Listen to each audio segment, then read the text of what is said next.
architecture of a new paradigm. And that architecture of the new paradigm can only be built once the caste census is placed on this table. Because once the caste census is placed on the table, we will know exactly how much of this country's wealth, how much of this country's power, how many of these countries, of this country's institutions are owned by 90% of this country. There are OBC MPs in the BJP. There are OBC MPs in the BJP. There are Dalit MPs in the BJP. There are Adivasi MPs in the BJP. Remember, you are OBCs, you have 50% of the population, and you have absolutely no power. I know that you're sitting there and you cannot even open your mouth. That is the truth of the country. प्रधानमंत्री का चेहरा आपको दिखाई नहीं देता है। जाति जनगणना, प्रधानमंत्री का चेहरा आपको दिखाई नहीं देता क्या? आर्किटेक्चर, अंधे हो गए, participation, revolution in the country that we are going to bring. ये अंधेरा हो गया है। पार्लियामेंट में है। ये कुछ दिखता नहीं है। They cannot say anything. They are not able to see these things. They talk about OBCs. Don't they see these things?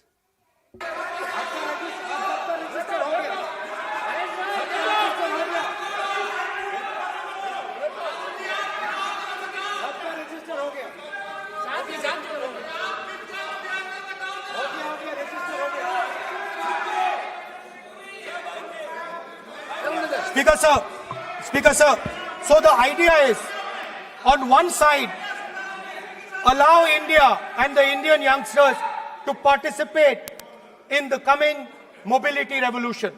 Allow them to participate in building robots, in building drones, in building electronic items, in building EVs. And on the other side, running parallel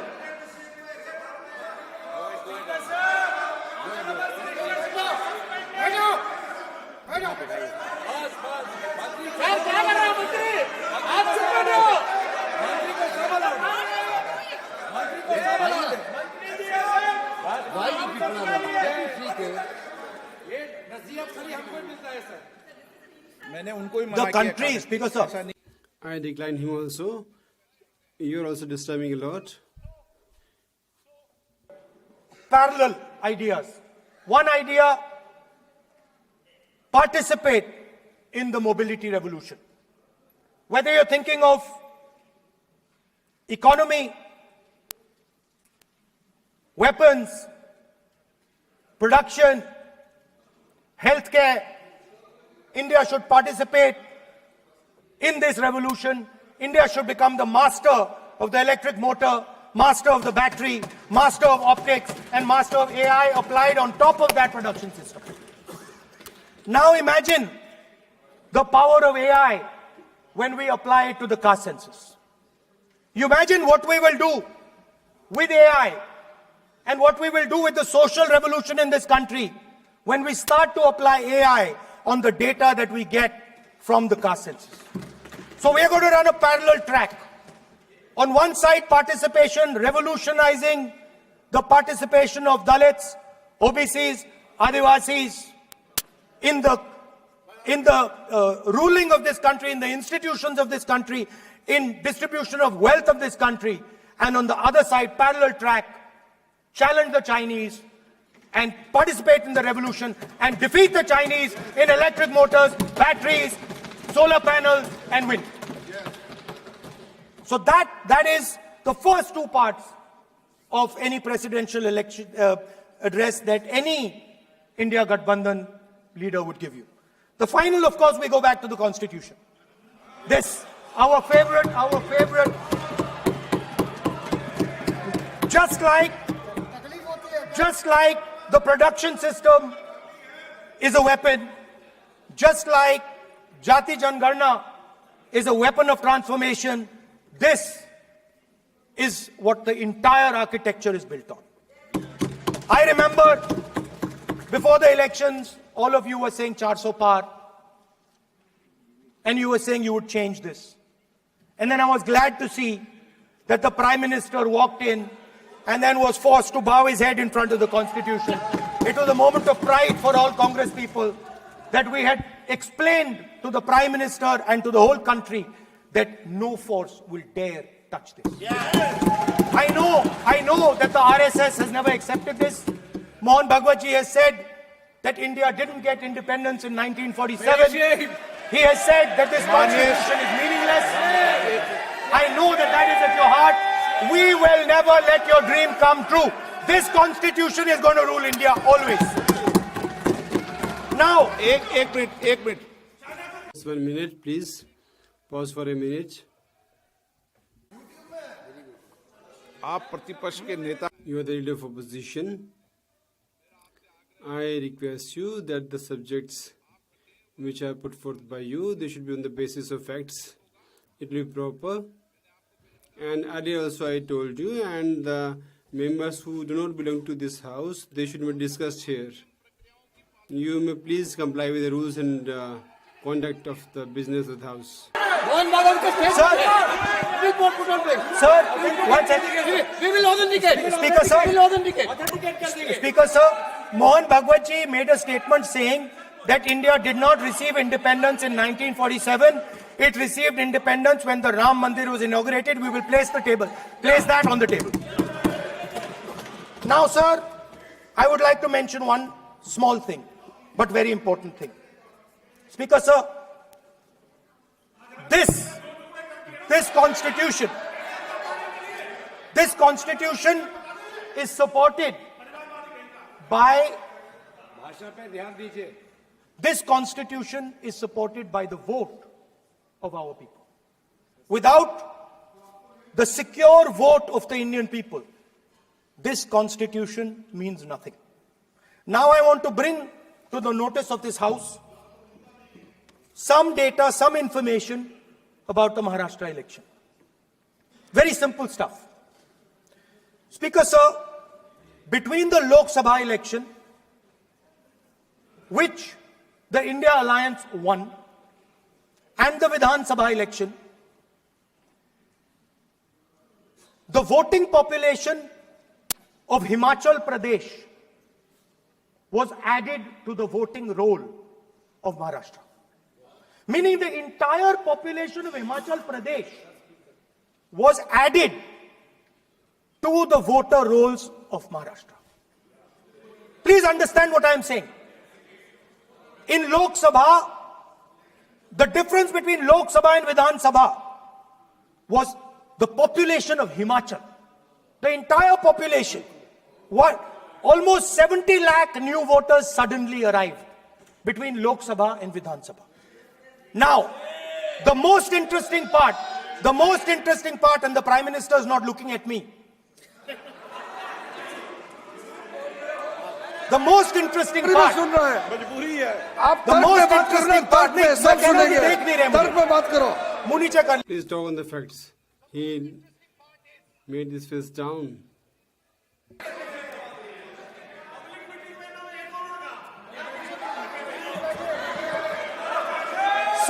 sir Maharashtra में Sir, in Maharashtra, in 5 months in Maharashtra, then were added in 5 years in Maharashtra. जितने 5 साल में the numbers which were added in 5 years, more than that were added in 5 months after Lok Sabha elections. एक building है sir, There is one building, sir, in Shirdi. In one building, 7,000 new voters were added from one building. In one building, 7,000 more voters were added in the list. मैं कोई Sir, I am not casting any allegations. I am not leveling any allegations. I am just saying, sir, that in this, there is something problematic in this, that the whole state of Himachal Pradesh, the number of voters where they are, they come into this list of Maharashtra. What we are saying that we have told repeatedly to the election commission. हम आरोप नहीं लगा रहे that we are not levying any allegations. You do one thing, that you give the list of Lok Sabha voters, name, address and electronically should be given to us. And during this assembly polls, during the assembly elections, नहीं, you are wrong. Speaker sir, no speaker sir, they know a verification has been done. I would like to make it clear, sir. Speaker sir, I would like to clarify that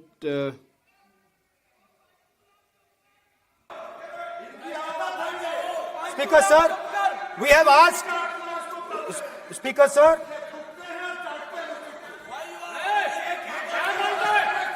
Speaker sir, we are asking this question, we are asking this, Speaker sir, population of Himachal Pradesh,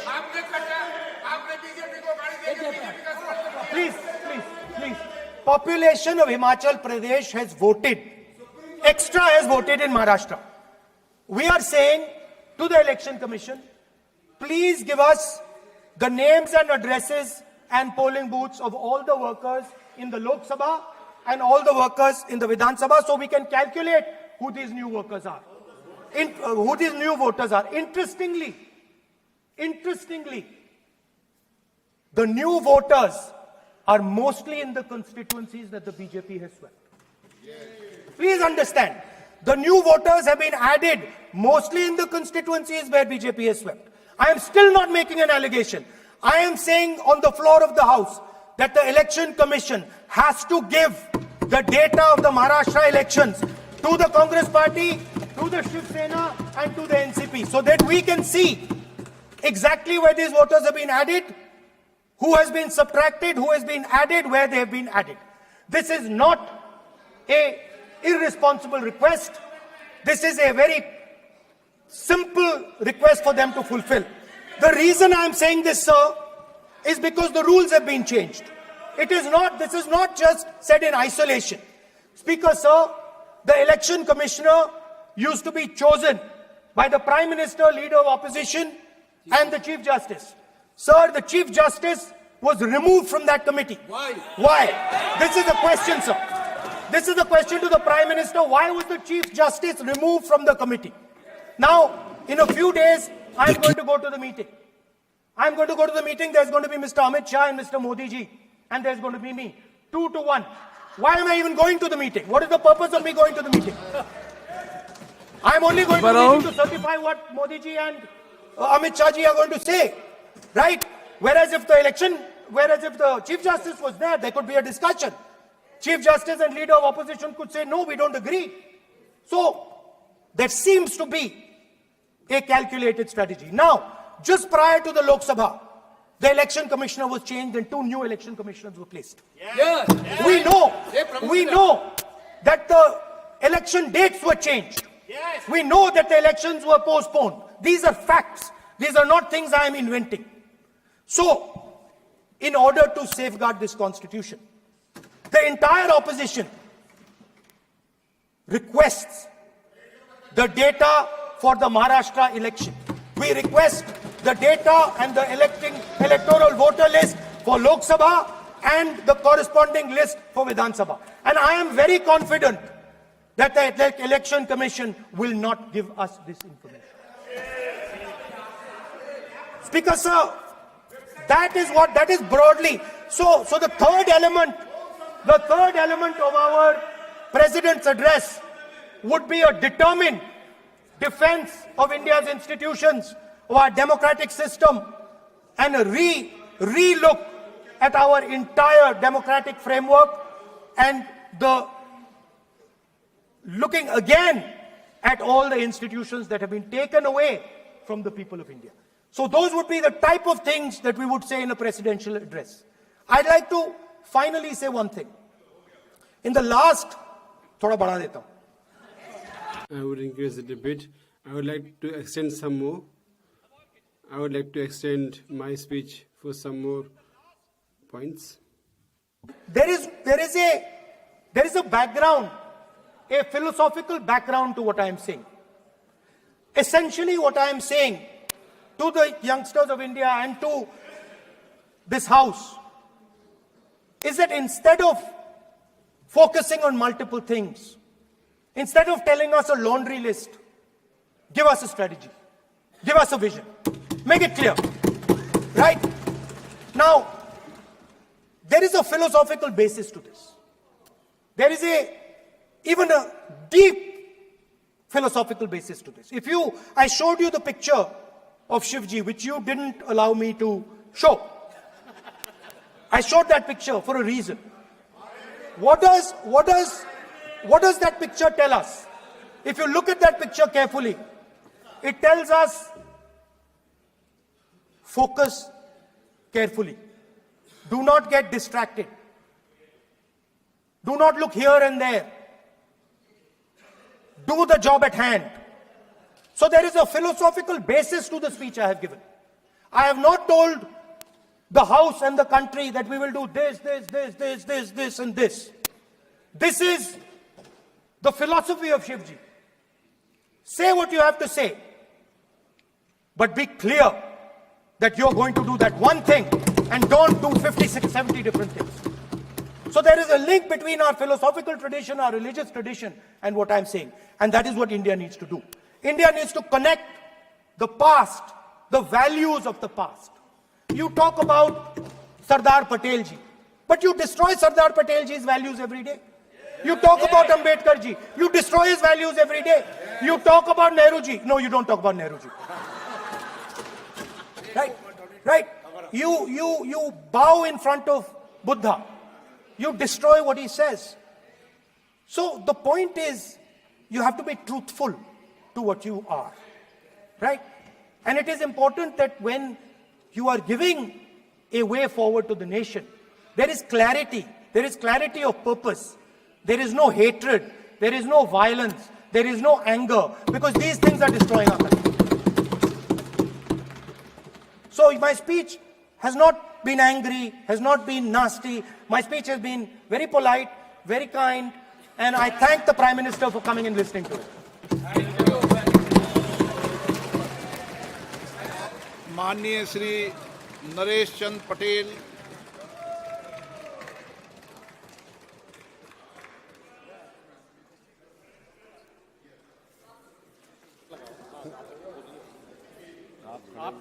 माननीय सभापति महोदय, Honorable Speaker, sir. अध्यक्ष जी, जाने वाले कोई नहीं रोक पाएगा। आप तो अपना भाषण दीजिए। महोदय, Honorable Speaker, sir. At the outset, I would like to thank you for giving me this opportunity to speak on the motion of thanks on the President's address. Speaker, sir, when I'm speaking in this august house, I would first like to raise the sad incident which took place at the Mahakumbh and all the devotees who lined up there. I pay my obeisance to them. Speaker, sir, the people who put their lives' faith and devotion and wanted to take a holy dip, but it is very unfortunate that because of some administrative glitches and negligence, they lost their lives. Speaker, sir, this is no natural calamity, but this is a live demonstration of the failure of the state government. Mahakumbh, which is the world's largest religious festival, where lakhs and crores of devotees, it is their center of faith. This is not only a religious function, but it also shows India's heritage and culture and tradition. But the kind of mismanagement that has been rampant there, this is not only misfortunate, but it also shows the lack of sensitivity and administration on the part of the government. Speaker, sir, was the government not aware that lakhs and crores of devotees would line up there, and were the policies made only on paper which were not implemented at the ground level? Speaker, sir, in this Mahakumbh, tall promises were made that we are making such arrangements, but till date, the government has not given out any list of the people who lost their lives. Our Honorable Akhilesh Yadav ji had demanded that we should have a discussion on the Mahakumbh. This is the world's largest gathering, this double-engine government, the manner in which it is functioning, this is highly condemnable. Speaker, sir, this government has a long list of failures. When we talk of education, which is the foundation of any nation, today it has sacrificed itself on the realms of all kind of frauds. Today, all the competitive exams, right from Bihar, Uttar Pradesh, Maharashtra, there have been incidents of paper leak. The government, the NTA, National Testing Agency, was launched with great promises. Speaker, sir, this institution was to be a milestone of transparency and honesty, but the condition is that even before the exam commences, the papers are leaked on social media. Is this the transparency of the government? Is this the truth of digital India? When we talk of NEET exams, which determines the medical career of lakhs of students, we have seen regular incidents of paper leakage in NEET, railway recruitment, SSC, UGC. All these exams have suffered at the hands of the government. After establishing NTA and the tall promises, they have all been hollow. In the President's address, the price for the MSP guarantee for the farmers, there's been no mention of it. And the farmers of the country, crores of the farmers, are hoping that the Bharatiya Janata Party, the mandate that they had given during elections, that MSP will be given and they will give them beneficiary remuneration. But today the farmers of the country is just running from pillar to post, and in the entire country, the hopelessness that is there in the farmers, that is a matter of great disgrace for the country. The biggest leaders of the Bharatiya Janata Party, who run the country and the states, when they go for the election campaign, they say that they will give proper remuneration to the farmers and they will waive off their loans. But today, the Bharatiya Janata Party, they talk about doubling the income of the farmers. But today, the country, which is an agrarian country, we are seeing that the farmers of the country, they are facing dual standards at the hands of the Bharatiya Janata Party, and it is hampering our democracy. So I come from Fatehpur Lok Sabha constituency of Uttar Pradesh. Our leader, Shri Akhilesh Yadav ji, when he was the chief minister, he had given a lot of fertilizers, seeds and pesticides. But today in Uttar Pradesh, even when the reaping and sowing is going on, the farmers could not get DAP, urea was being sold at black, they were not getting water, but the Bharatiya Janata Party did not take it into cognizance. This government of double engine, they believe in double standards in the speeches also. Today, the Bharatiya Janata Party, the manner in which they are dealing with the farmers. Sir, I am a farmer's son. Today, they are suffering dual because in my constituency, the crops are being destroyed in the hands of the cattle, but under Pradhan Mantri Fasal Bima, they are not getting any compensation. There has been no mention of this in the Honorable President's address as well. मनभर किसान बीमा की दुर्घटना की Speaker, sir, during Samajwadi Party, we had seen the late Mulayam Singh Yadav ji had started giving some loans to the farmers whenever there would be some crop loss. But Honorable Mulayam Singh Yadav ji started giving them insurance, crop insurance, and he started giving 1 lakh rupees, and then it was increased by Akhilesh Yadav ji to 5 lakh rupees. The times have passed, there is inflation, but on the crop insurance, the same amount of 5 lakhs is being given. It is my demand that Kisan Bima Durghatna Yojana be increased to minimum 15 lakhs rupees. The Bharatiya Janata Party had stated that they will give free irrigation for the farmers, but in Uttar Pradesh we do not have that. The rates of electricity have increased, diesel prices have increased, fertilizers have become costly, but the farmers are there and they are just being mocked at by the Bharatiya Janata Party, the leaders of Samajwadi Party, and Akhilesh Yadav ji had provided them water from government taps and canals for free, and the BJP during its election campaign had stated that they will waive off the electricity charges as well. But today, Uttar Pradesh, which is an agrarian state, they are not getting free electricity and they have to pay double the cost, and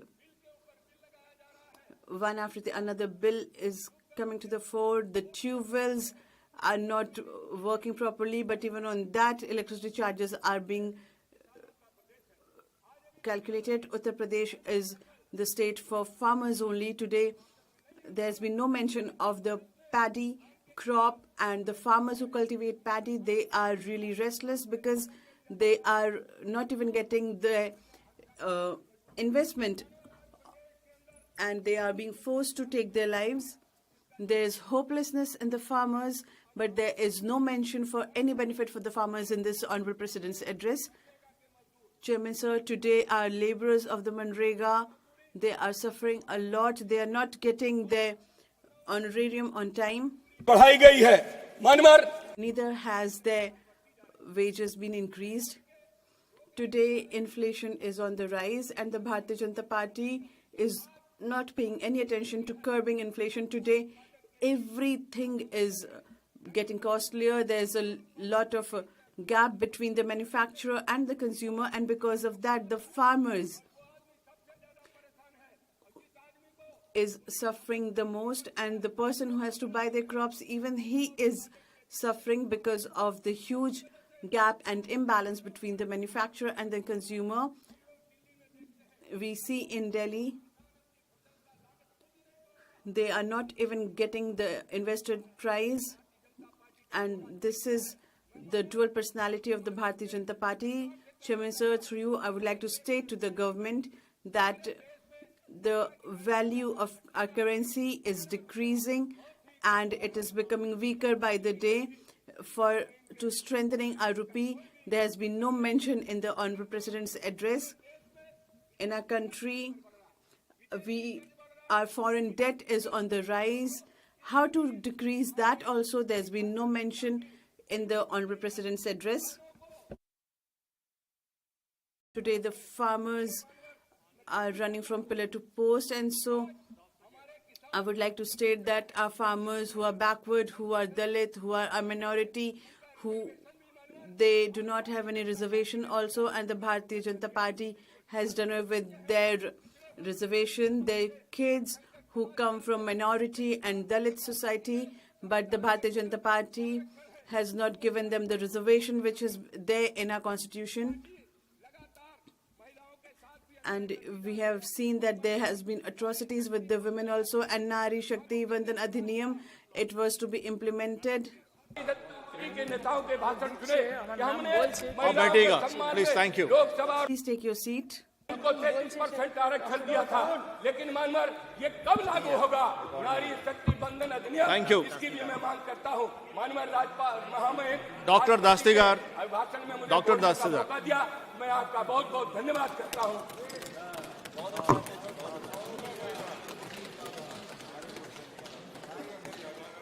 Thank you, Chairperson, sir.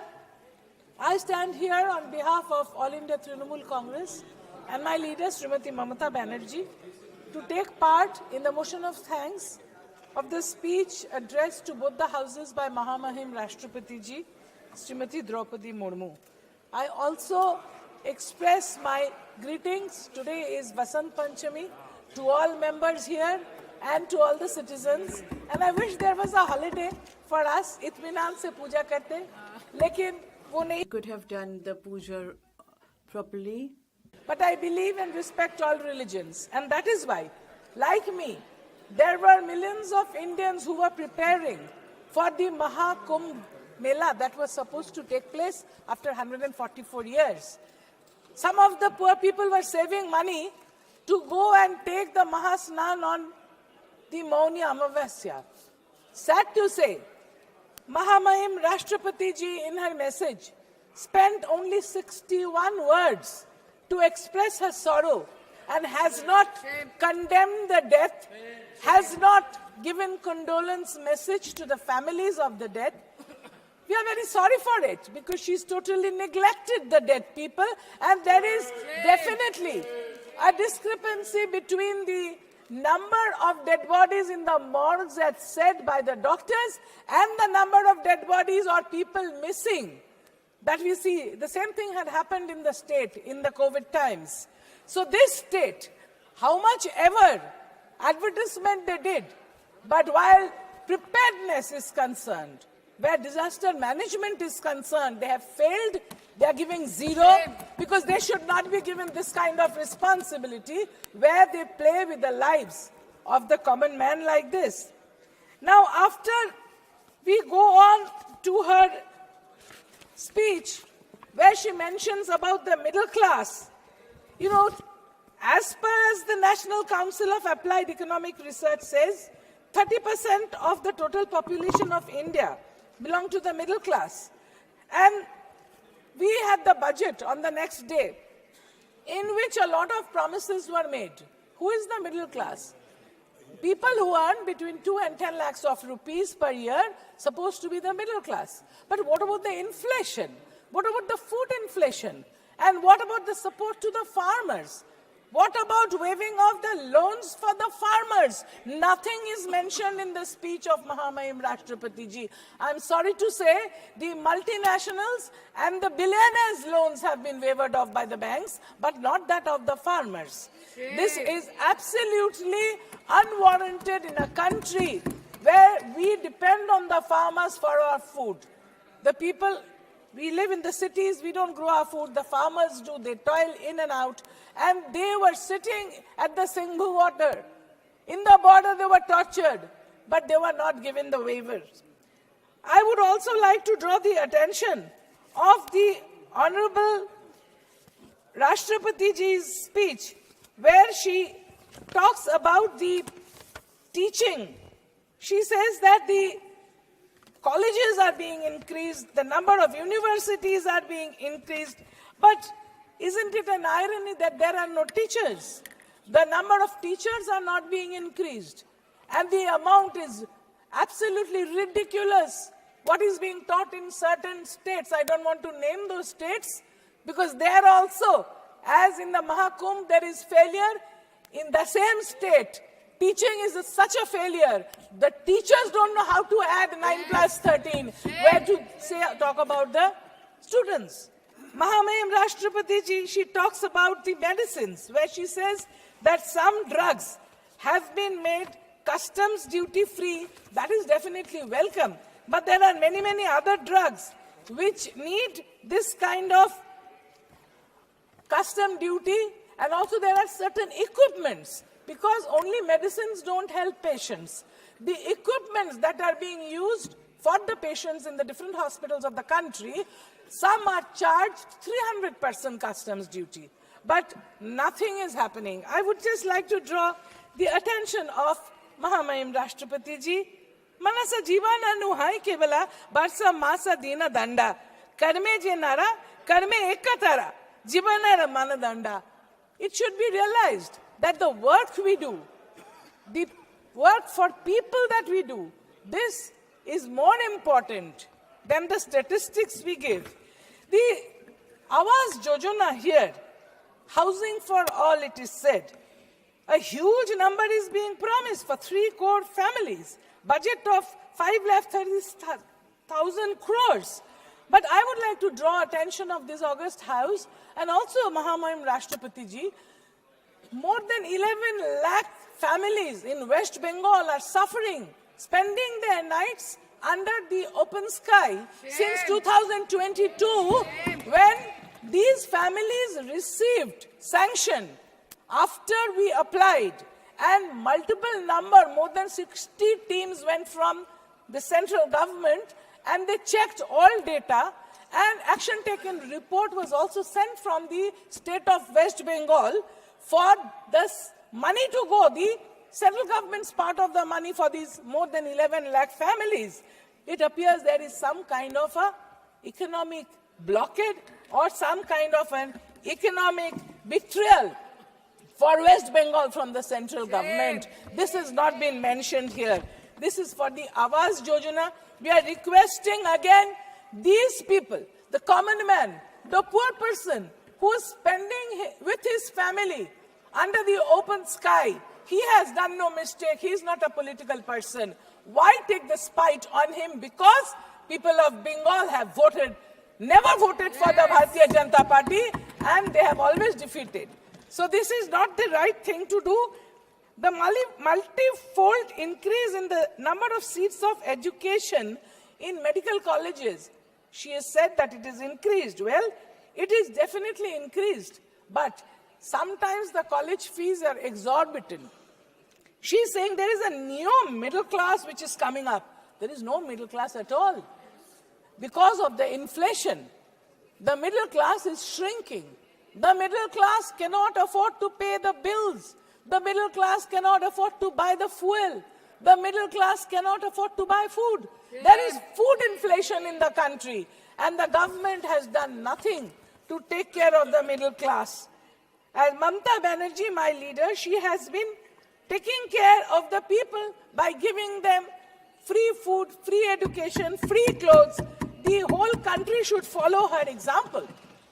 Like they should follow her example, when the bill was passed, you beat a lot of drums when you say that the Nari Shakti Vandan Adhiniyam was passed. Yes, it was passed in this August House, but when the election came, then we didn't see so many ladies coming from the Bharatiya Janata Party, neither during nomination nor being present in the House. The only political party in the country who is fielded and have more than 33% is All India Trinamool Congress, due to Mamata Banerjee. She respects women. She's brought them here, not only here, in the local bodies, in each step of administration. She's giving respect to the women, and she is bringing them to the main fold.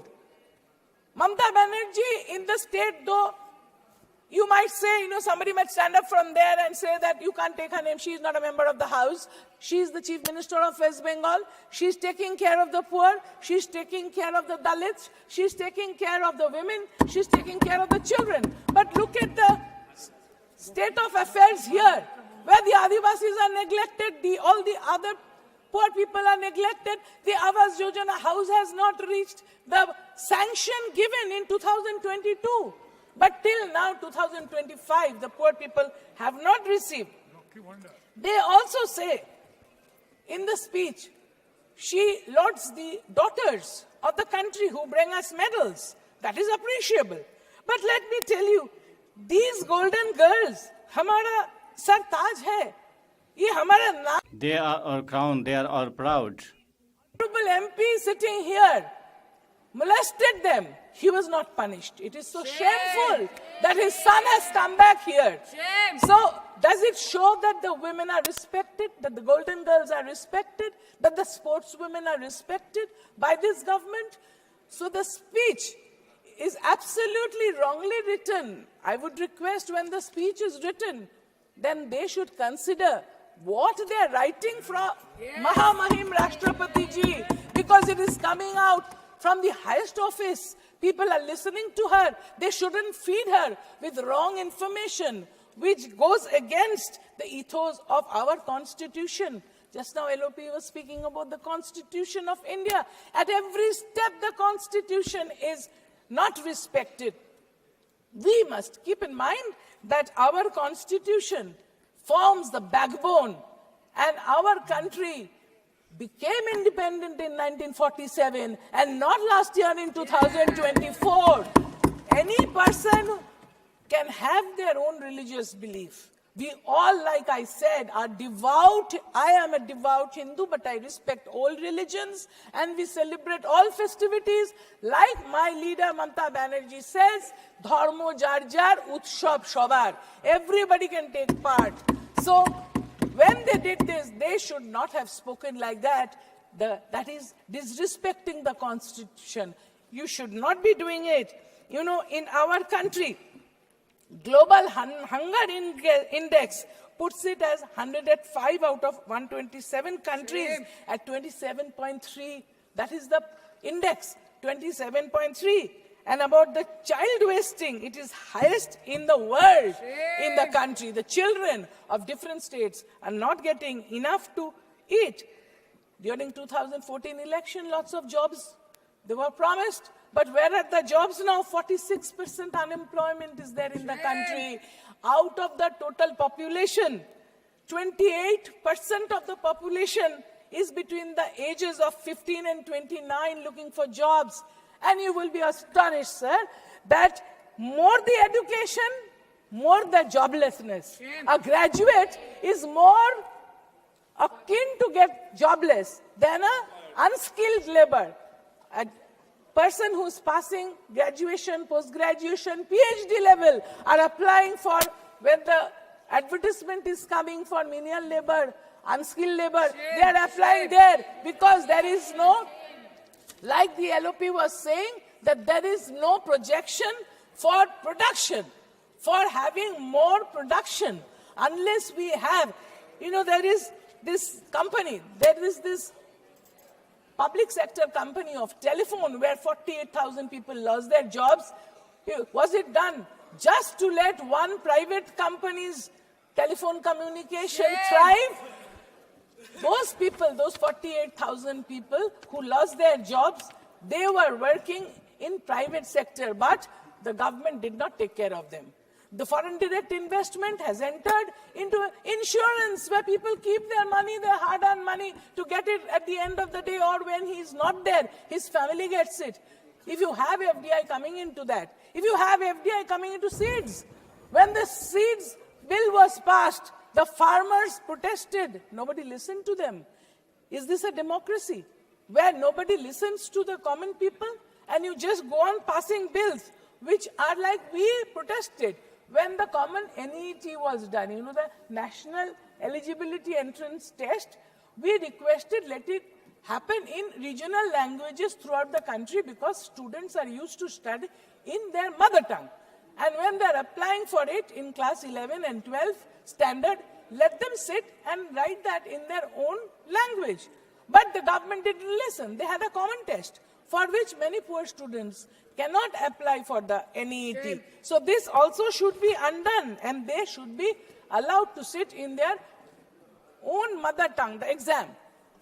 There is also this ONDC initiative which is giving rise to digital commerce. Well, it is appreciable. But do you know how many lakhs of crores of rupees has been lost by people?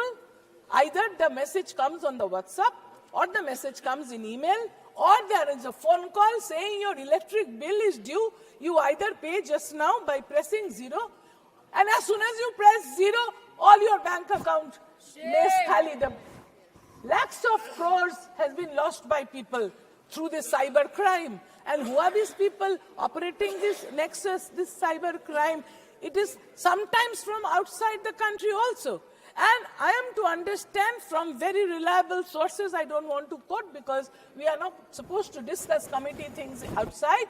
We have about 500 students of IIT, different IITs, engineers, trying to find out who is operating this from where, from which part of the country, which part of the world. We know some places, I don't want to again also say this here, but they are operating like this and they are siphoning off money from people's bank accounts. This cyber crime is taking such, some people, a video call comes, somebody puts on the phone to talk, that picture is taken and superimposed and then he is blackmailed. So these things are happening. The cyber crime is destroying the peace of the country, the sanctity of the ladies of the country. What is the government doing for that? So they were not prepared before they started the online transaction. Without learning how to swim, they jumped into the pool, and that is why people are getting this kind of messages. So we would request that the government should take up cybercrime very seriously and look at it so that the people do not lose their hard-earned money. So we would like also to request that about the eastern side, there are 8 states. Not one word was used to talk about Manipur. For one whole year, Manipur is burning. More than that, houses have burned. In Manipur, ladies have been raped, the gang raped, children have been born in the camps, and none of our honorable ministers, not our honorable Prime Minister had the time. He has time to visit the election states, but no time to go to Manipur, where our party, our Honorable Chief Minister Srimati Mamata Banerjee sent a team of us. We went and saw how babies are born. How babies are born in the makeshift relief camps. There is no baby food. More than 6,000 houses have been burned. There's an ethnic war going on. And there was not a single word about how many square kilometers of India is occupied by foreigners. I don't want to name, but foreign power is occupying parts of Arunachal, parts of Aksai Chin, parts of Leh Ladakh. So why we should neglect that my motherland be occupied by foreigners and bow down to them? Don't we have the courage to stand up and protect my motherland? Thank you, sir.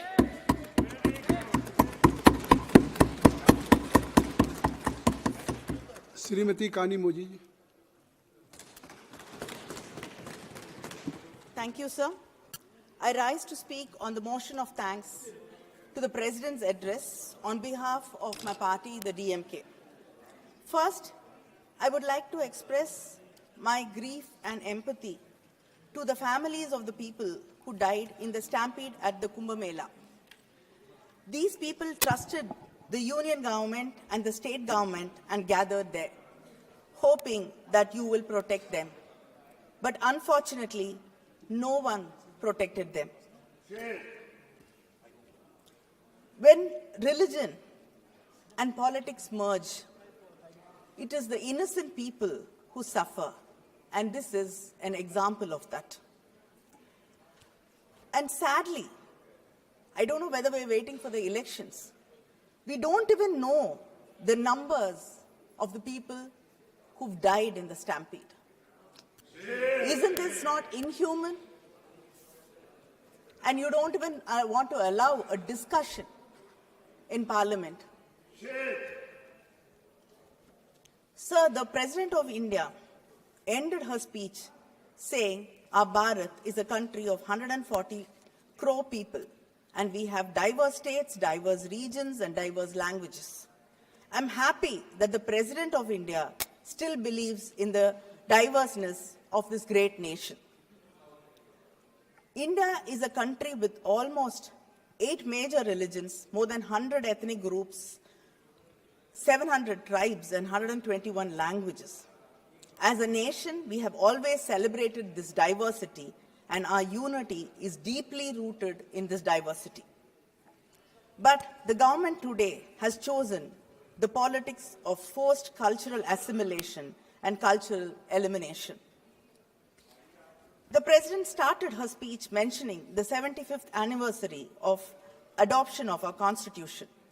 She expressed great pride in the achievements during Amrit Kal. And also, in her speech in this very house, she mentioned that we recently celebrated our 75th anniversary of Indian Republic. But none of us in this house can forget that just 2 years ago, in this very same house, in the first session, a Muslim member of parliament faced derogatory communal remarks by a colleague from the ruling party, on the very first session.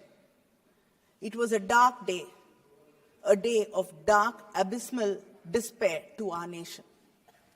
They have divided society into us and them.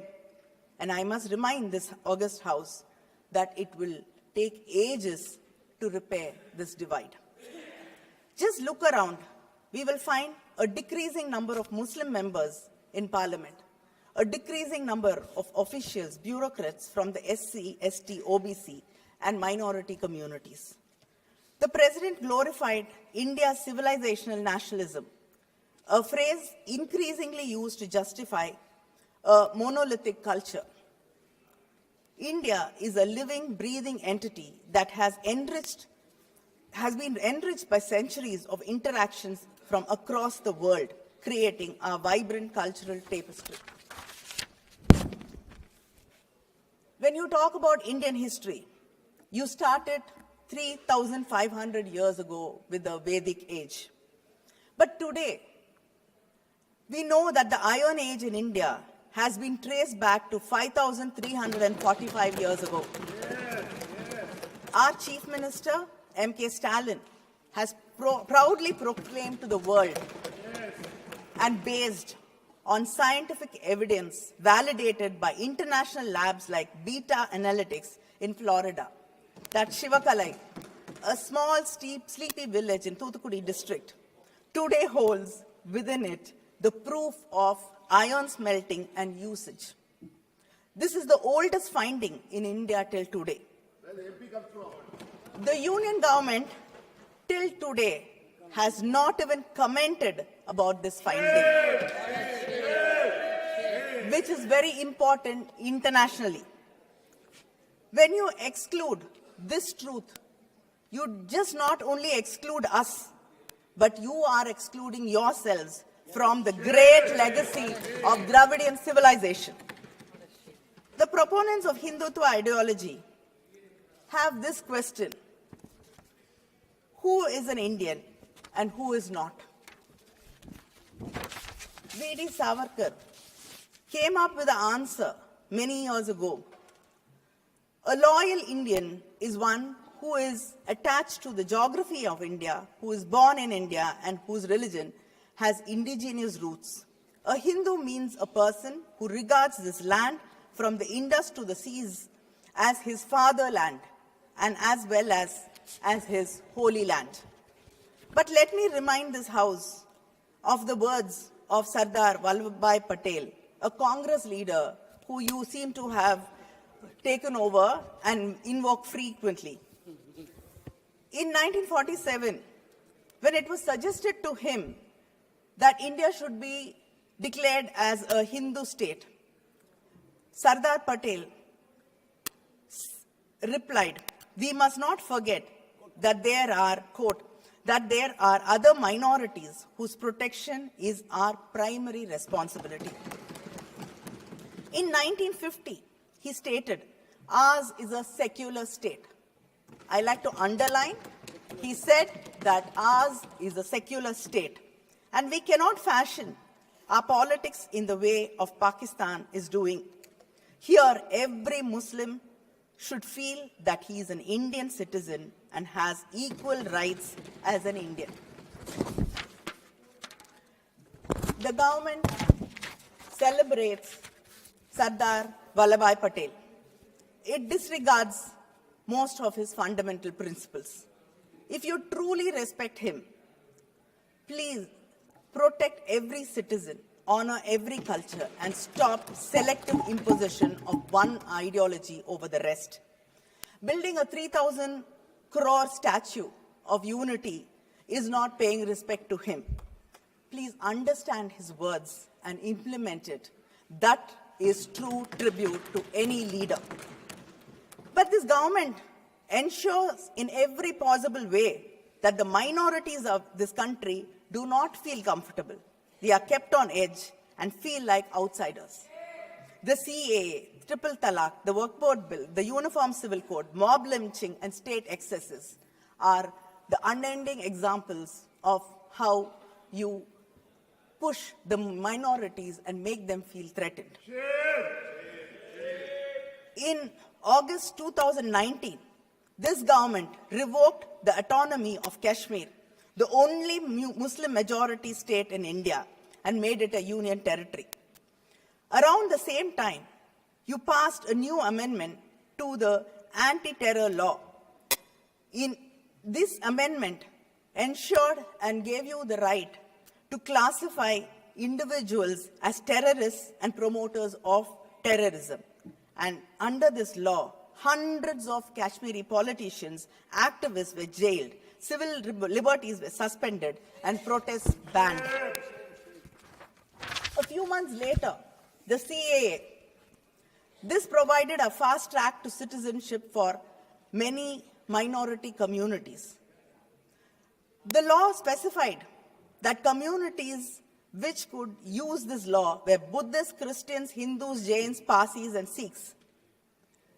These communities made it to the list, but the Muslims were omitted despite their presence in countries where they are minorities and have been persecuted and have even suffered violent attacks. And in many of the BJP-ruled states, you've coined a term, love jihad, where adult men and women are not allowed to get married to each other because they belong to different religious groups. And your reasoning is that Hindus will become a minority in this country. India has 14% Muslim population and almost 80% Hindu population. Creating false narratives like this is your way of politics. But at least let people, individuals who have the right to make a personal choice in their private lives, let them live a life. And we've seen in most of the BJP-ruled states, mobs assault minorities while the police stand idle. I can't even say mobs assault them because in some states, the authorities themselves bulldoze Muslim homes and businesses. And lynchings cannot become widespread without atmosphere of impunity which you are ready to give. Attack on civil society groups are surging. Any voice of dissent is called anti-national. In November 2021, the National Security Advisor, Ajit Doval, told the graduating class of the National Police Academy in Hyderabad, the new frontiers of war is the civil society. The National Security Advisor tells the National Police Academy in Hyderabad that the new frontiers of war is the civil society. Since 2015, close to 17,000 civil society organizations have been denied registration or renewal. Next, the Christian NGOs are disproportionately losing their FCRA licenses.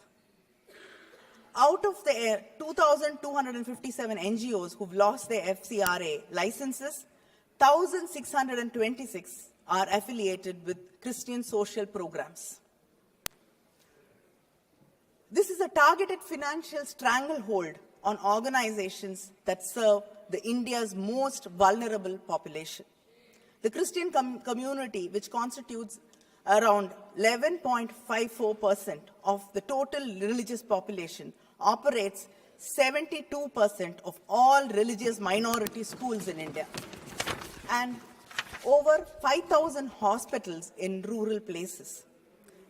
But still, you do not want them to help the marginalized, the underprivileged.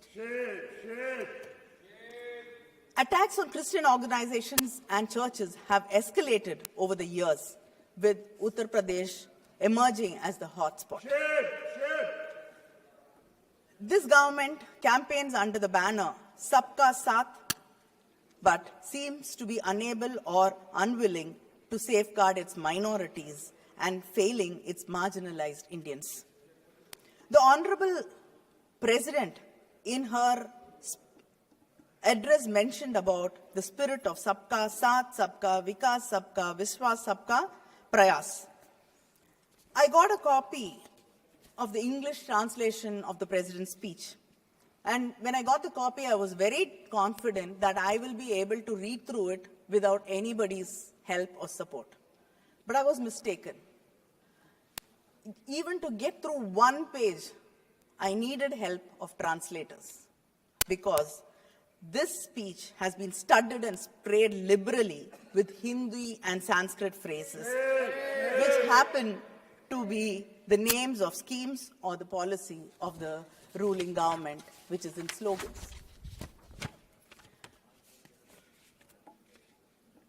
So, how can you talk about we together if your own, even translations do not include us and they are excluding us? And the President, and I think the Honorable Speaker from the BJP also spoke about the Kashi Tamil Sangamam and the Saurashtra Tamil Sangamam.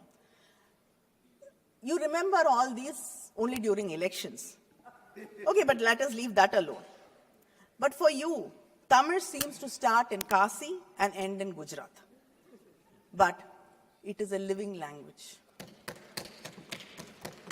I'd like to ask, if you really care about, you quote Tirukural also, and I think that only mention of Tamil Nadu or anything Tamil in the budget was Tirukural. Nothing apart from that. So, between 2014 and 2022, the Union government has allocated 74 crores for the Central Institute of Tamil Nadu, in Tamil Nadu. Whereas it has allocated to the Central Sanskrit University 1,487.81 crores. We don't have staff in the Central University. We do not have epigraphists to decipher Tamil inscriptions. The President in her speech proudly proclaimed that manuscripts are being digitized. I'd like to bring it to the notice of this House that the Tamil manuscripts in Tamil University in Tanjavur are being digitized with the help of the British Library in London instead of the support of the Union government. Legislature, judiciary, and the executive are three pillars of the democracy. But this government is undermining all three. The key democratic institutions may have formally remained in place, but the norms and practices which hold democracy have deteriorated. The Vedam report on democracy says India has been downgraded to the state of electoral autocracy. In the past 11 years, we have seen that bills have been brought without proper consultation with stakeholders and bills which undermine the rights of state governments. In 1994, the Supreme Court ruling in the S.R. Bommai case underscored that states were not mere extensions of the Union. Rather, they possess supremacy within their constitutionally defined domain. I'd like to remind the Union government about this case, and you seem to have forgotten that states have their rights, and the rights have been promised, have been secured under the constitution of this country. I'd like to just go through a list of the bills which were passed in this House. The Electricity Amendment Bill, Act 2022. It sought to allow multiple private distributors in state-controlled power sectors, reducing state government's control over the electricity distribution. Mines and minerals. This act, which enabled the Union government to auction tungsten in Aritapatti in Madurai without the consent of the Tamil Nadu government. The Chief Minister had to bring a resolution in Assembly against this, and the continuous protests of the people of Aritapatti. Only after that did you withdraw this. The Dam Safety Act 2021 further gave the Union government the power over dams across states. The Forest Conservation Amendment Act diluted state control over forests, allowing infrastructure development in forests without state approval, affecting tribal and environmental rights. The three criminal laws, Bharatiya, Nyaya, okay, whatever.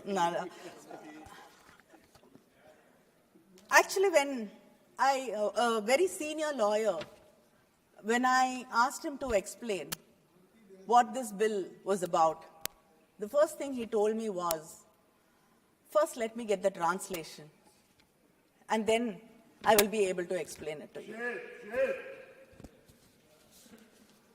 The national education policy, which you're very, very, very proud of, it imposes a uniform education policy disregarding the distinct linguistic and educational priorities of the states like Tamil Nadu, Karnataka, Andhra, Kerala, and Telangana.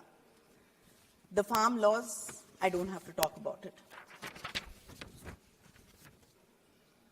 The union government seems to have forgotten that education is under the concurrent list, and it is not in the union list. The UGC draft regulation 2025, which ultimately wants to centralize control over university leadership, particularly through appointment of vice-chancellors undermining the federalism of overriding state laws and imposing central criteria on state university. This limits the autonomy of universities and hinder their ability to function according to regional needs. And the one nation, one election. Again, this is being brought so that when during an election, the issues which are important to states, state governments, are wiped away, are lost, and the national parties, the national parties can set the agendas for the election, and the states do not matter. 5 minutes.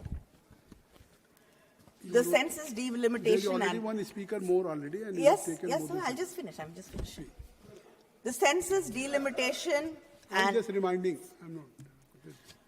It is to sir?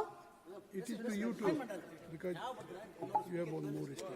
So we insist on caste census, but we have to oppose delimitation based on the census. States which have done well, which have controlled population, which have advanced education, health, and employment, are the ones which are going to suffer. Just because we have reduced the population, just because we've been responsible states, it does not mean we have to suffer. And then, once again, the balance of power will become lopsided. So this government has failed its citizens even in providing basic amenities such as food, employment, education, and shelter. You keep talking about Amrit Kal. I don't think we've even arrived at Acche Din, which you started with. So where is the possibility of talking about the Kal? Kal means Kalam, I think. And you're talking about protecting farmers. Do you know that 1,474 farmers have committed suicide between 2014 and 2022 because the insurance companies which collected around 57,620 crores has only given back 3,878 crores to the farmers. You have not protected the farmers. And the Narendra workers. This government has taken away work from rural India. And this bill was brought to ensure 100 days of employment for people who had no other means of income. But you've cut down 84.7 lakh workers from the list. And this is from your own registry.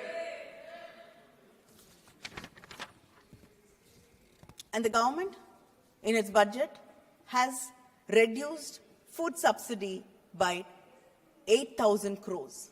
Is this Amrit Kal?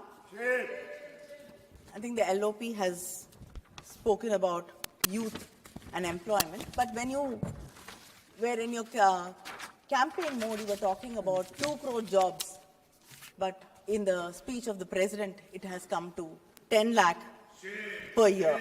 Kindly conclude. You have already 2 minutes. taken more than I'm just wrapping up, sir. 25 minutes, and your time, party time is only 29, and one speaker has. I think so.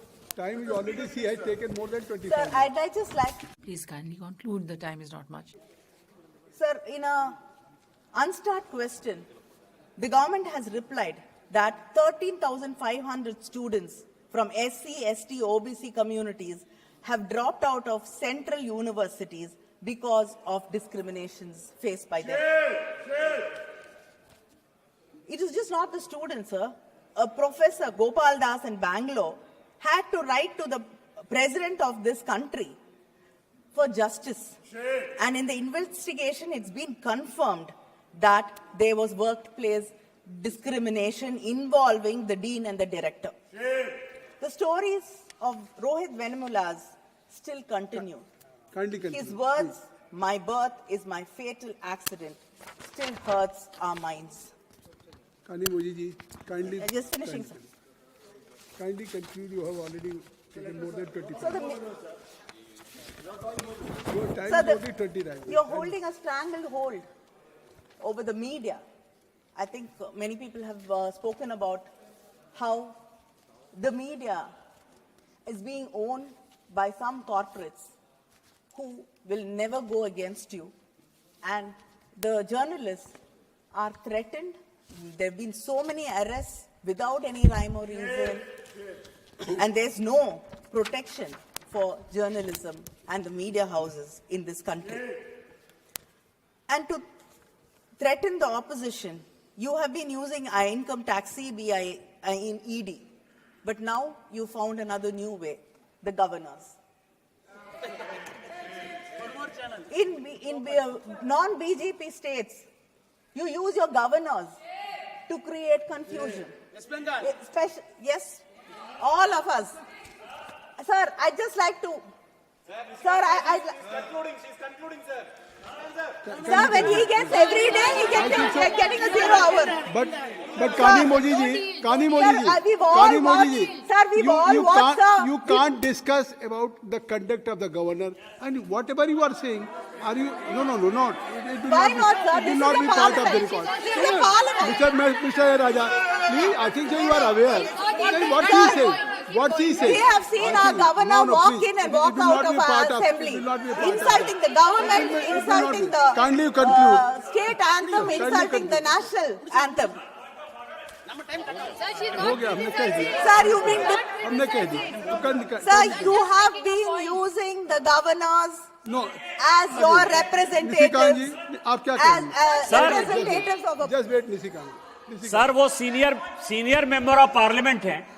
Sir, she's a senior member of parliament. The rule 352(5) of the conduct of business in Lok Sabha, what the conduct of a governor or a president or anyone who's sitting in high seats is not appropriate. Rahul Gandhi ji was making statements which were not right. Kani ji is also speaking the same things about the governors. I think this is not appropriate. And how the parliament is functioning, this is not appropriate, sir. ruling दे दी है I have already given the ruling. That will not be part of the ruling. Take all of you take it. Kindly please you conclude. I think so. Then that you have only 29. Your party has only 29 minutes. Already you have taken 27 minutes. So how or other speaker Sir, how he can? that is between my how he party can colleague. speak? That is me, That between is the- me and my That is colleague, the sir. time constraint. Can you enlighten? No, Mr. Don't pass any remark on the chair, please. Kindly conclude it. Kindly conclude. Sir, you're depriving the states of their rights, of their fiscal autonomy, and I'd like to say, please learn from the Dravidian model in Tamil Nadu, which is inclusive. I'd like to finish with a quote by our Chief Minister, Muthuvel Karunanidhi Stalin. The Dravidian model does not destroy, it creates. The Dravidian model does not break, it repairs. The Dravidian model does not divide, it unites. The Dravidian model does not demean, it treats everyone equally. The Dravidian model does not exclude anyone. Standing shoulder to shoulder, it embraces everyone. Learn to embrace. This is one country, don't destroy it. Shri Bharat ji.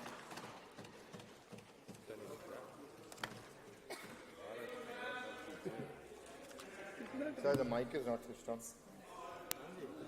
Mic will be automatically on. Hello? You start, I think so mic will be functioning. Thank you, sir. You just start. I'd like to thank the President, ma'am, for her address to the joint houses. And I'd like to focus my speech on the celebration of 75 years of our Constitution, celebrating our democracy and the constitutional protection that we are all enjoying. A leader that spoke before me spoke about our neighbor, a powerful neighbor, where there's a lot of development. But what is development worth without freedom? I have studied and grown up in India, and I've seen the diversity that thrives in India. And if we don't protect the diversity, then I think development is possible. But then the allegations of the opposition will become even more perpetuated of power and wealth being concentrated in very few people. Sir, last night I was supposed to prepare for this speech. I got really late. But for some reason, I've been wanting to watch a movie for the last week. The name of this movie is V for Vendetta.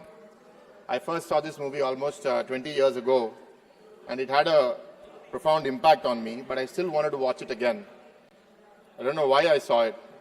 And as I saw the movie, the parallel to my state of Andhra Pradesh over the last 5 years was so clear. On September 9, 2023, my leader, Chandrababu Naidu Garu, was arrested. Our leader, Mr. Lokesh's Yuvagalam Padayatra was abruptly stopped after 229 days. And we were all shocked. Soon after, less than a week after, we had the leader of Janasena Party, Mr. Pawan Kalyan, a senior leader in our party and popular actor, Mr. Balakrishna, and Mr. Lokesh go and meet our leader, Mr. Chandrababu Naidu, in jail. And as they came out and they announced, Mr. Kalyan announced that we are going in this together. Today it is not about me, it is not about the TDP, it is about the future of the state of AP and the future of the people of AP. That went on for 52 days with him being in jail. A lot of uncertain times. On October 31st, he was released. And I was fortunate to be there in the road as he was released and leaving the jail. And I was standing on my car and I had a vantage point. And as he was greeting the people that were there to see him after so long, we were able to lock eyes. As I saw his eyes and the depth in those eyes, there were tears rolling down my cheeks. And then we left, all of us moved to Amravati, the leaders of the party, the cadre, the family. But he only reached there 14 hours later at 6 a.m. in the morning. Someone who was in jail for 52 days, over the age of 70, still sitting in the car, not getting up and greeting people across the way, wherever people were there to see him. It gave us strength to fight, to see somebody like that. And then 6 months later, the campaign, the elections, 90 public meetings, almost 3 meetings a day. And all of this was not about him.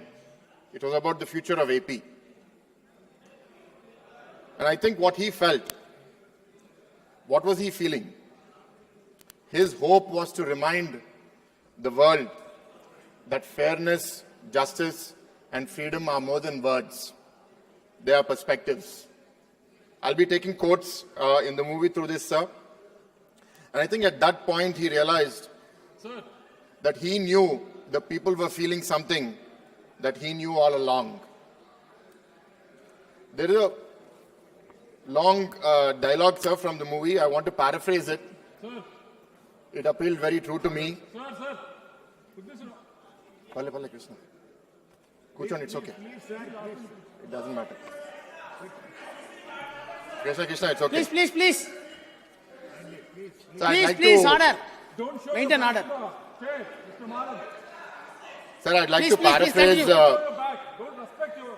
Please, continue. Address the chair. Please address the chair. Krishna. Sir, I'd like to paraphrase a dialogue from the movie that I saw last night. It really stuck with me.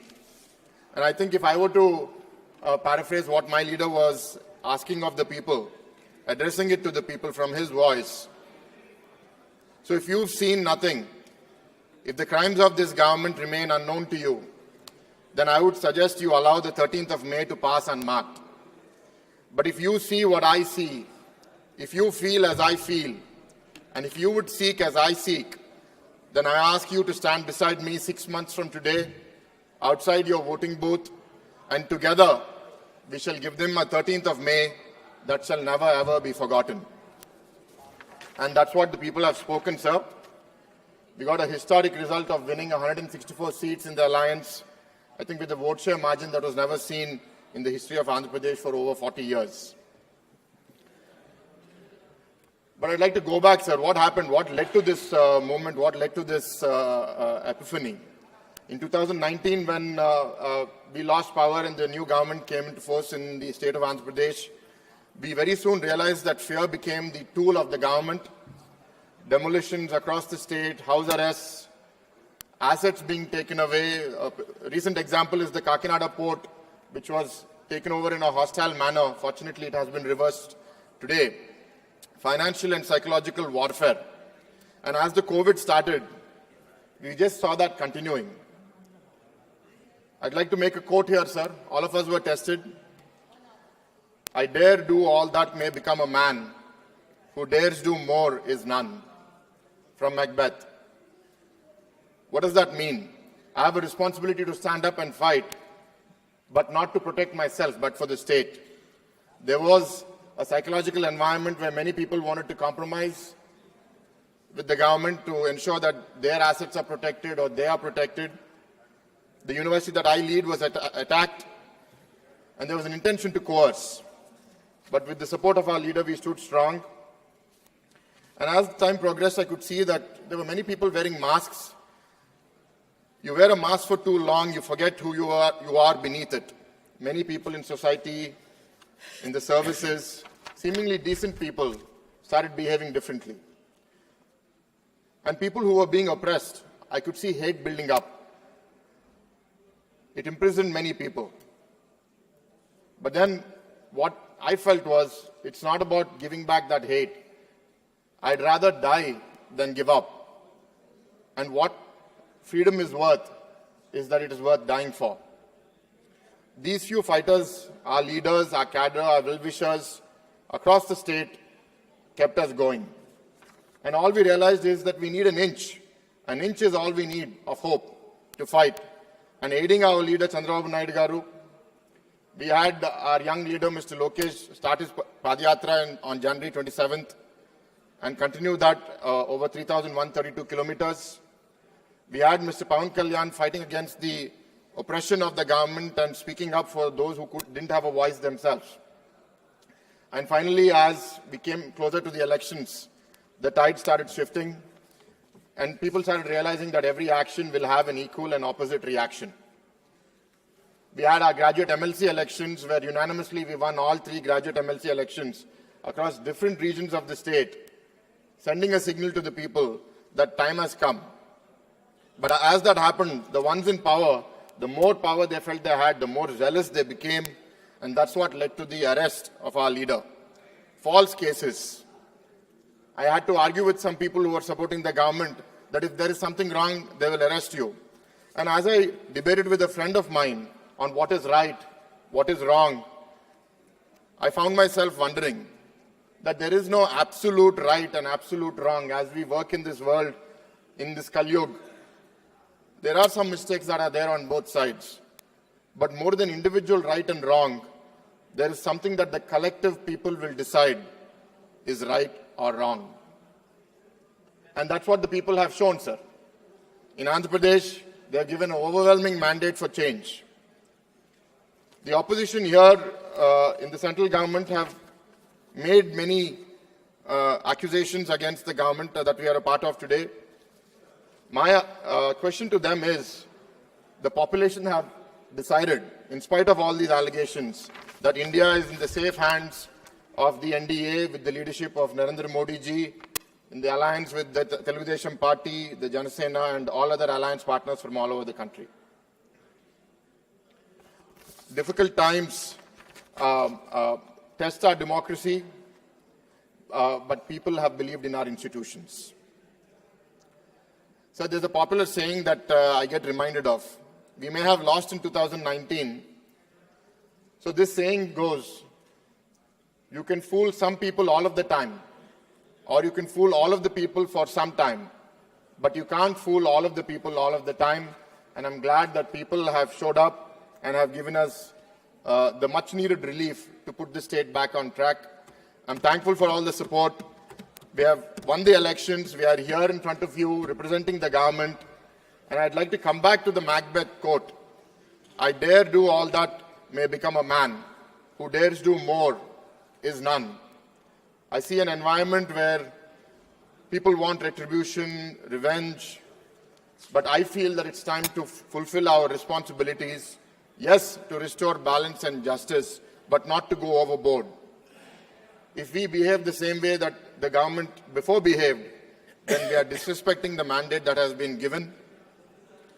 The state needs more than that. It needs hope for our citizens, for our youth.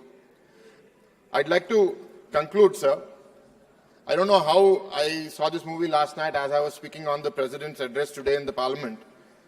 And as I've been in this journey long enough, I realized that coincidences don't happen just by chance. There is something greater at play. My takeaway, sir, is that when the intentions are good, when the intentions are pure, the universe reciprocates. And I think that it is reciprocated here also. With a renewed resolve, as a team, we are going to work together to build a better Andhra Pradesh, to build a better India and a better democracy for all of us to thrive in. Thank you for this opportunity. Thank you. Sri Deleshwar, comment. Deleshwar, comment. Honorable Honorable Chairman, sir, you gave me a chance to speak on this motion of thanks to the President's address. You gave me a chance. I thank you for that, sir. Sir, Honorable Prime Minister, this is the third tenure of him, and we are on the path of economic development, and very soon we'll be the third biggest economy of the world. And this is the resolution of Honorable Prime Minister, and this resolution has to be fulfilled, and for that Honorable President had said in an address in all those things, and the economic development is taking place. And recently, 75th anniversary of adoption of Constitution was celebrated, and this is a matter of pride for the country. Honorable President's like the roadmap which is presented about the government's job, and this account was presented before all of us. And today, government's basic the saying is this, that sabka saath, sabka vikas, sabka vishwas, sabka prayas. All this is reflected here, Honorable Chairman, sir.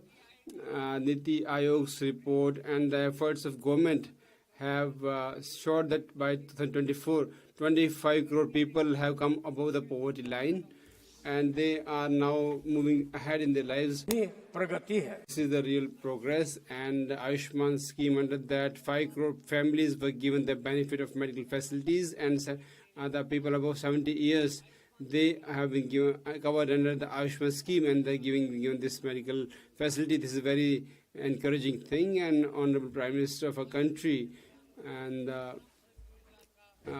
this Gram Sadak Yojana that this fourth plan has been unveiled, and from all far-flung areas of a country are being covered with the roads, and the road construction is happening there where they've been connected, and this is very important for the development of a country.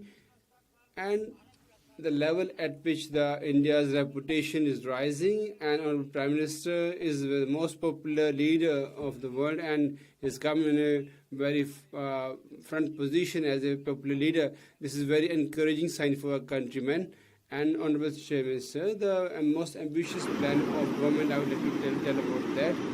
The government is helping the ambition of making this districts, 112 districts have been chosen as the ambitious states, and in Bihar 13 districts have been chosen, and the development of Bihar is being ensured through this, and we need to include more districts of Bihar, and 500 blocks have been and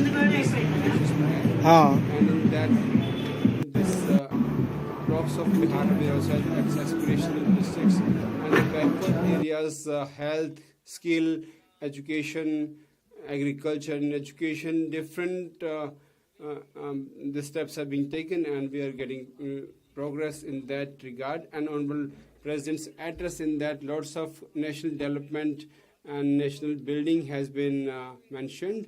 This is the pride of our country, and it's a very good chapter in the history of our country, and we are now getting fulfilled in our responsibilities, and we are fulfilling our roles. And Honorable Chairman, sir, the Honorable Prime Minister Modi ji of our country, under his leadership and the far-sightedness, we have these economic plans, and the schemes are being provided to the last man in the society. And this is a very good step. For that, I really thank Honorable Prime Minister Modi ji. From the bottom of my heart, I just thank you for this. Honorable Chairman, sir, I would like to conclude with saying that the 25 crore people have been taken above the port line, and for that I congratulate this government. And for the developed country, the poor, youth, and the women power, and the farmers, how they're being strengthened, that kind of step is being taken by the government. They're committed towards that. With these hopes, I thank Honorable President on her address to this House. Thank you, sir. Arvind Swant.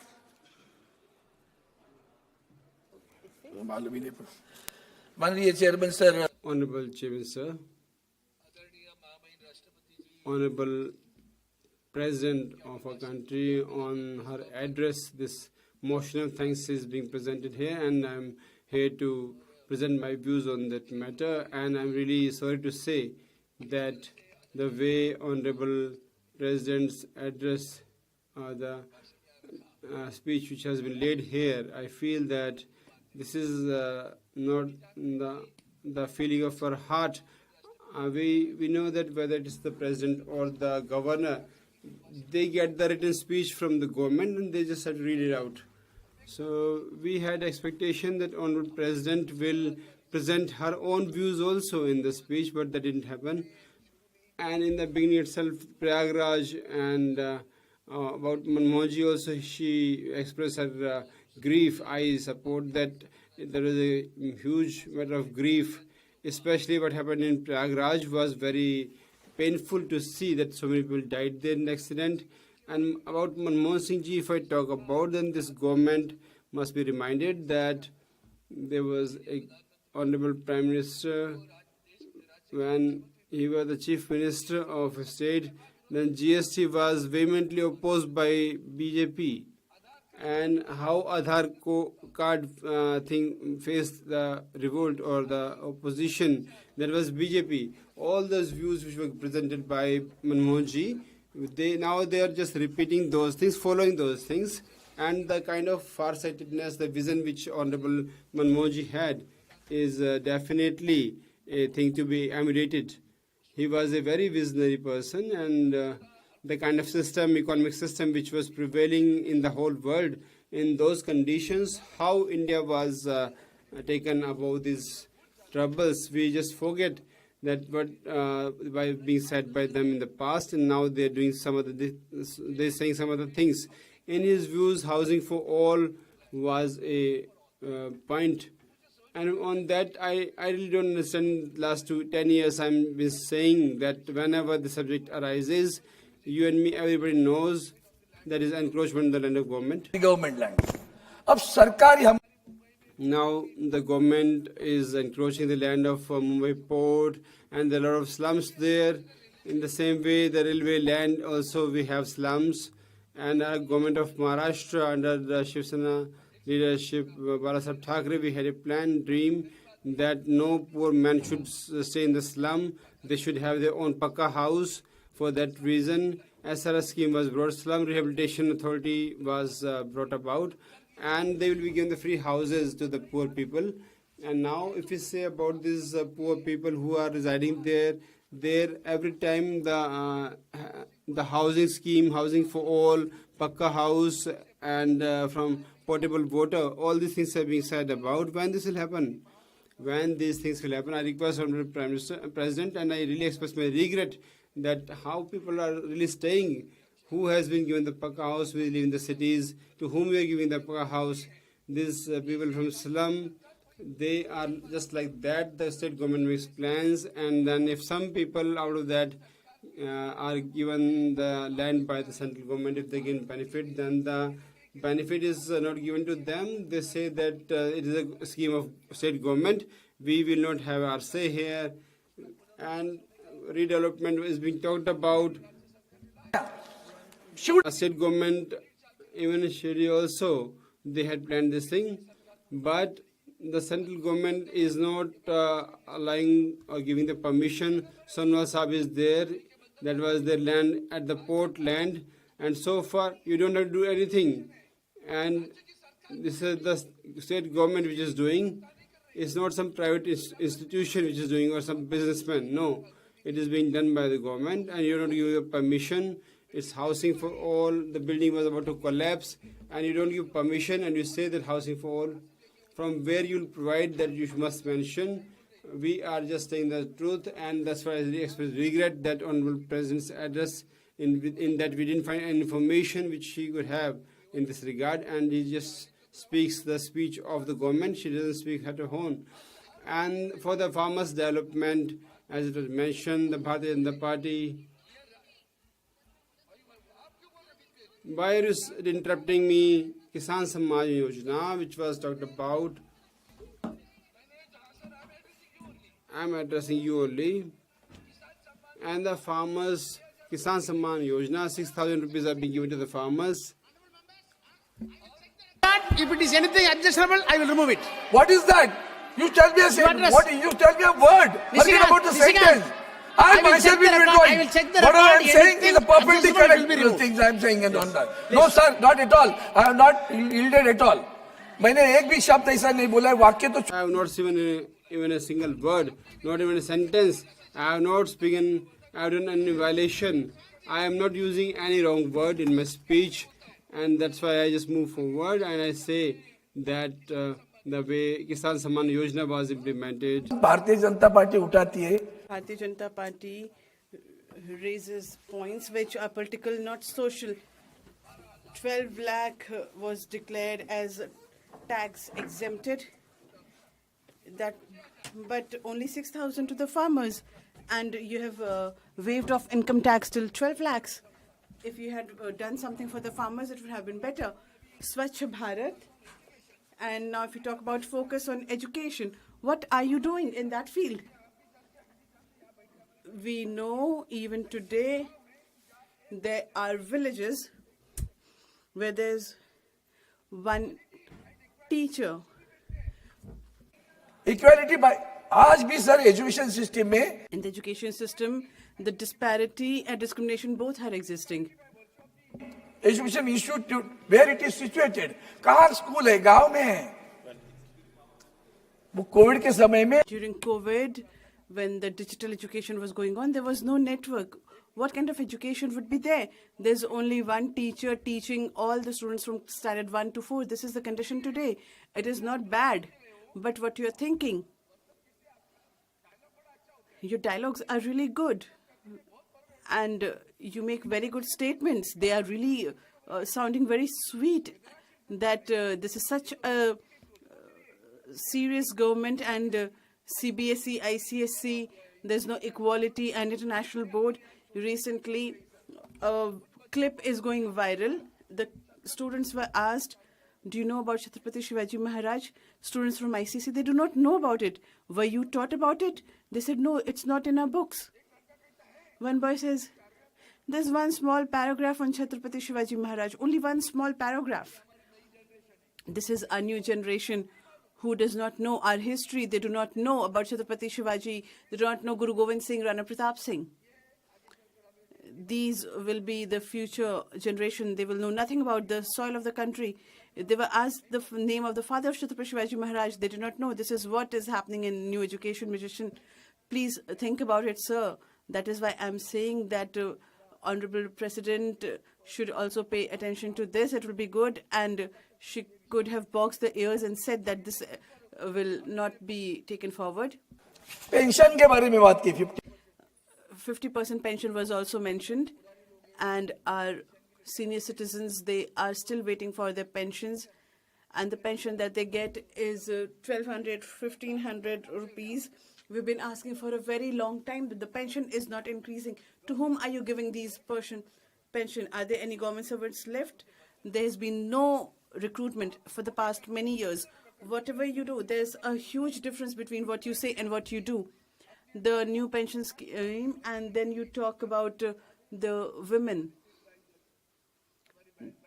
Our sister was sitting there who had won the voluntary prize, and nobody went there. That is why I'm saying there's a difference between what you say and what you do. And now if I talk about Atmanirbhar Bharat, it has done away with BSF. It has destroyed the BSF. We are talking about 5G services, but who's going to take it? Is BSNL or BSNL MTEL providing it? In Mumbai, and where you've started 4G in that village, we have to live in Mumbai, Delhi, Calcutta, Chennai, but you will provide it in the villages. Why? It will cause harm to your friends. It will be a problem for your friends. Look at all your children. Look at the children of the country. Infrastructure. Now I will talk about infrastructure. In Mumbai, Goa, the Mumbai-Goa road, we had sent the Chandrayaan to the moon. The expenses that were borne, more than that, from Panvel to Pangaon, the road, that was the expenditure, but the road has not been constructed. Only for infrastructure. How much nature has been damaged for metro railway? Goregaon forest was destroyed. You're talking about climate change. You show your sentiments there. Thousands of trees were cut down. But then you don't remember what you are doing. What is the definition of development? Can you destroy nature and prosper? This is the misfortune that we have here. That is why I'm reminding you that road Mumbai-Goa is still not ready. Now, if I come to talk about airport expansions, our city operations are not going on. And if we talk about the port in Palghar, Varvand, there's this port. The people struggled there and they shook us because that is very close to the sea. But the Mumbai port, which is a historical port, and did you ever think about developing the Mumbai port? Honorable Gadkari ji had made a plan, and he told everyone, the file is still pending. Please look at that file once. Why are you venting out at Mumbai? Because of the Mudra port, are you stopping the development of Mumbai port? Are you not developing Pune? Honorable President knows only about Vadvan, not Mumbai port. But it is not to be developed. This is the sad thing, and I express my condolences for that. When you talk of Sabka Saath, Sabka Vikas, is Mumbai not included? Is Maharashtra not included in the development of all? You take all the companies to Gujarat. Why are you snatching it away? You bring 10 more companies to Gujarat. I will not feel bad if one state develops, but you snatch it away from Maharashtra. Mumbai, everybody knows it's a commercial center in the world. IFSC, International Financial Service Center. The office was to be constructed in Mumbai, but all of a sudden it went to, you gifted it to the gift city of Gujarat. All the factories have been shifted there. Is this an inclusive growth and equal development? Why are you doing this? And don't think that we don't know that you're aware. Now, affordable health care, our doctor is here, and we have big BMC hospitals where people, students want to take admission there, but they cannot prescribe medicines there. In JJ hospital, medicines are not available. MRI is shut down, CT scan is shut down in the city of Mumbai. Within 2 minutes, I'll conclude. Please conclude. Oh, okay. Cancer ke bare. You already exceeded. I do understand. I do understand, sir. I'll take care of it. Please conclude within a होता minute. क्या है? I'll conclude it. होता बहुत सारे विषय रहते मन में. There are many subjects in my mind. Now, in the city of Mumbai, this is the condition of the Mumbai city. Now, in Mumbai, there's a Mahatma Gandhi hospital. It belongs to a trust. Long back, it was an industrial area. So, for the factory workers, it was constructed. Now, this hospital is not running. And there's a lot of crowd in Tata Hospital in KM also. But we are requesting that Mahatma Gandhi Hospital is there. Take away that hospital. Give it to Tata Hospital. Take it. We don't want it. Take it to KEC or Tata Hospital so that all the people who come to the Tata Cancer Hospital, there's no beds. So if you go there in the morning, you will see similar crowd as there are at railway stations. Mahatma Gandhi Hospital is lying vacant. It belonged to a trust. Now it is with the government. Take it up and serve the people. It will be available for that, for cancer, healthcare. Do you not need provisions when there are no machines in Mumbai? What will happen in the villages? This is the difference between what you say and what you do. I will conclude very shortly, sir. And in the morning, our honorable leader of opposition, Rahul Gandhi, reminded me, and I will come to Election Commission once again. He spoke about the removal of the Supreme Court judge, and very recently, you changed a rule. Those who lost, we said that we want to see the counting. Sir, 1 minute, please. What they did, the Election Commission changed the rule that they will have a mock poll, but they will not calculate the entire number. We wanted to know that after 5 p.m. there were a lot of people give us the CCTV coverage. They're not giving us that also. This is your respect towards the Constitution, and I express my condemnation on the motion of thanks of the President's address, and think that whatever I have spoken, please, it will be a feather in your cap if you develop the Mumbai port. Thank you, sir. धन्यवाद अध्यक्ष महोदय. Thank you, Chairman, sir. I stand here to speak on the motion of thanks on the President's address on behalf of my party. And at the outset, I would like to pay my obeisance to the late Prime Minister Shri Mohan Singh ji. There are only 2 members who are going to speak from my party, so I will be very short. The Honorable President, in her address, spoke about the Mahakumbh in Prayagraj, and she also spoke about the middle class at length. So, from the point of view of the middle class, what is this Mahakumbh? I would like to recite a few lines. आजकल खुद के हिंदू होने पर Nowadays, I feel a little prouder on myself for being a Hindu. However, when I'm a Hindu, I have no contribution in that. But when we look at the rich heritage of the Sanatan, I have huge faith in that. And just to say that you are a patriot, you have to show that you are religious. There's a great opportunity in the global festival of Mahakumbh where you can wash away your sins. And that is why, like lakhs of devotees, I also went to Prayagraj Mahakumbh. In Yamuna, which flows near Delhi, we saw the results of election mandate and campaign. But in Bihar, there was a lot of flow in the river, but Saraswati River was somewhere lost because in today's politics, we lack justice. Hail the holy river Ganga, which is washing away the sins of everyone, and it has included all the failures and lacunas of the government. And with that, I took the dip in the holy water with that trust. And I was shocked to see that there were people who were taking dips in deeper waters than I was in. He was no stranger, he was known to me. And that was the currency of my country.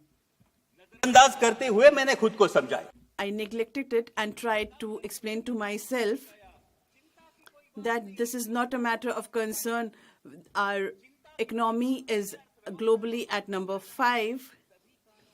Then the river whispered in my ears that in per capita income, we are at 141st position. But I do not need to think about any of this. I'm just a common middle class person and who is happy to see the tax rebate in the budget, but who's paying 5 to 18% GST on daily household needs, slippers, soap, clothes, even coffin, and pesticides. You should be ashamed of that fact that even coffin is included in that. Nothing is left out of the ambit of GST. I feel the pain, but I do not see the wounds. Indirect tax, GST, that is the speciality. And the health and education cess is also taken from me. I pay health and education cess as well. But when we have to go to a private school for education or we go to a private hospital for our treatment, I pay GST and road tax on my own vehicle, but the toll, petrol, and road cess is also there. There is high inflation, but salaries do not increase in that ratio. But I cannot complain about it. I hang in the local trains, I get stuck in traffic, and I live only to pay the premiums and EMIs. EMI reminds me that when I could not pay the EMI, the bank came to my door because I failed to pay the EMI. And that very same bank, a businessman took crores of waivers and he was taking a dip in the holy water. It angers me. It baffles me, no doubt. But what can I do? I can only vent out on the social media. But who am I? What is my existence? I'm just a common middle class. But when I wanted to take the second dip, breaking free from the stream of thoughts, then I heard a huge cry that everyone who came wanted to earn some purity, and they were baffling for life. There was a stampede and people lost each other. Their hands were torn apart, their dreams were shattered, and people were trampled under each other's feet. The place of worship and devotion, which was decorated, now that is watching the tandav, that is the destruction of dance, of death. But before that, they laid a lot of emphasis on covering up how many people were lost, they were not found, and how many were dead. With these people, even the government figures are also lost. The administration, the government, they are all keeping mum. Even the media is quiet on this. And maybe that is why more than humankind event is important. This event was more important. in the pretext of the faith of the Mahakumbh, we could see political and now after humans, we saw humankind being trampled. The river Ganga trembled and said that there are mounds of dead bodies on my banks, and this is nothing new for me. I will wash away your sins, but you will have to make a promise that you will not let democracy turn into a dead body for political gains, and you have to take care of this for the future of country. I took the last dip with tears welled up in my eyes. I do not know about my sins, but this blind devotion, that blindfold was taken off. Hail the holy Ganga river, who was more responsible than sentimental and made a middle class realize that what the duties of being an Indian are. Jai Hind. Thank you, sir. Honorable members, Srirang Appabani.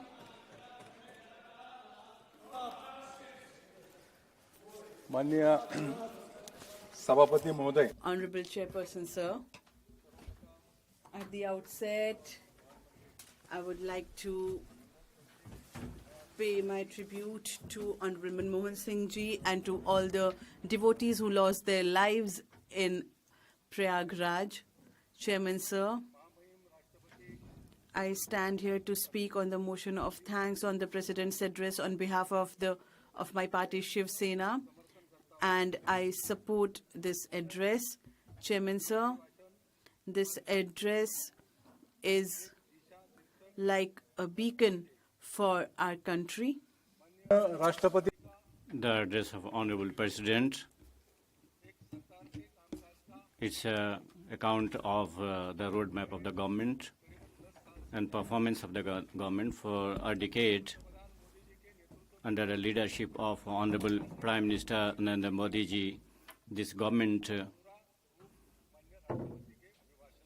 has given in the address of Honorable President. I was listening to the speech of Honorable Leader of Opposition Rahulgandhi ji, whatever accusations he made and whatever he said on the floor of the House, through this House, I would like to say to him that if he has any documents, you lay on the table of the House.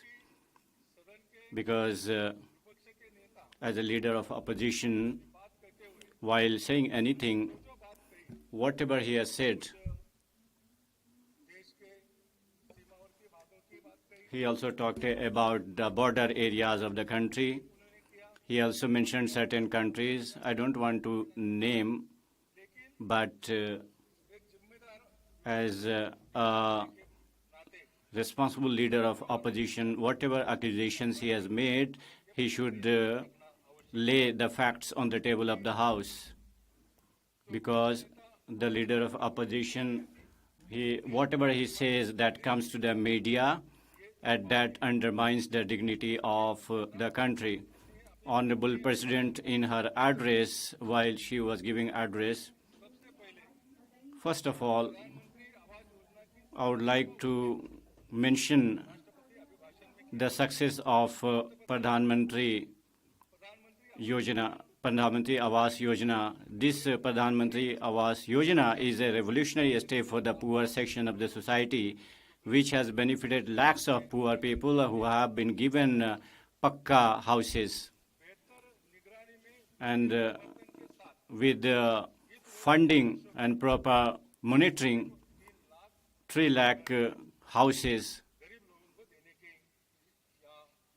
will be given to the poor people, which has been highlighted in the presidential address. At the same time, I would like to say that in this country, in a large number, there are people who do not have official documents, who do not possess Aadhaar card, who do not have voter cards. And the people who are living in big cities in helmets, they do not have documents. So I would like to raise their concerns. beneficiaries under the scheme, some money they have to fetch out, and they can't give that amount if they do not get help from the banks. The bank should be sensitized about the issues related to their houses in our country. Agriculture is a means of livelihood. That's why the government is paying attention to this sector. Our government, in order to give a remunerative price to the farmers, is very much committed. And the government, in order to strengthen the rural economy, is empowering the farmers and farming community. But in our country, or in the entire world, urbanization is taking place at a rapid pace. There is a migration from rural areas to urban areas, and huge population is भूमि लगातार घट रही, इसके साथ ही साथ शहरीकरण से प्रदूषण की समस्याएं बढ़ी जा रही है. also leading to pollution. Pollution and public health, there is a negative impact, and because they do not have land, the farmers are migrating to urban areas. The government need to pay attention. The economy of the country in the last in the next 3-4 years will become the biggest economy of the world because of strong policies and investment, digital revolution, and self-reliance in India itself. In GDP,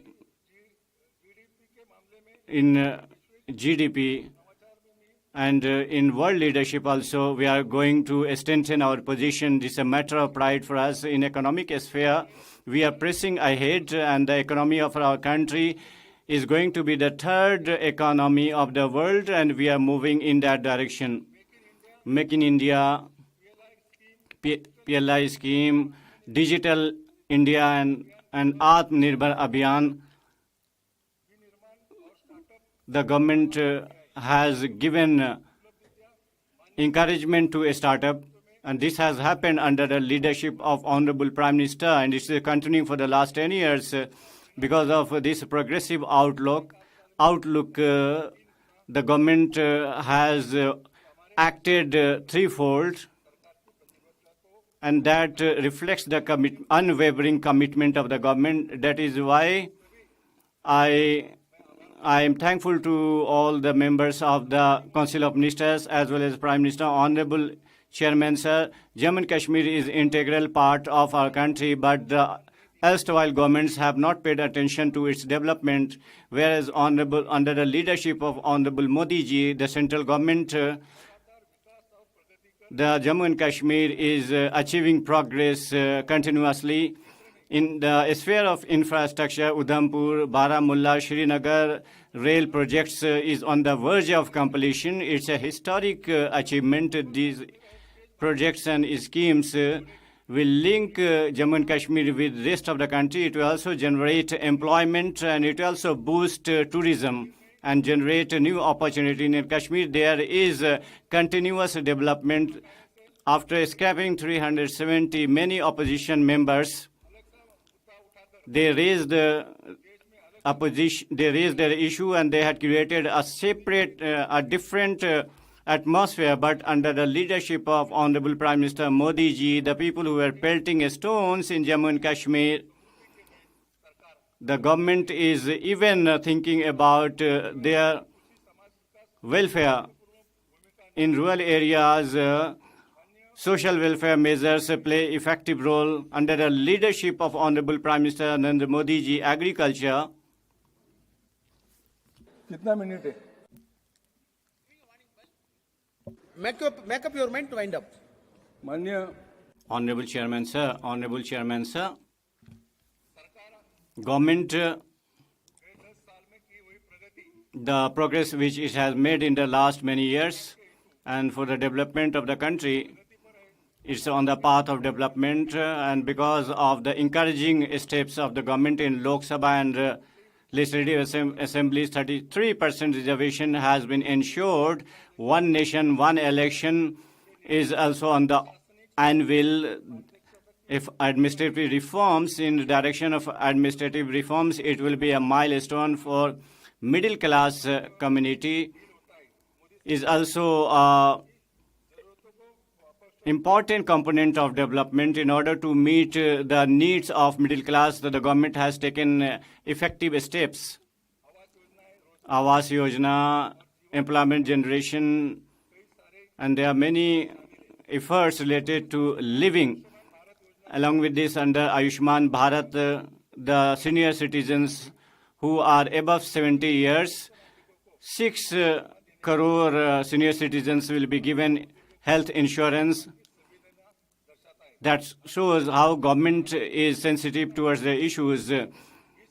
So in this sector, in order to boost this sector, the government has launched the Credit Guarantee Yojana, and e-commerce hub has been started by the government. In MSc, Credit Guarantee Yojana and e-commerce export hub, the trade will be boosted. These steps will empower the country. In financial year 2023-24 fund has been increased. During COVID-19, when the entire country was in the gulf of COVID, Honorable Prime Minister, under his leadership in India, the crisis which was in the country, we faced it, and other schemes related to the health, the Modi government, in order to protect India, the commitment was shown by Honorable Prime Minister. This is, health is very important issue, and everybody should be healthy. Under the leadership of Honorable Prime Minister in the entire country, the health sector has been given 1.75 lakh Arog centers. This big decision has been taken by Honorable Prime Minister.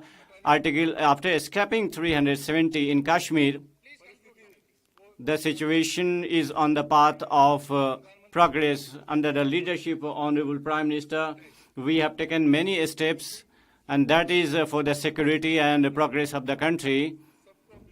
We all together, we have to face these challenges, and for the bright future of the country, we should take our steps forward. Our government has made new records in each sphere. This address reflects the roadmap for the bright future of the country. I support this address. Honorable Member, Fagan Singh Gulasti.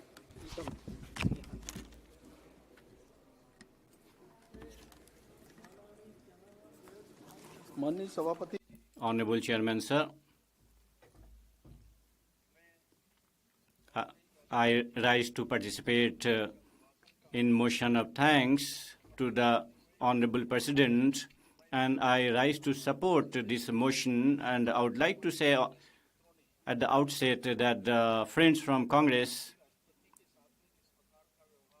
the way the comment aspersion was cast on the President of India, it's not good, and that too a woman and a tribal woman.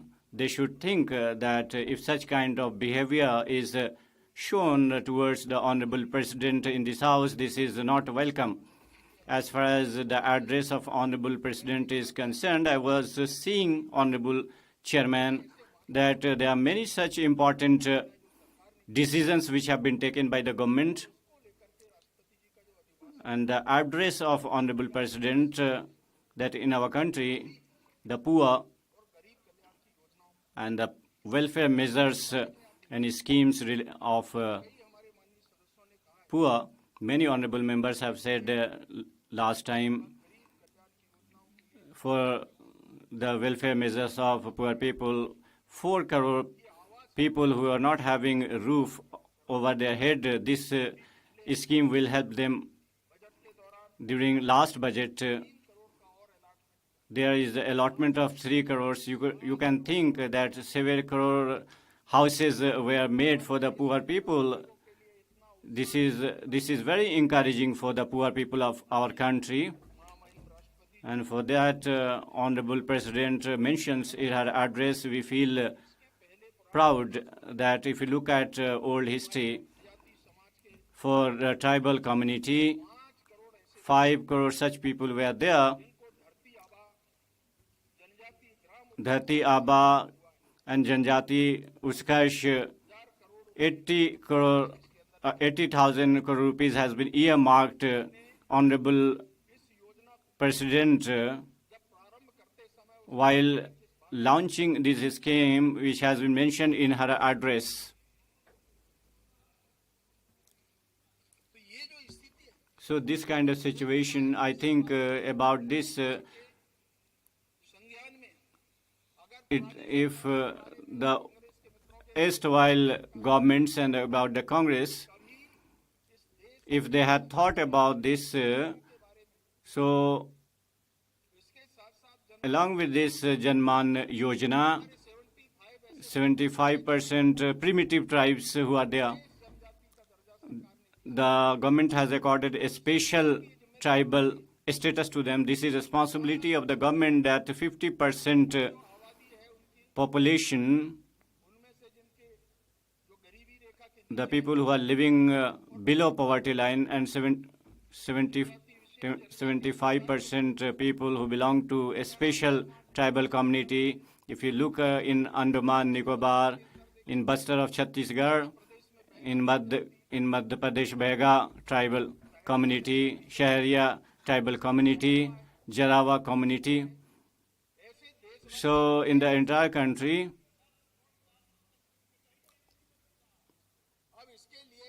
for this, what the government has done, I can tell the House.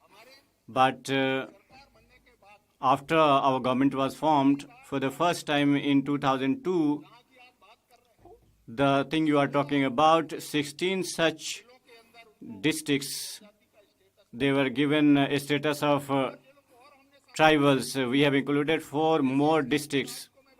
So I can tell you many such instances, but I want to say that actually in the address of Honorable President address, all these things have been mentioned.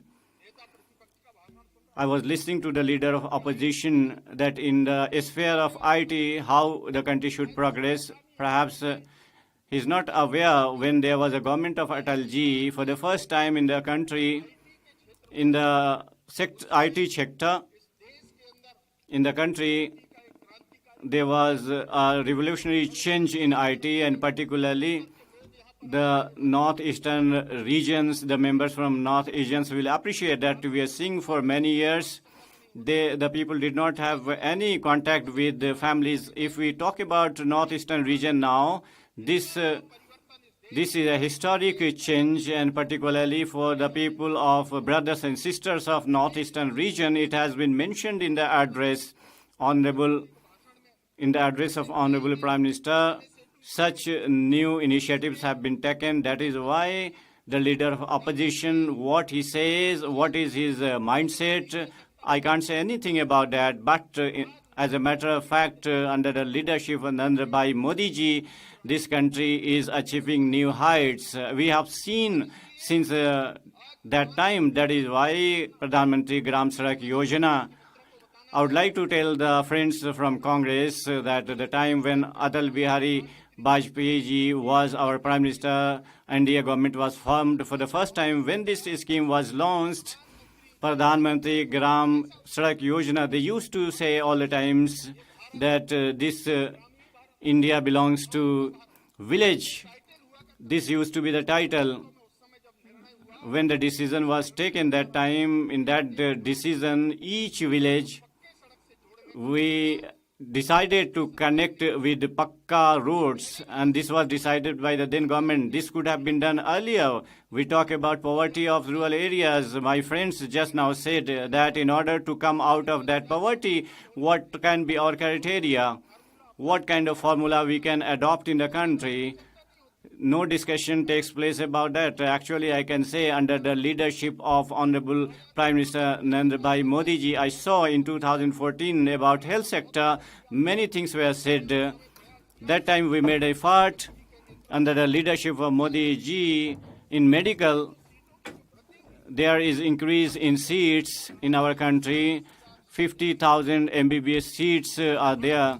It's now 75,000. After 2014, we have increased it to 75,000. In PG, there is an increase by 25,000, and continuously we are taking forward in rural areas as well. In tribal area, there are tribal districts. We are making effort to cover those districts also. Look at the thinking of Honorable President and look at her address. That's why with pride I say that such efforts are reflected in the address of Honorable President Ayushman Bharat Yojana. I'm reminded the time when this announcement was made about this Yojana. Pradhan Mantri, Honorable Prime Minister Narendra Modi ji announced this. 50 crore people will get benefited, and gradually in the entire country. There can be some exceptions of states, but in the entire country, from 75 to 80% people are getting benefited under this scheme, and that is why, Honorable Chairman, sir, about railway,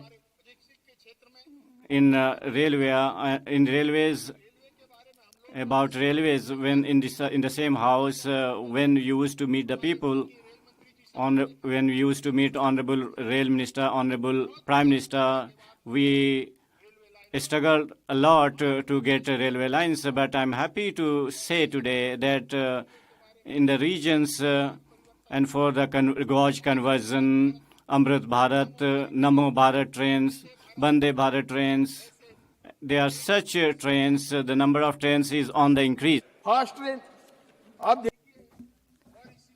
Now you may see that in our vision of Vikasit Bharat, the participation of the people, the roadmap for economic development of India, and the power of India as a high technology country, and Aadhaar, these are all the steps under which the President has actually shown the vision of the country and mentioned it in her address. And that is why our leaders of opposition say that we do not have any vision for the country. This is a big target, that this country is moving forward. And from economic point of view, we used to be at number 11, now we are at number 5 as an economy. This would be the third largest economy of the world.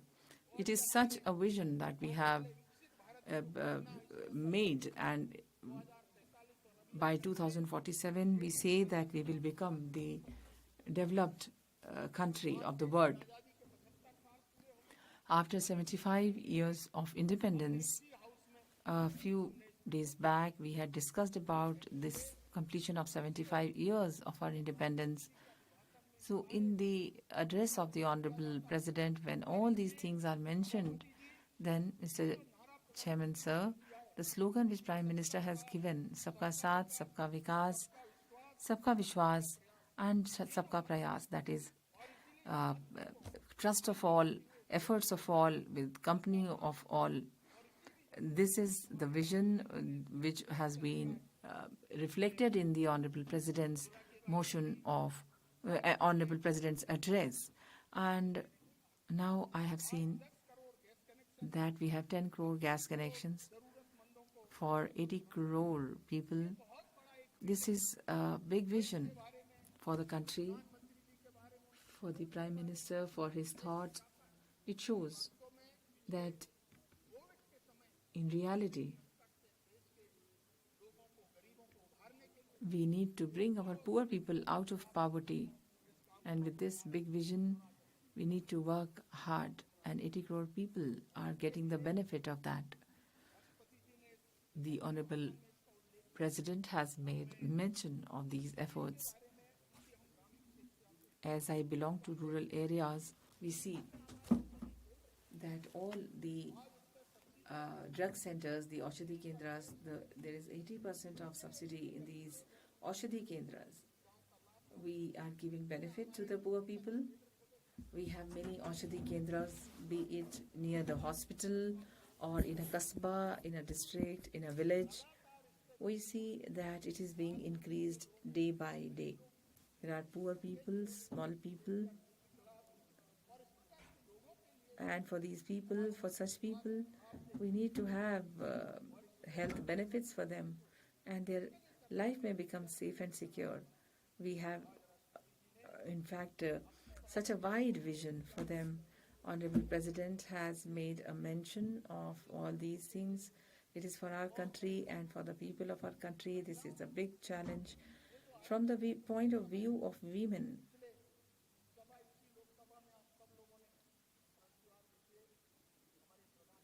we have observed that the vision of Narendra Modi ji is for women, for Lok Sabha, for Vidhan Sabha, 33% of reservation. When delimitation takes place, then there would be many of our sisters who would come to the house. In the past few days, we have observed that these bills have been torn in the old house. They were torn off. Such incidents took place, but I'm happy to say that such decisions have been mentioned in the Honorable President's address. The self-help groups are working in the country, and I do understand that before 2014, 1 crore 34 lakh sisters were working under the SHG, and there are 8 to 10 crore of women who are working under the SHGs. They have been included under the SHGs. And this Nari Shakti Vandan drive in Lok Sabha, Vidhan Sabha for our sisters is a very good effort for empowering women. It is improving, it is increasing and expanding. 9 lakh crore rupees. More than that has been provided for the women, their development. It has been distributed among them. And one more thing I wish to say is that the recovery is to that extent. There are many cases of fraud. Banks have given grants. 90 to 99% of the money has been appropriated by the women. They have repaid it to the banks, and that is why the banks are really happy that they are dispersing money into the women. So 1 crore 15 lakh rupees have been given. The Lakpati Didi is also, Lakpati Didi, Don Didi, these are very important schemes. Just because we had a woman president, there is a vision. It is mentioned in our work, and that is why, Mr. Chairman, sir, such schemes, such programs for women, for empowering women, if we look into these aspects, we would see that the government is moving forward with a very big vision. I would extend my congratulations to Honorable President that she has thought about the women, Drone Didi, and all other policies in the agriculture sector. And in the past 10 years, past decade, the Ayushman Bharat, Make in India, Startup India, Independent and Digital India, these are the schemes where youth are being given employment. I went to many places, got an opportunity to visit many places, and I could see that the educated, unemployed people in government services, in large numbers, 10 lakh people have been speaking about it, and we have been making a mention that a change in the country should come due to MSME, credit guarantee scheme, e-commerce portal. These are to be encouraged. And I do remember that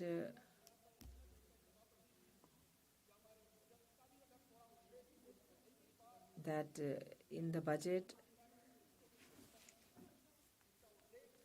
It has been mentioned in the MSME for the SC/STs, and it had never been mentioned earlier. This is a great vision of the government. I would extend my congratulations to the President that there are many industries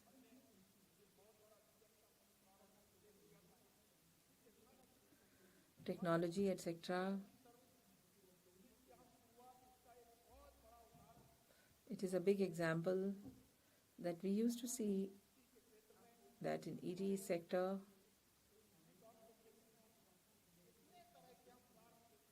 we have given many examples. I would like to congratulate Honorable President that it is such an area which we have taken to heights. There is no other area or the state or the union territories that have not witnessed development. Our reach is to the Gram Panchayats also. Every area we would like to say that our Prime Minister of India, the former Prime Minister, they said that when 100 rupees are sent, only 16 rupees are received by the people. This is an example that crores of people, poor people, laborers who work in the panchayats, who work in the rural areas, there is so much of change that we have witnessed. This is the reason that the mechanism that has developed proves it.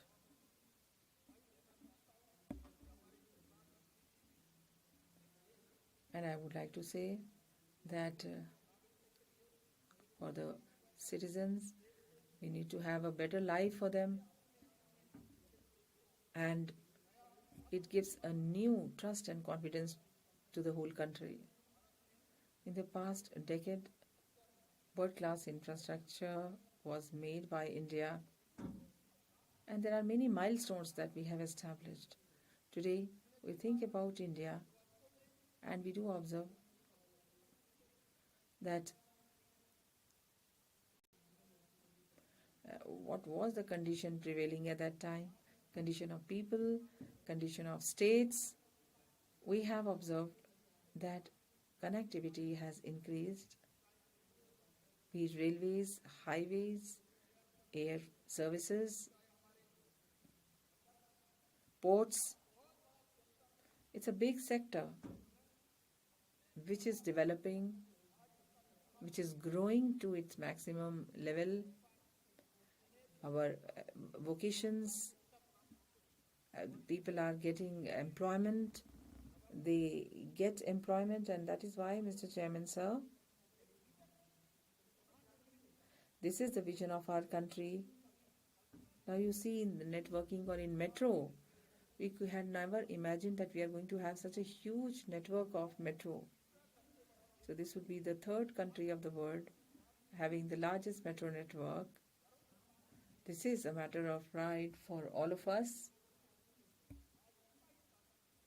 This is the reason that we should have willpower, and because of this willpower, we have been able to do something. National TB eradication program we have made, and we have thought that we are going to make India completely, we will remove TB from India, and people have expressed concerns. The President has mentioned it in her address.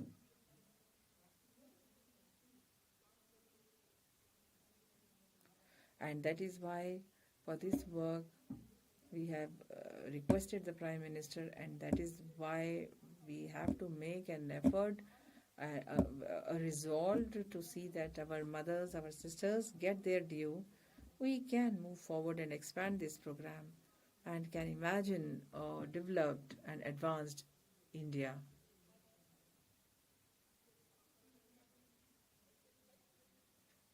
There are many areas tribal areas. There's a lot of bad impact on that. And we have to see how things are done, and that is why budget has been provided for this purpose. It is mentioned in the address of Honorable President. And that is why, Mr. Chairman, sir, in Madhya Pradesh, especially for irrigation, we are moving on the vision of Baba Saheb Ambedkar and have been thinking of providing drinking water to various areas. At that time, the crisis of water was there. Now we have an option as to how we have to interlink the rivers. Atalji had initiated this program, and it should now become fruitful. It will provide water to the farmers of our country. The common people would get water. And that is why this is an important mission that we need to look into. And I'm happy to say that this special program of interlinking the rivers, 37 crore rupees Ken Betwa link are some of the links which are very important, and this is the vision of Honorable Prime Minister. Honorable President has mentioned this project, Samvad Link project, Sukhoi Parvati, Chambal project, Rajasthan, Madhya Pradesh, irrigation, drinking water facilities, all these things are provided. And with this vision, I would also like to say, I would congratulate Honorable President that the Dalits, the backward classes, and the extremely backward people, whatever they have got is something really good, because after decades of our independence, the tribal people, they were being ignored like anything. Now the Prime President has said that the government has given priority to the tribal sector, the tribal people, but our opposition at the time of President's address had said something which is not appropriate. And PM Jan Dhan Yojana is also one of the important schemes. The many provisions have been made, and more than 470 in 1990 it was initiated. Before that, there was vision in the field of education, tribals. So we need to have quality of education.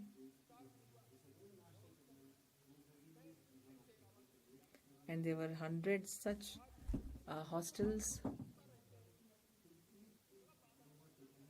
There are Eklavya Adarsh Vidyalaya.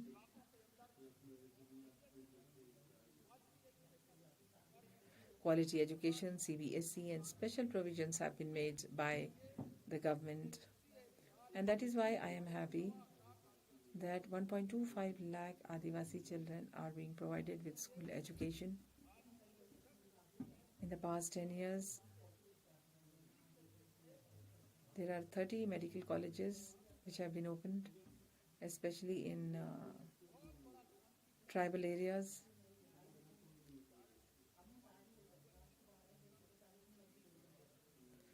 New medical colleges have been opened.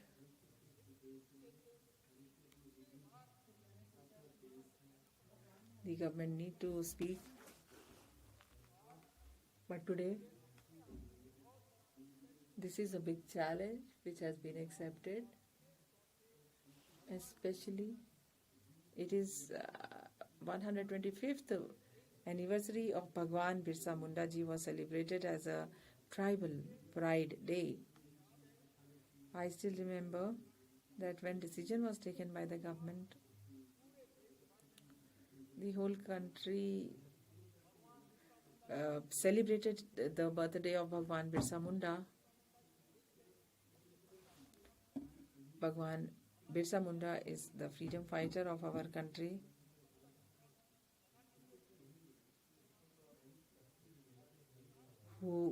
protected the rights of the tribal people in the forest and who fought for the rights of the tribal people, even against the British. So, if we are initiating this scheme, we made many laws for them, and be it groups, communities, or even individuals, they are in large number in our country. So people of our tribal areas who are living in these areas, those people should not be ousted from the forest areas, and even for the northeastern areas.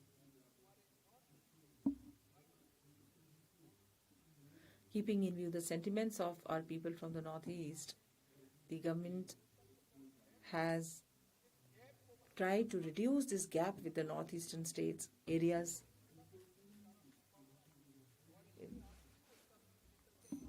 which is why the development in the northeastern areas is possible with a big vision.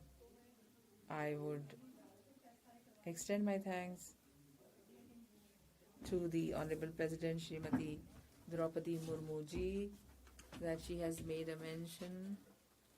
And I would also like to say one thing, that Article 370, which was revoked, Article 35A was also revoked because this was creating a lot of trouble for the tribal people. And I observed at that time, we had never thought that this would be done, but today we are very happy to see that it is a revolutionary step taken by the Prime Minister Narendra Modi ji and his government, and this is a big step taken by them. For Jammu and Kashmir will be getting benefited, and with this I would like to conclude, sir, Honorable Chairman, sir, that definitely for all of us, for the President's address, if you say, these small things were mentioned, and many even didn't even try to match these things, but all this have been included in the President's address. And I congratulate Honorable Madam President, and I congratulate you also that we all can get together for the welfare of our country. And Honorable Prime Minister Modi ji is also to be thanked and congratulated that definitely he has fulfilled this vision with all honesty, and he has tried to make it available to all the people of our country. And with this I conclude. Thank you, sir. Thank you.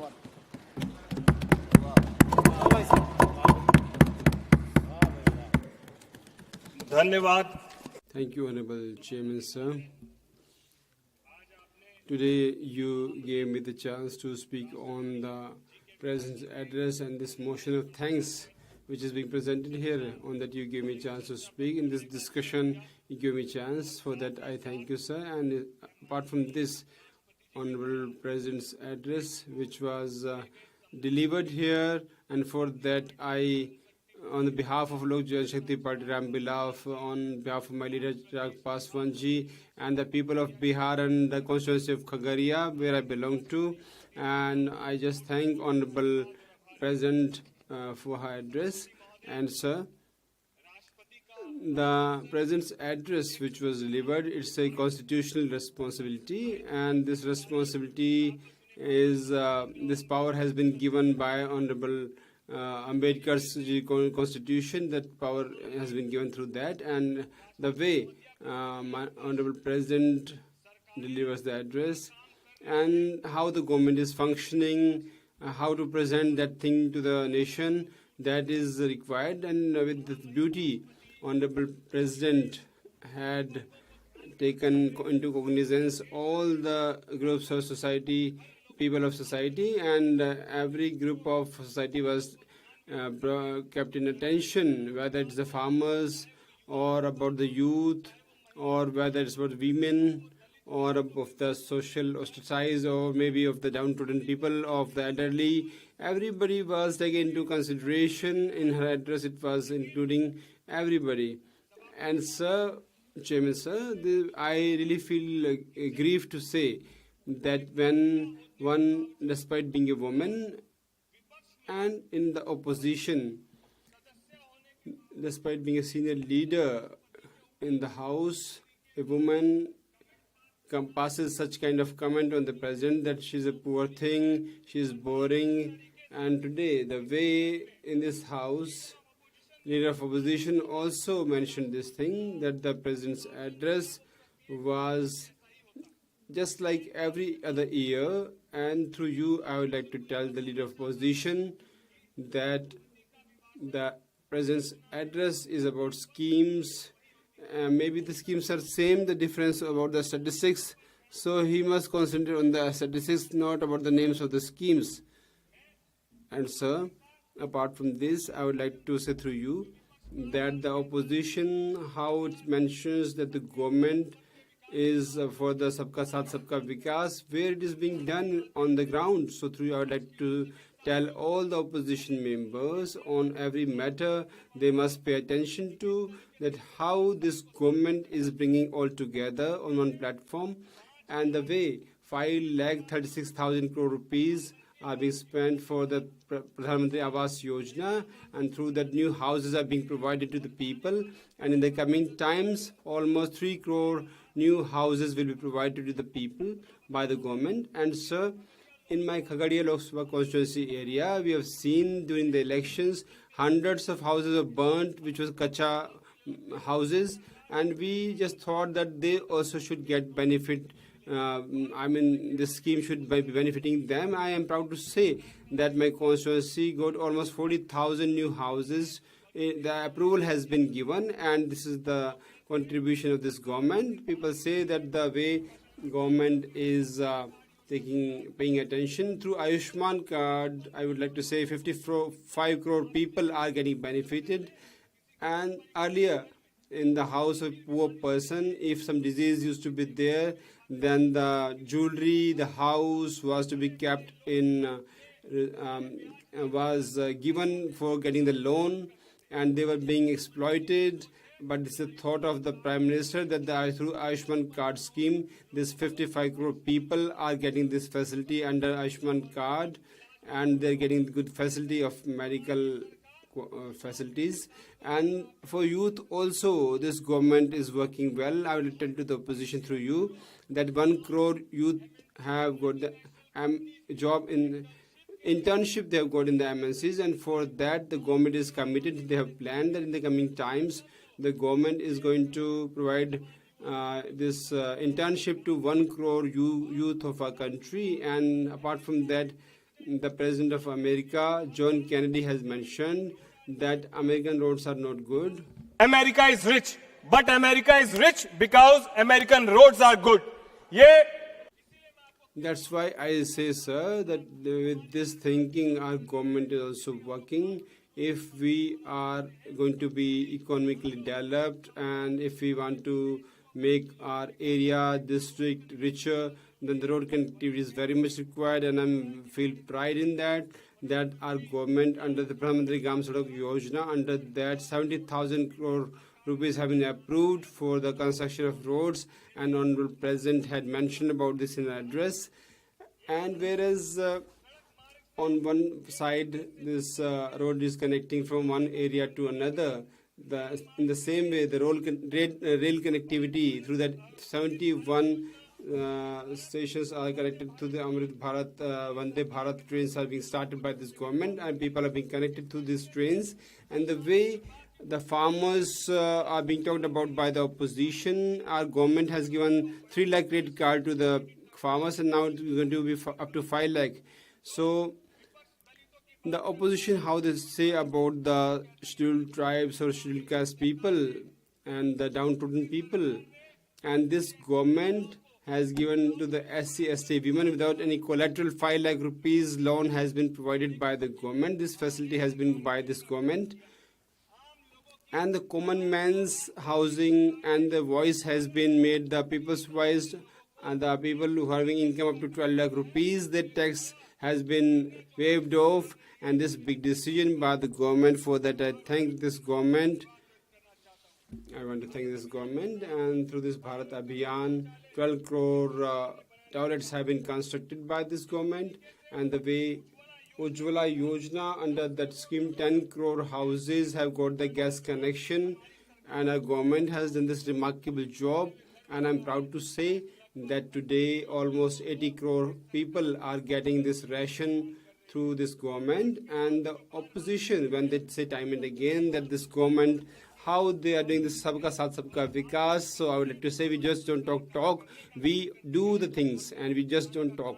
And we have done this in the past, and that's why we can say that today a big population is above the poverty line, and now they have faith in the government, and our government through reform, perform and transform this ideology we are following, and continuously we are working in that way. And apart from that, Honorable Madam Chairperson, I would like to say through you, I come from Bihar, and the last two budgets, whenever on Bihar, wherever some scheme was given under budget, then the opposition used to say with all outcry that this was the budget for Bihar.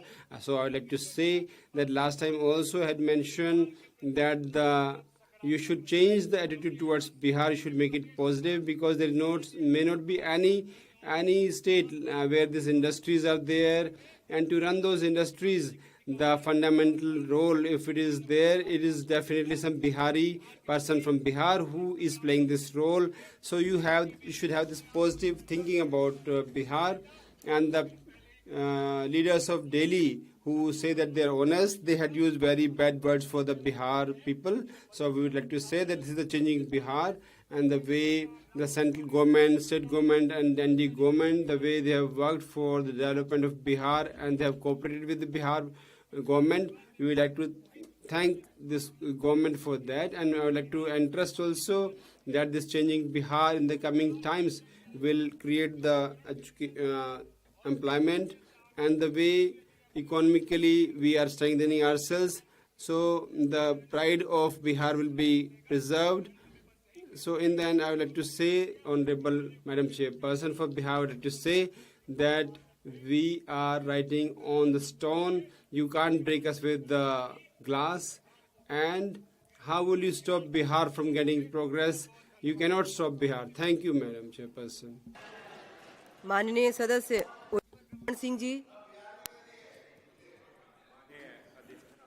आपको बहुत बहुत Honorable Madam Chairperson, I thank you that on this motion of thanks on the President's address, you gave me a chance to speak. And the Honorable Madam President is thanked hereby that Baba Saheb Ambedkar's was paid regards for his constitution. And the way they used to say that this is a fashion, now they say it is proved that Baba Saheb Bhimrao Ambedkar's name is not a fashion. It is in the heart of and the faith of every Indian. And that great man who had given this bright constitution to us on his views. Now we are saving our constitution. We are struggling for that, and we are proud to say that the leader of opposition under his leadership, this rahulgandhi ji, and the leadership of Congress, we are having this fight, and we'll keep on fighting in this regard. Today, the disregard for Baba Sahib we cannot tolerate. We have not tolerated in the past also, and not 100 times, 1,000 times we'll be naming him, and we want to say together that the people of India, we are having this happiness to say that the Honorable President had mentioned about the name of Baba Saheb Ambedkar. I come from Allahabad constituency, and the Kumbh Mela has been organized there. I would like to say that my constituency is Allahabad. So I would like to say that first of all, those who have lost their lives there, I pay my tributes to them. And one more thing I would like to say, that those people who had gone for who don't know about the Kumbh or Earth Kumbh, the real trust or the faith or the religion in the people heart, we can say that we have seen the village. If we have not, Moni Amavasya is the time, and Kailash Gautam ji had mentioned his poem that on Moni Amavasya lakhs and crores of people went there, and the Uttar Pradesh government had said then 10 crore people can come for taking bath there for the holy dip. But if they had made good arrangement, if they invite the people, then they have to make all arrangement for their food and for their housing. But government of Uttar Pradesh, to those pilgrims, they had not arranged anything for them. They have been given this maltreatment. For 30 kilometers they went by walk for the holiday and bath in the Ganges, but they were not having toilets. They didn't have the potable water. They didn't have any facility of staying there. They didn't have the facility for the foods. So I would like to say that you may please go.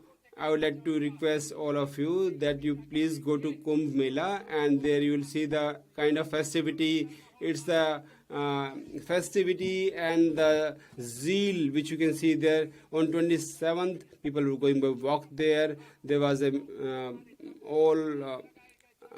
festivity all around, but the stands which were there, and through poem I would like to say they have become this city has become a city of tent. And in the faith of this Mahakumbh, this has become a house of people. And in this way, this Mahakumbh has made this city thrive for the people's visit. But the arrangement for the crowd management was not there. So it was said that after 144 years, this Amrit Pan, for this nectar's gain, this was organized, but the Uttar Pradesh government invited, and after that the arrangement was just left to the lurch. And 3 places the stampede took place, and the government of Uttar Pradesh is not ready to tell that how and why this stampede took place, how many people died, lost their lives, and so far the names also we don't know who lost their lives, how many people were separated from their own people, their names are not being told, and how many vehicles are just stranded there. And the main thing behind was this, that the main reason behind this incident was that the bridges which were there, three bridges were there of contours, and all those 30 bridges, 15 for going for the return journey, 15 were there, they were all closed there. And from one passage they were to go, from one passage they were to come back. That's why this arrangement was collapsed. That's why people, when they go to such a far-flung area, 20-30 kilometers they walk, they slept in that sand, and people were just thronging that place. And because of that, the administration and the police, they failed in the arrangements. The government of Uttar Pradesh had this all hollow claims, and that's why this huge or this unfortunate accident took place. It was not about the VIPs who lost their lives, the common men lost their lives. And the way the vehicles of VIPs with the hooter, with the siren, they were moving there, and the voice of the saints was lost in that, and the poor people lost their lives.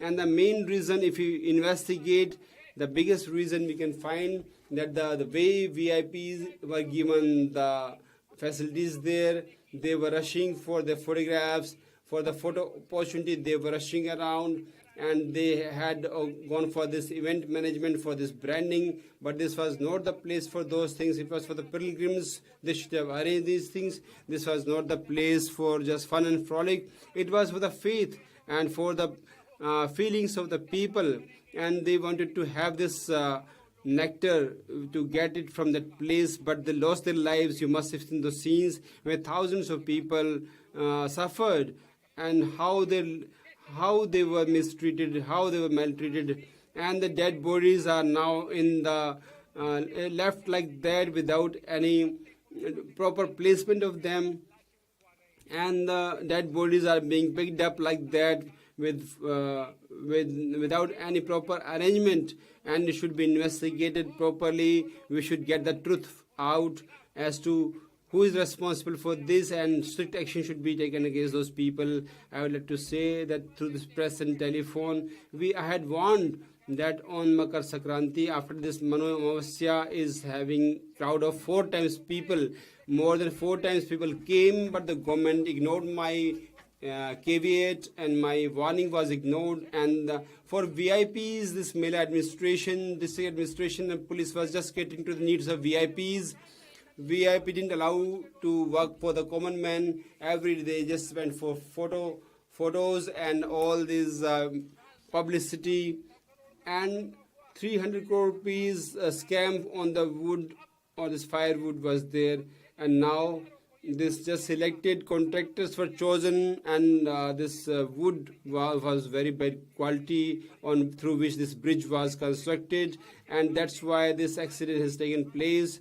And now the statistics are being hidden, statistics are not being revealed properly. That's why I would like to say that I would like to request that JPC must be set up, and through the committee all the MPs should go there. They must find out what is the real reason behind that. And through this one poem I would like to say that this false and the fake things have been spread and the truth has been hidden, and the stars have lost their light for this wrong stories being spread out, and the truth has really suffered like hell.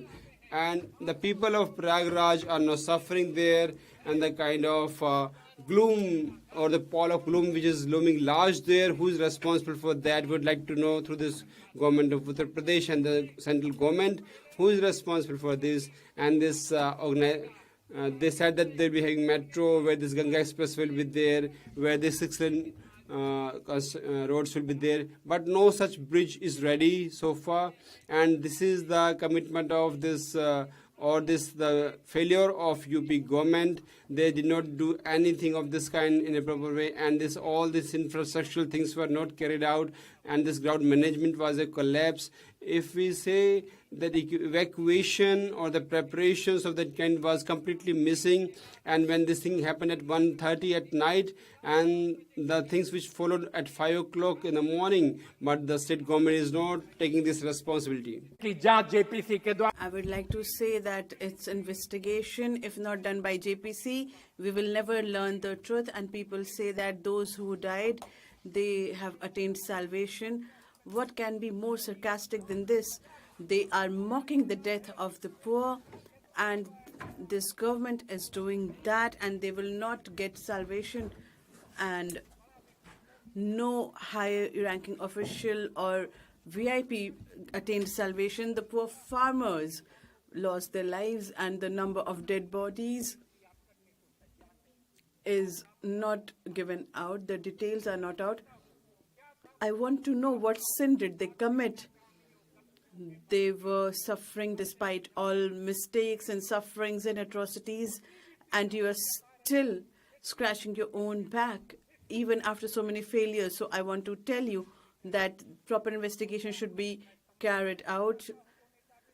Chairperson Madam, I would like to talk about the amendments which the Honorable Leader of Opposition has set forth. I associate myself with that. I want to know the rate of unemployment. It has increased from 8 to 8.3%, whose mention was nowhere in the Honorable President's address. It was half-baked truth.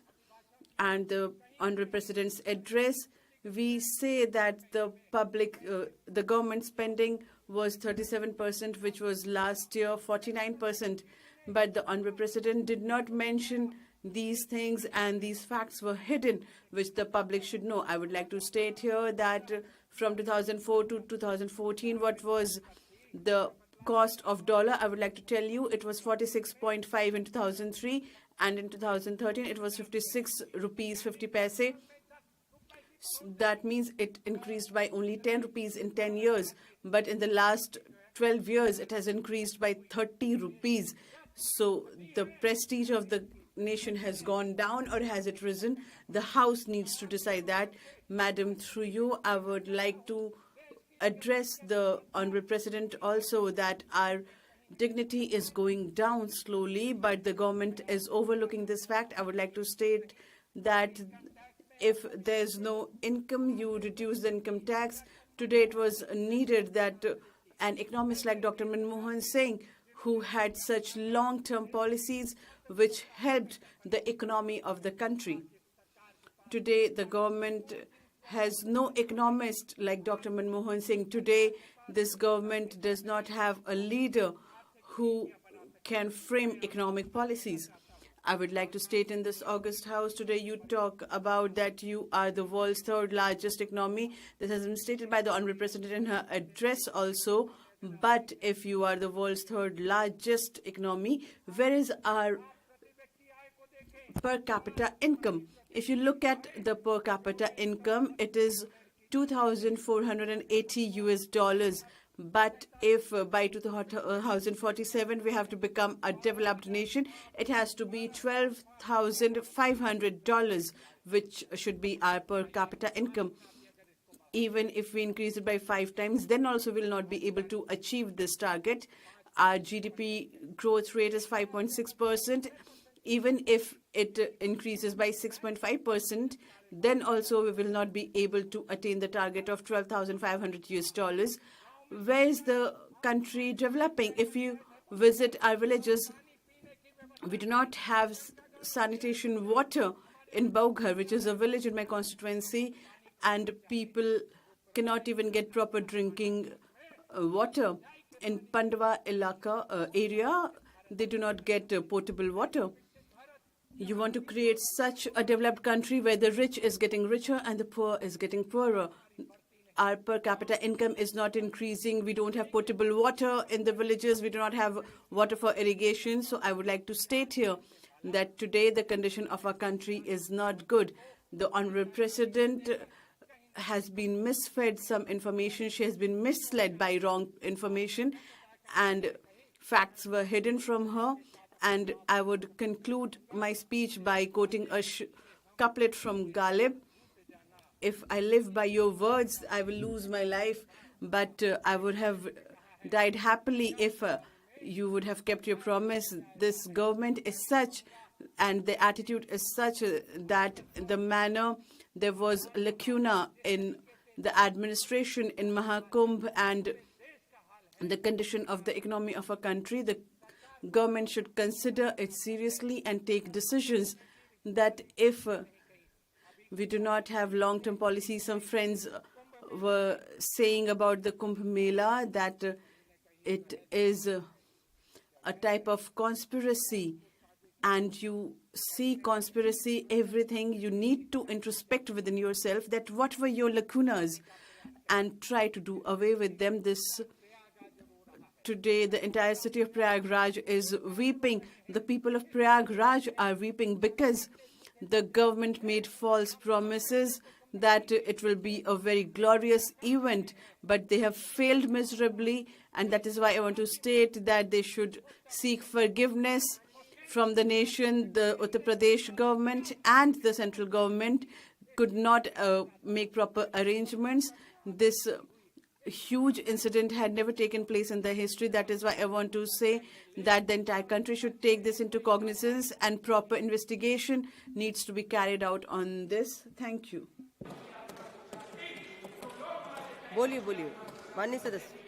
Honourable member, please speak. Honourable Chairperson, Madam. राष्ट्रपती महोदयांच्या अभिभाषणाच्या वरती आभार प्रदर्शनाचा जो प्रस्ताव मांडण्यात आला, त्याचा राष्ट्रवादी काँग्रेस पक्षाच्या वतीने समर्थन करण्यासाठी या ठिकाणी मी उभा आहे. आपण मला बोलण्याची संधी दिल्याबद्दल आपले मी मनापासून या ठिकाणी आभार मानतो. देशाचे भूतपूर्व पंतप्रधान मनमोहन सिंग यांच्या प्रती राष्ट्रवादी काँग्रेस पक्ष आणि राष्ट्रीय अध्यक्ष अजितदादा पवार यांच्या वतीने भावपूर्ण श्रद्धांजली या ठिकाणी अर्पण करतो. अध्यक्ष महोदया, राष्ट्रपती महोदयांच्या अभिभाषणाच्या वरती विरोधी पक्ष नेत्यांचं भाषण या ठिकाणी पाहिल्याच्या नंतर मनाला तीव्र पद्धतीच्या वेदना त्या ठिकाणी झाल्या.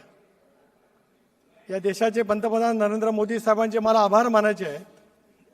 त्यांचं अभिनंदन या ठिकाणी करायचं आहे की ज्या उच्च संसदीय परंपरा डॉक्टर बाबासाहेब आंबेडकरांनी आम्हाला घटनेमध्ये दिला, त्याचा आदर ठेवून देशाचे पंतप्रधान नरेंद्र मोदी साहेब विरोधी पक्ष नेत्यांचं भाषण या ठिकाणी होत असताना या सर्वोच्च सभागृहामध्ये या ठिकाणी उपस्थित राहिले. त्याबद्दल मी मोदी साहेबांचा आभार मानतोच, अभिनंदन करतोच. पण विरोधी पक्ष नेत्यांची द्वेषाची भूमिका पंतप्रधानांच्या बद्दलची कशी होती त्याचं सुद्धा दर्शन देशातल्या कोट्यावधी नागरिकांना या ठिकाणी निश्चितपणे झालं.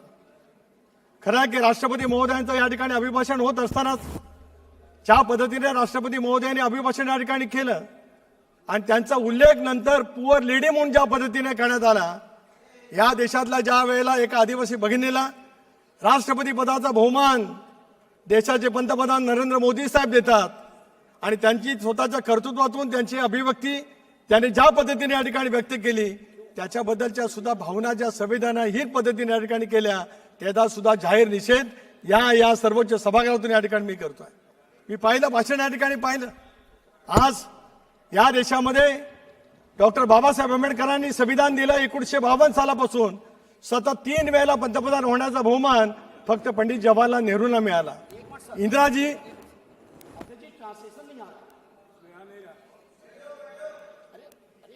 होने दो, आपको सुनना ही चाहिए.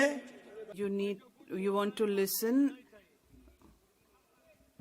हिंदी में सुनिए, वो तो सुनेंगे ना, करेंगे, वो तो व्यवस्था करेंगे. वो They will make the provision for it. It is their prerogative. And 3 वेळा पंतप्रधान झाल्या पण सलग पंतप्रधान होता आलं नाही. पण या देशातील 140 कोटी जनतेने नरेंद्र मोदी साहेबांच्या नेतृत्वावरती विश्वास व्यक्त करत 2014, 2019 आणि 2024ला सलग 15 वर्षे या देशाचा पंतप्रधान म्हणून काम करण्याची संधी दिली. हा नरेंद्र मोदी साहेबांच्या कर्तृत्वाचा आलेख या देशातल्या जनतेने अतिशय उत्तमपणे उंचवला. त्या निराशेतून अजूनही काँग्रेस पक्ष बाहेर आलेला नाही. आज एका वक्तव्य या ठिकाणी विरोधी पक्ष नेत्यांचं पाहिलं. या देशामध्ये संसदीय लोकशाही प्रणाली व्यवस्था दिल्यानंतर एका वेळेला लोकसभा आणि विधानसभेच्या निवडणुका एका वेळेलाच्या, 1 नेशन 1 इलेक्शन, ही कल्पना संविधानामध्ये होती. पण या कल्पनेला पहिला प्रथम छेद दिला गेला. इंदिराजींच्या बद्दल प्रति आदर या ठिकाणी व्यक्त करतो आहे. 71 साली बांगलादेशची निर्मिती झाल्यानंतर पहिला प्रथम निवडणूक पूर्व झाल्या. तोपर्यंत या देशामध्ये विधानसभा आणि लोकसभा एकत्रित होत होत्या. अनेक बिगर काँग्रेसची सरकार आली, ती सरकार बरखास्त करण्याचं पाप काँग्रेस पक्षाने त्या कालावधीमध्ये केलं आणि आज संविधानाच्या बद्दलची वेगळी भूमिका देशापुढे मांडण्याचा प्रयत्न काँग्रेस पक्षाच्या माध्यमातून त्या ठिकाणी होतोय. 71ला मुदतपूर्व विधानसभेची निवडणूक झाली, पण या देशामध्ये आणीबाणी आली. 76 सालामध्येच लोकसभेची निवडणूक व्हायला पाहिजे. 5 वर्ष या देशामध्ये घटनेने डॉक्टर बाबासाहेब आंबेडकरांनी दिली. 1 वर्षाची मुदतवाढ त्यावेळेला केंद्र सरकारला मिळाली. 77 साली लोकसभेची निवडणूक झाली आणि आणीबाणीच्या अतिरेक्यामुळेच या देशामध्ये काँग्रेस पक्ष पराभूत झाला. काय पाहिलं आपण 1980 तर होतो त्यावेळेला मी राजकारणामध्ये नव्हतो, पण जे सत्य आहे ते सत्य कधी मला नाकारता येऊ शकणार नाही. आज आपण भूमिका घेतली इंडियाबरोबर सोबत जाण्याची, ती विचारपूर्वक घेतली. कारण काँग्रेसचा इतिहास पाहिल्यानंतर आम्हाला सुद्धा वाटलं अरे काँग्रेसनी पवार साहेबांची काय हालत केली हे बघणारा ताई मी एक कार्यकर्ता आहे. त्यामुळे काँग्रेस आणि काँग्रेसच्या नीतीबद्दल मला शिकवण्याची आवश्यकता आहे असं मला या ठिकाणी काय मांडता येणार नाही. मला आज या ठिकाणी जरूर सांगायचं आहे की 1980 साली या देशामध्ये चरणसिंग साहेबांचं सरकार होतं. त्याला काँग्रेस पक्षाने पाठिंबा दिला. पाठिंबा दिल्यानंतर स्वर्गीय चव्हाण साहेब त्याला देशाचे उपपंतप्रधान झाले आणि काही दिवसाच्या कालावधीच्या नंतर त्यावेळेला सरकारचा पाठिंबा काढला गेला. विचारलं गेलं इंदिराजींना का काढलं? सरकार बनवण्यासाठी आम्ही पाठिंबा दिला, सरकार चालवण्यासाठी नाही. म्हणजे 5 वर्षाचं सरकार 2.5 वर्षामध्ये लोकसभेच्या निवडणुकीला सामोरं जाण्याची घटना कोणाच्या मार्फत घडली हे सुद्धा आपल्याला कळणं अत्यंत आवश्यक आहे. 1989 सालामध्ये विश्वनाथ प्रताप सिंगांचं सरकार आलं. मंडल कमिशनच्या अंमलबजावणीच्या नंतर त्यांनी राजीनामा दिला आणि चंद्रशेखर सरकार आलं. त्याला सुद्धा काँग्रेसने बाहेरून पाठिंबा दिला. परंतु राजीव गांधींच्या घरावरती 2 पोलीस पायलट ठेवतात. 2 पोलीस पायलट ठेवतात म्हणून चंद्रशेखरांच्या सरकारचा पाठिंबा काढण्याचं पाप याच काँग्रेस पक्षांनी केलं आणि देशाला मध्यावधी निवडणुकीला सामोरं जावं लागलं. आज संविधानाच्या गप्पा तुम्ही मारतात. ज्या संविधानामध्ये 5 वर्ष या देशाची लोकसभा अखंड असं ज्या ठिकाणी म्हटलं गेलं होतं, त्या देशाला मध्यावधी निवडणुकीला सामोरं जाण्यासाठी काँग्रेस पक्षाने केलेलं पाप त्या कालावधीमध्ये सुद्धा आपल्याला पाहायला मिळालं. 91 साली नरसिंहरावांचं सरकार आलं, सलग 6 वर्ष चाललं. 96, 98, 99 3 वर्षामध्ये 3 लोकसभेच्या निवडणुका झाल्या. का आणि कशामुळे झालं? या राज्यामध्ये सुद्धा महाराष्ट्रामध्ये, ज्या महाराष्ट्रातून मी अध्यक्ष महोदय येतोय, शरद पवार साहेबांचं पुलोचं सरकार होतं. इंदिरा गांधींना सरकार सत्ता मिळाली. शरद पवार साहेबांनी संजय गांधींचं नेतृत्व करण्याचं नाकारलं. म्हणून शरद पवार साहेबांचं सुद्धा सरकार बरखास्त करण्याचं काही पाप कोणी केलं? काँग्रेस पक्षाच्या सरकारने केलं. पण त्याच्याबद्दलचा आम्हाला सांगण्याचा तुम्ही त्या ठिकाणी प्रयत्न करू नका. आणि म्हणूनच संविधानाच्या बाबतीमध्ये वेगवेगळी भूमिका त्या ठिकाणी मांडली जाते. आज गरज आहे वन नेशन वन इलेक्शनची. ते धाडस, ते आत्मविश्वास नरेंद्र मोदी साहेबांनी त्या ठिकाणी दाखवला. आणि याला भीती वाटते आहे की मोदी साहेबांच्या नेतृत्वाखाली ज्याला देशामध्ये सार्वत्रिक निवडणुका एका वेळेला होतील, तर ज्या राज्यामध्ये आज कदाचित काँग्रेस पक्षाला यश मिळालं असेल त्या राज्यामध्ये सुद्धा काँग्रेस पक्षाला यश मिळणार नाही. अशा भयगंडापोटी एक क्रांतिकारी बदल जो घटनेमध्ये डॉक्टर बाबासाहेब आंबेडकर दिला होता, एकाच वेळेला सार्वत्रिक निवडणुका देशाच्या आणि राज्याच्या झाल्या पाहिजेत, त्याच्यामध्ये ज्याला वेगळ्या भूमिका घेण्याचा प्रयत्न केला जातोय त्याला विरोध करण्याची भूमिका जाणीवपूर्वक या ठिकाणी केली जाते. आश्चर्य वाटतंय. आज या ठिकाणी भाषण ऐकल्याच्या नंतर महाराष्ट्रामध्ये विधानसभेच्या निवडणुकीमधला दारुण झालेला पराभव अजूनही काँग्रेस पक्ष आणि त्यांचा मित्र पक्ष विसरलेला दिसत नाही.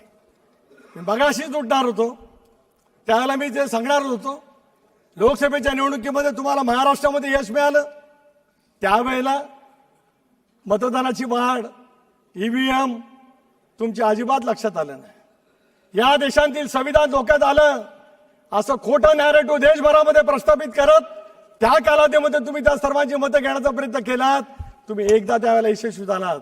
पण त्याच वेळेला त्या छत्रपती शिवाजी महाराजांनी हिंदवी स्वराज्याची स्थापना केली, त्या रायगडच्या ऐतिहासिक भूमीतून या 18व्या लोकसभेमध्ये सुद्धा नरेंद्र मोदी साहेबांच्या नेतृत्वाखालच्या एनडीएमध्ये मी निर्वाचित झालो. त्याचा मला अभिमान निश्चितपणे त्या ठिकाणी वाटतोय. पण आज नेमकं तेच म्हटलं जातं.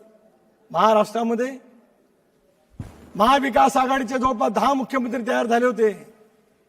वाटलं जात होतं की महाराष्ट्रामध्ये पुन्हा त्यांची सत्ता त्या ठिकाणी येईल. परंतु त्यावेळेच्या मुख्यमंत्री महोदय एकनाथराव शिंदे असतील, देवेंद्रजी असतील, अजितदादा असतील, त्यांनी काही क्रांतिकारी निर्णय त्या ठिकाणी घेतले.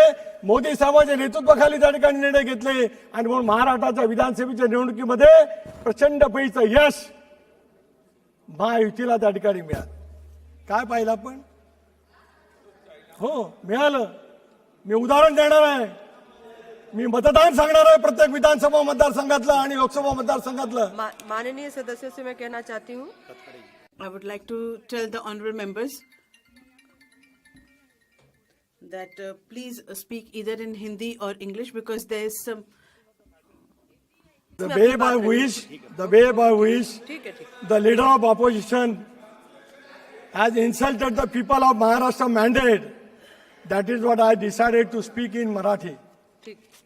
महाराष्ट्रातल्या जनतेने, अभूतपूर्व जनतेने, महाराष्ट्रातल्या जनतेने, the people of the Maharashtra has given the mandate to the NDA. That is what, till the frustration of these people has not gone. So that is what LOP Mr. Rahulgandhi has said so. So that is what I am expressing my views in my Marathi. I may be please allowed to speak in Marathi because all of Maharashtra just speaking, just looking at my speech here. का मला या ठिकाणी बोलावं लागतंय की आज या बाबतीमध्ये जे काही बोललं जात आहे, महाराष्ट्रातले शिवशाहू फुले आंबेडकरांची महाराष्ट्र, छत्रपती शिवाजी महाराजांनी हिंदवी स्वराज्याची स्थापना केली, त्या ऐतिहासिक रायगडच्या किल्ल्याला भेट देण्यासाठी नरेंद्र मोदी साहेब दोनदा आले. परंतु या देशामधल्या त्यावेळच्या पंतप्रधानाला कधी येण्याची वेळ मिळाली नाही. तो छत्रपती शिवाजी महाराजांचा अपमान होता का सन्मान होता, त्याचा सुद्धा महाराष्ट्रातल्या जनतेने त्या ठिकाणी विचार करण्याची आवश्यकता नक्कीच त्या ठिकाणी आहे.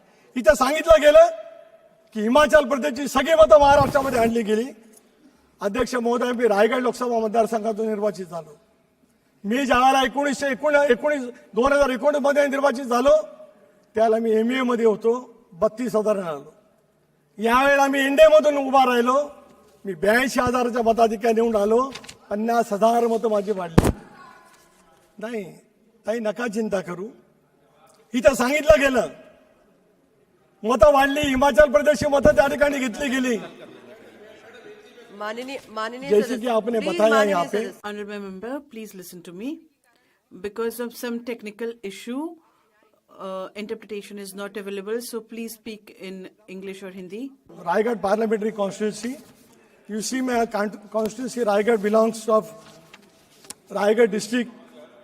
Pen, Alibag, Shivardhan and Mahad, 4 assembly constituencies in my Raigad parliamentary constituencies, and neighboring Dapoli and Guhagar. I just wanted to quote the figure of the voters total voters in my parliamentary constituency say Pain 3,01,427. In Alibag 2,93,832. Shivardhan, where my daughter she got elected, there was the voting in my parliament election 2,59,822 and the Mahar 2,81,721. In assembly election, here Rahul Gandhi ji said so. आ गया? Can you hear in Marathi? मराठीमध्ये मी एवढ्यासाठी या ठिकाणी सांगतोय. हिंदी और English में बोले, अभी तकनीकी खराब. Please speak in only Hindi or English. In parliament, in assembly election, the voting is 3,07,900. 6,000 votes were increased. That too because of election commission had given a special drive to increase the votes for those who are 18 years completed. So that is what only 5,000 votes increase in assembly constituency. My daughter, where from Mr. A.R. Antule, happened to be the chief minister of the Maharashtra. He was the founder when Indiraji had formed Indian National Congress. He was general secretary that time. And at the end of his political career, who has done what I know for that. So I don't want to say anything about that. In her constituency, the voting is 2,65,286. 6,000 votes were increased. In Maharashtra assembly election, Maharashtra की निर्मिति 1960 में होगी. स्वर्गीय चौहान साहब ने मंगल कलश Shivaji park के ऐतिहासिक मैदान में वहां पे लेके गए थे. He has taken from 1962 up to now 72, 78, 80, 84, 90, 95, 99, 204, 209, 2014. BJP 2019. एक माननीय सदस्य. Honorable member, please. Honorable members, I have a long list. If there is consensus of the House, then we can extend up to 10. जी माननीय सदस्य, please. Please continue, honorable member. Though Congress was the single largest party in the state, sometimes the alliance never got such a glorious victory, such a substantial figure in the Maharashtra. This time, NDA, 238 in the history of the Maharashtra, first time the people of the Maharashtra has given such a glorious mandate for us.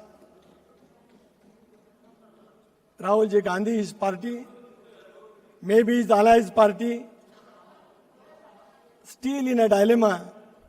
They can't digest that this kind of the result will be there. So that is why they are allocating election commission, EVM machine. When they won with the same EVM machine, that was the mandate of the people. And when they lost miserably, then they said it is an EVM game. This is baseless. काँग्रेसने काय? काँग्रेसने मोठं बोलवलं तरी आम्ही स्वतःच्या ताकदीवर मोठे झालो. आम्ही आमच्या स्वतःच्या ताकदीवर मोठं झालो. आम्ही आमच्या पक्षाला त्या ठिकाणी मोठं केलं. तुम्ही मला शिकवण्याचा प्रयत्न करू नका. गेली 40 वर्ष मी राजकारणामध्ये आहे. आपण मला शिकवण्याचा प्रयत्न करू नका. आज पंतप्रधान नरेंद्र मोदी साहेबांना सांगितलं की माझ्याकडे नजर द्या. या जगातला महासत्ता अमेरिका असेल, वेगवेगळे राष्ट्र असतील, त्या राष्ट्राध्यक्षांना सुद्धा मोदी साहेब भेटल्याच्या नंतर त्यांच्या समोर नजरेने ताट मानाने उभं राहणार आमचं देश जगातलं नेतृत्व ते यांच्याकडे बघण्यासाठी कशाला थांबतील? कशाला काय? स्वतःची आत्मप्रौढी इतकी मोठी असते की समोरच्या नेतृत्वाला कमी करण्याच्या दृष्टिकोनातून वाक्यप्रयोग त्या ठिकाणी करत असतात. आज काय पाहिलं आपण? मी मगाशी बघितलं विरोधी पक्षनेत्याचं भाषण की आदिवासी नाही, शेड्यूल ट्राईब नाही, शेड्यूल कास्ट नाहीत, ओबीसी नाहीत. स्वतः पंतप्रधान महोदय ओबीसी आहेत. मी अशा ॲक्यूट मायनॉरिटी मधला आहे, ओबीसी मधला आहे. आज मला या गोष्टीचा अभिमान वाटतोय. राष्ट्रवादी काँग्रेस पक्षाचा एकमेव खासदार असताना सुद्धा पेट्रोलियम अँड नॅशनल गॅस कमिटीचा आम्हाला अध्यक्ष अमित भाई शहानी केला.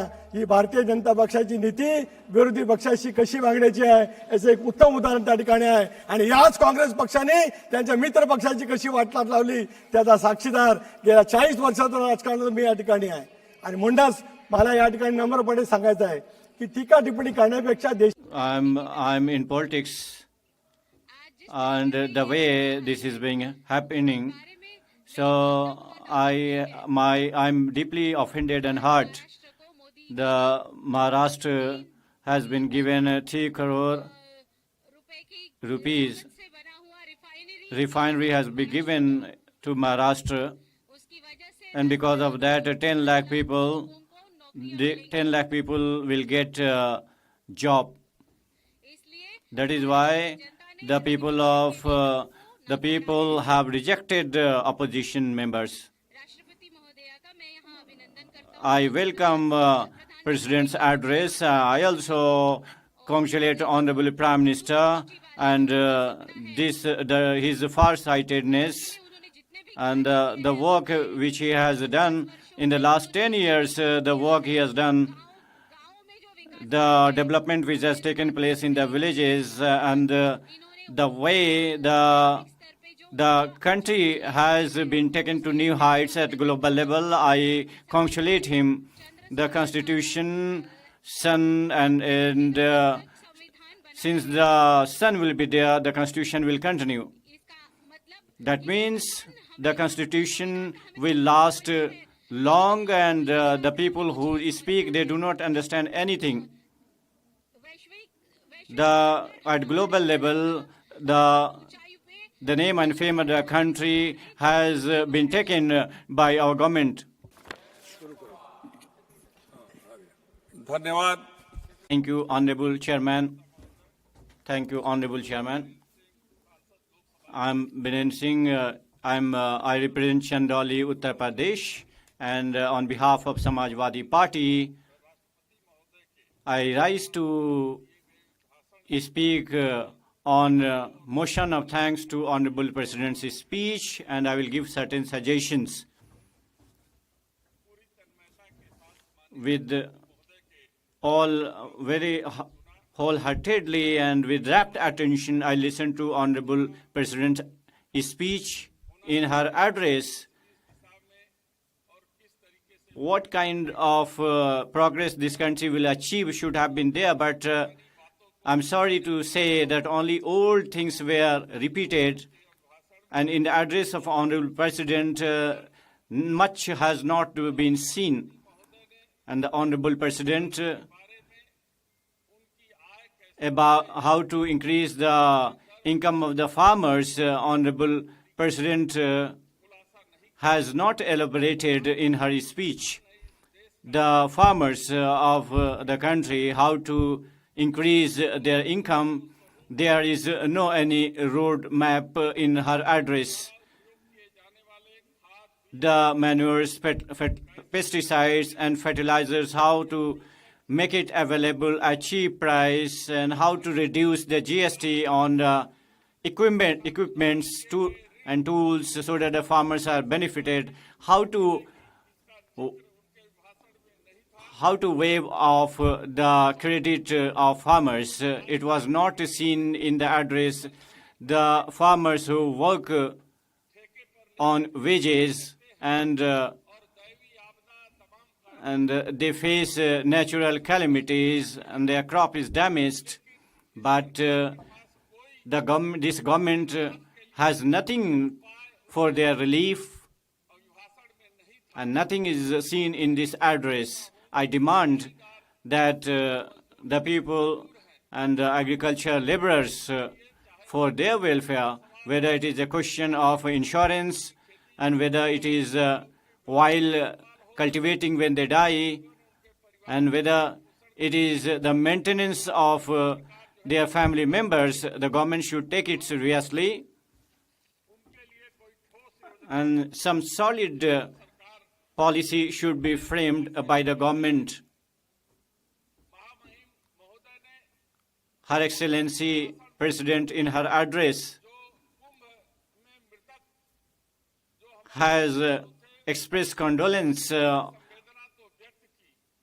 on the death of the people who died in stampede at Kumbh, but the devotees who have thronged Prayagraj from their homes, but even now thousands of them are missing, and their family members are clueless, and the government is not taking care of them, nor they are being traced. I come from Banaras.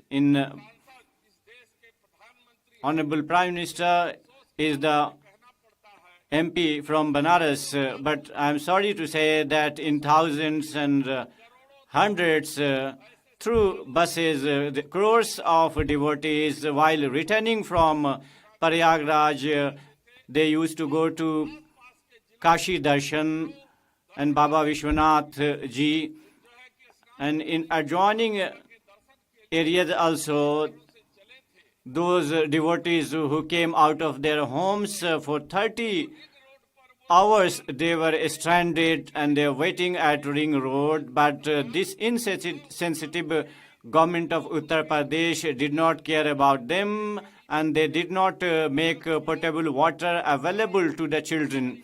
That is why our brothers and sisters face a lot of difficulty.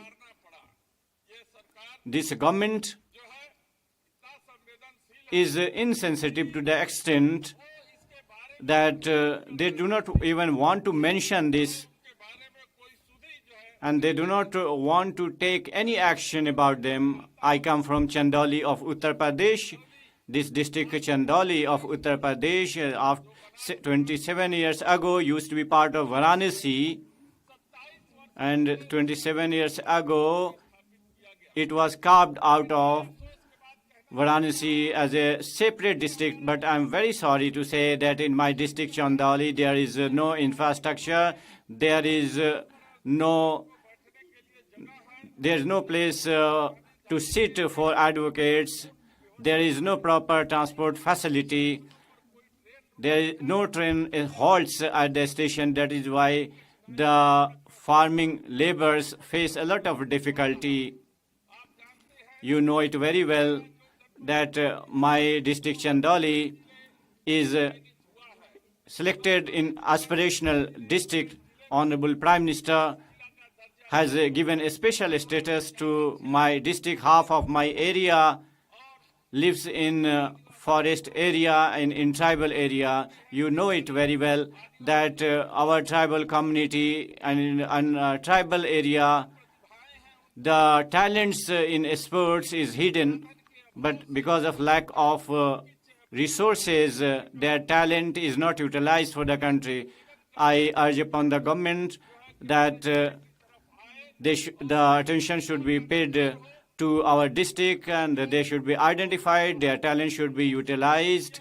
A good stadium should be constructed so that they can serve the nation and they can bring laurel to the country. In 1967, when after independence, in order to remove scarcity of food, green revolution was brought, and in district Chandauli, all the areas, there was a pump canal and other canals were constructed, but I'm sorry to say that till now the canals were not repaired. Their condition is very dilapidated. In such a situation, irrigation is not done properly. My country is agro-based country, and the farmers are in a very difficult situation. In medical area as well also, I would like to draw attention that in my district there was Baba Kilaram Medical College, but I'm sorry to say that there is no hospital, there is no competent doctor, and no treatment takes place there. And people have to go up to 80 kilometers, and there is no any facility for emergency treatment, and they live in a very bad condition. I would like to thank Honorable Road Transport Minister that he has announced many roads, but these roads do cross the Chandauli district, but I demand from Honorable Minister that if any factory, agro-based factory should be set up, this will benefit the farmers and the youth will get job as well. I would like to draw attention of the House that in the fight between Delhi and Lucknow, my constituency is at the receiving end. Not a single express line is crossing Varanasi. I'm just concluding. For Gorakhpur, link road was given. Expressway has been constructed, but Varanasi, which is the area of Honorable Prime Minister, not a single express link has been constructed. I demand that in order to link Banaras with Ayodhya, this green road expressway should be constructed so that the people of the area get benefited, and this will also boost the tourism. While thank you, I would like to conclude.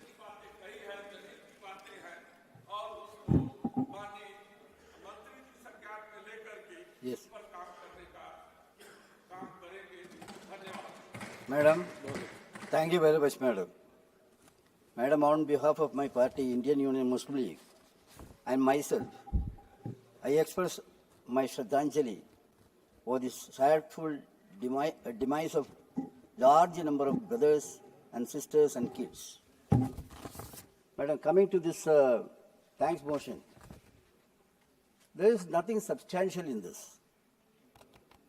Madam, it is superficial and far away from Indian reality. Most of the points are reproduced from the website of the various departments. Nothing important in it.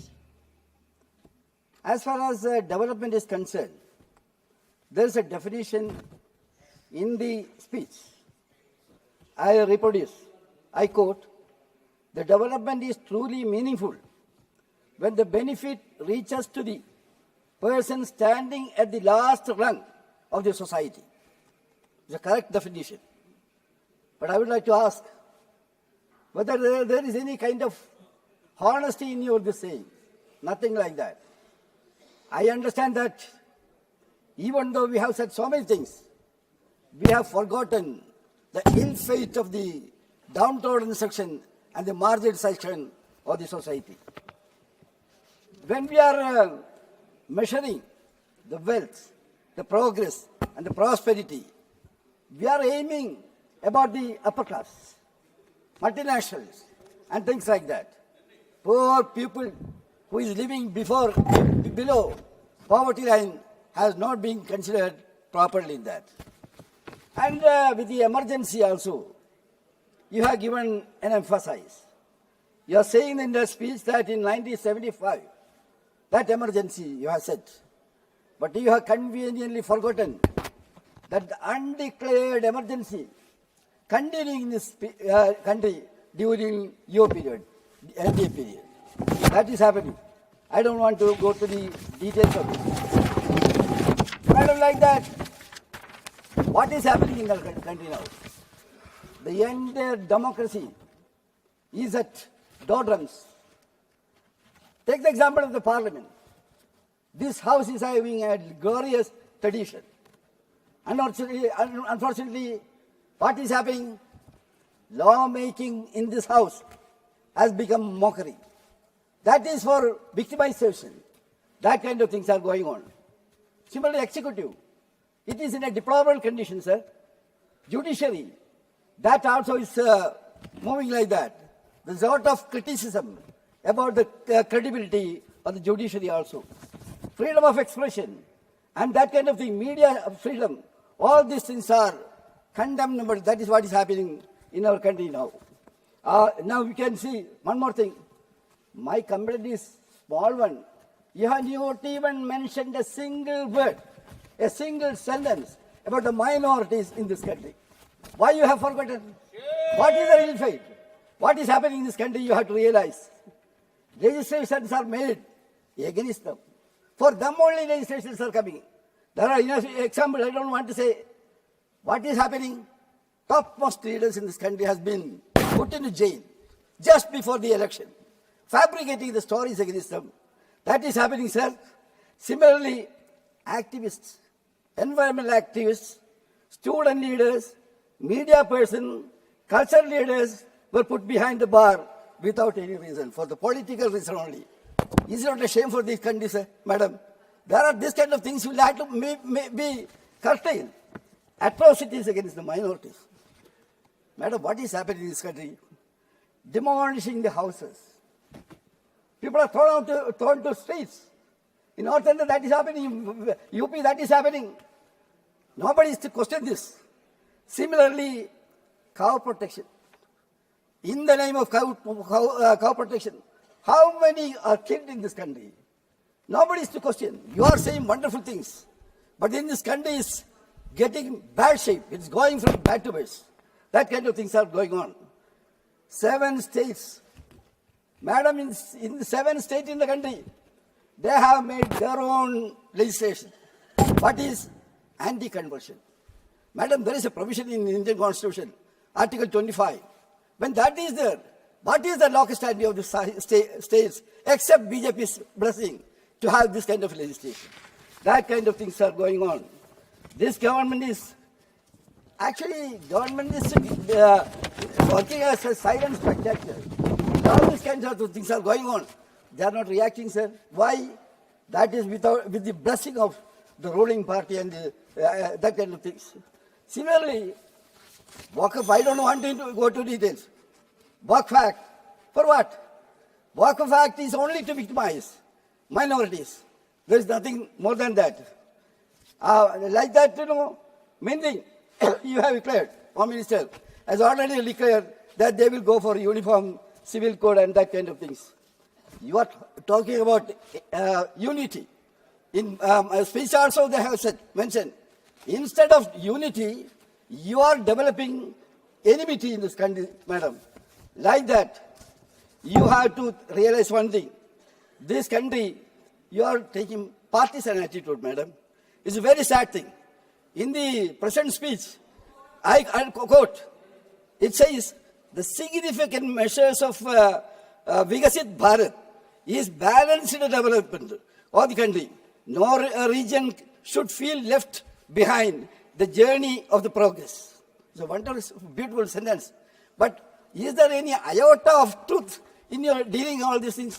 You have no moral right to talk about the unity. One I'm coming, madam. You kindly just give me this. Then balanced development.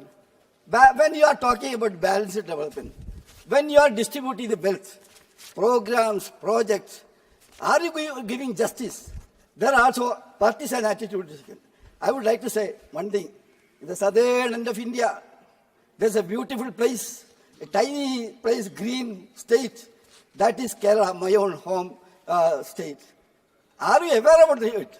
When you are making plan, speech of the president and the budget, you are totally ignoring the state. I express my vehement objection to this negative stand taken against Kerala, sir. I am going to conclude, sir. We have to understand one thing. Towards the end, I would like to say one more thing. Hajj. I met the Honorable Minister in charge of Hajj. 1 minute, madam. Calicut is the biggest embarkation point for Hajj. After UP, Calicut is the biggest embarkation point. Sir, there the freight charge. Cochin, Kannur and Kozhikode. Kozhikode is 40,000 above. What is the justification? They are going for a good thing. They are victimized. You have to find out a solution to that. I met the Honorable Minister. I am really thankful to him. He gave me a sympathetic response. I am concluding. What I am saying is, there may be politics. There may be ideas, ideologies, fighting of the ideologies, that also may be there. But justice should be ensured. That is what is lagging behind this country now. I once again request to you, madam, justice should be given. The minorities are denied justice. About that also, this kind of activities also, there must be justification. There should not be the kind of denial of justice. With this few words, madam, I conclude. Thank you very much. माननीय सदस्य Shri A.B. अकोई jam ji. speakers. Thank you, Madam Chairperson, for the time and allowing me to take part in this discussion on the Honorable President's address in this House. I was expecting the President's speech to mention something on Manipur, very honestly speaking, because I thought that the government will outline through her speech on the steps being taken by the government of India to deal with the issues and this tragedy that we have been witnessing in my home state. But call it arrogance or a reflection of a peculiar form of Rashtra Chetna followed by the ruling party, they have chosen to remain silent and in an effort to make the crisis invisible to the rest of the country as well as the globe. So I expect Madam Chairpersons to give me a little more time than the usual so that I can register the pain and anguish of the people of my state in particular and those fellow countrymen who are worried about the happenings in my home state. It's my sincere appeal to you. Please do give me some extra time. In our President's speech, it says that the government is trying to take along all these people, an inclusive and all-encompassing approach based on the principle enshrined in the Constitution. But the fact of the matter is, this government and their ideological moorings clearly does not believe in inclusive politics. I say this for one reason, not only for what has happened vis-a-vis with the Manipur crisis and the manner in which the government of India have responded, but also generally the manner in which they have tinkered the constitutional principles and the manner in which they have imagined this nation to be.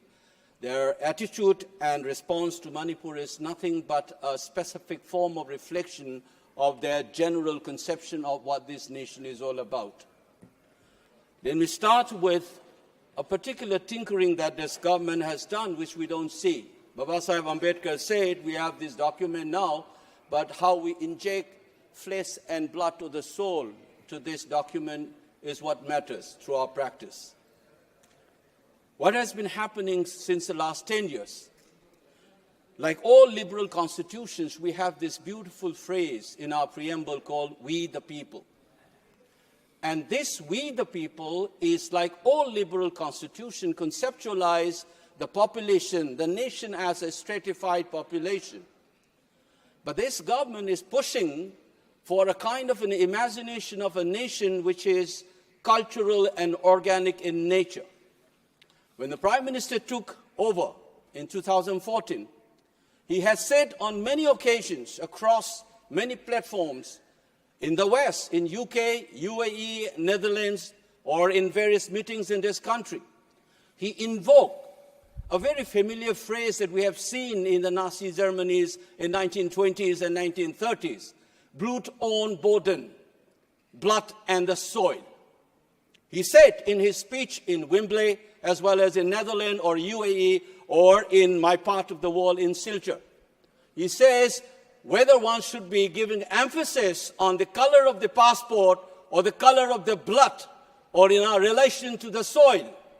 These invocations of the blood and the soil is what the Nazis have shouted in the 1920s and 1930s.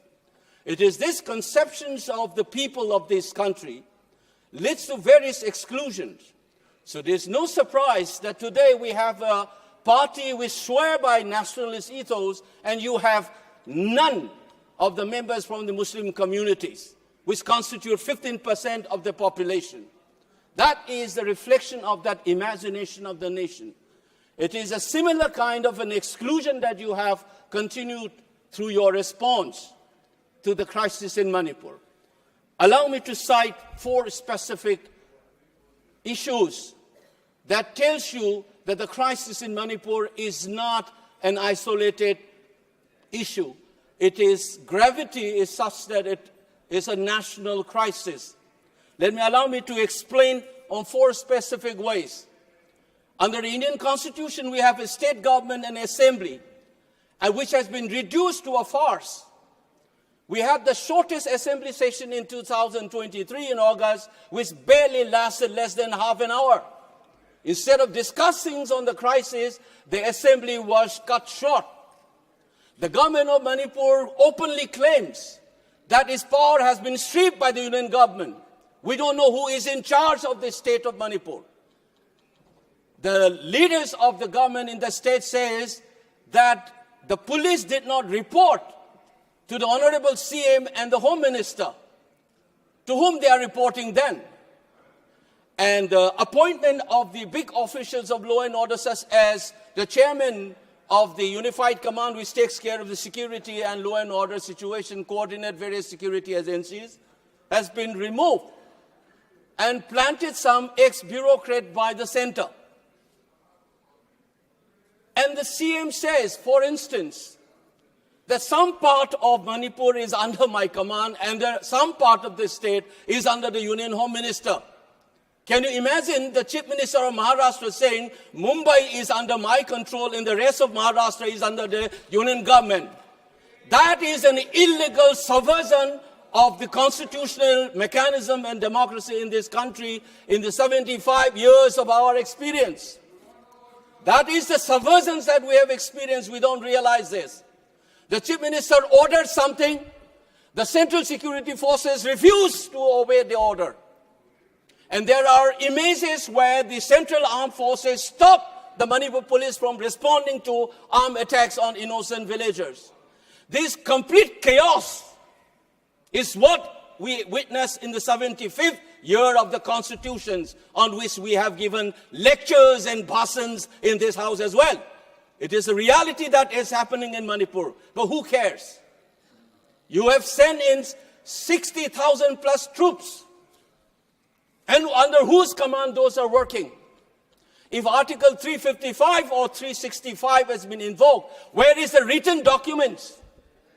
There's nothing of that kind. So it is an extra-constitutional subversion of the constitution of the country in a state called Manipur. Indian state has become nothing but a banana republic in the state of Manipur. Madam Chairperson, have you ever seen elected members being beaten up publicly in this country, and the country thinks that constitutional order is in order in Manipur? The dignity of the elected members, the authority of the assembly, everything has been subverted by this union government in collusion with their satraps who are running the show on their behalf in Imphal. Please keep in mind this is a complete subversion of a constitutional order on the 75th year of constitution. For Manipur, incidentally, this is not the first time. When the constitution was adopted 75 years ago, we had an assembly of our own and a constitutional monarchy, which was bulldozed on the 15th of October 1949. That insult should have been bygone be the bygone, and we should be looking forward. But this manner in which the crisis has been handled, and contemptuous manner in which this has not been talked about, even in our Honorable President's speech, is making you to remember that humiliation once more as we are trying to look forward. This is the most saddening in 32, and said this is the soul and the heart of the Constitution. In Manipur, you have a main. Please, madam, I have seen people getting more time. Please allow me to finish at least. Give me 2-3 more minutes.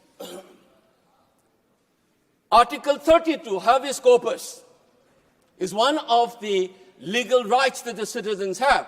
But in the most secure place in Manipur called the Red Seal Divisions, the 57 Mountain Division, an army garrison, a civilian by the name Kamal Babu, Laishram Kamal Babu, disappeared without a trace.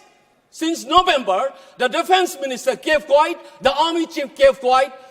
How secure is the people of Manipur, even when you are not secure in the military garrisons? The biggest army headquarters in the state of Manipur, the 57 Mountain Division. Who will answer this? I'm elected by my people, and I'm supposed to voice in this house. as a part of a democratic culture, as a part of a constitutional scheme of things. Now, how do I speak? People have been killed, children, women have been assaulted, but we have seen hostage taking.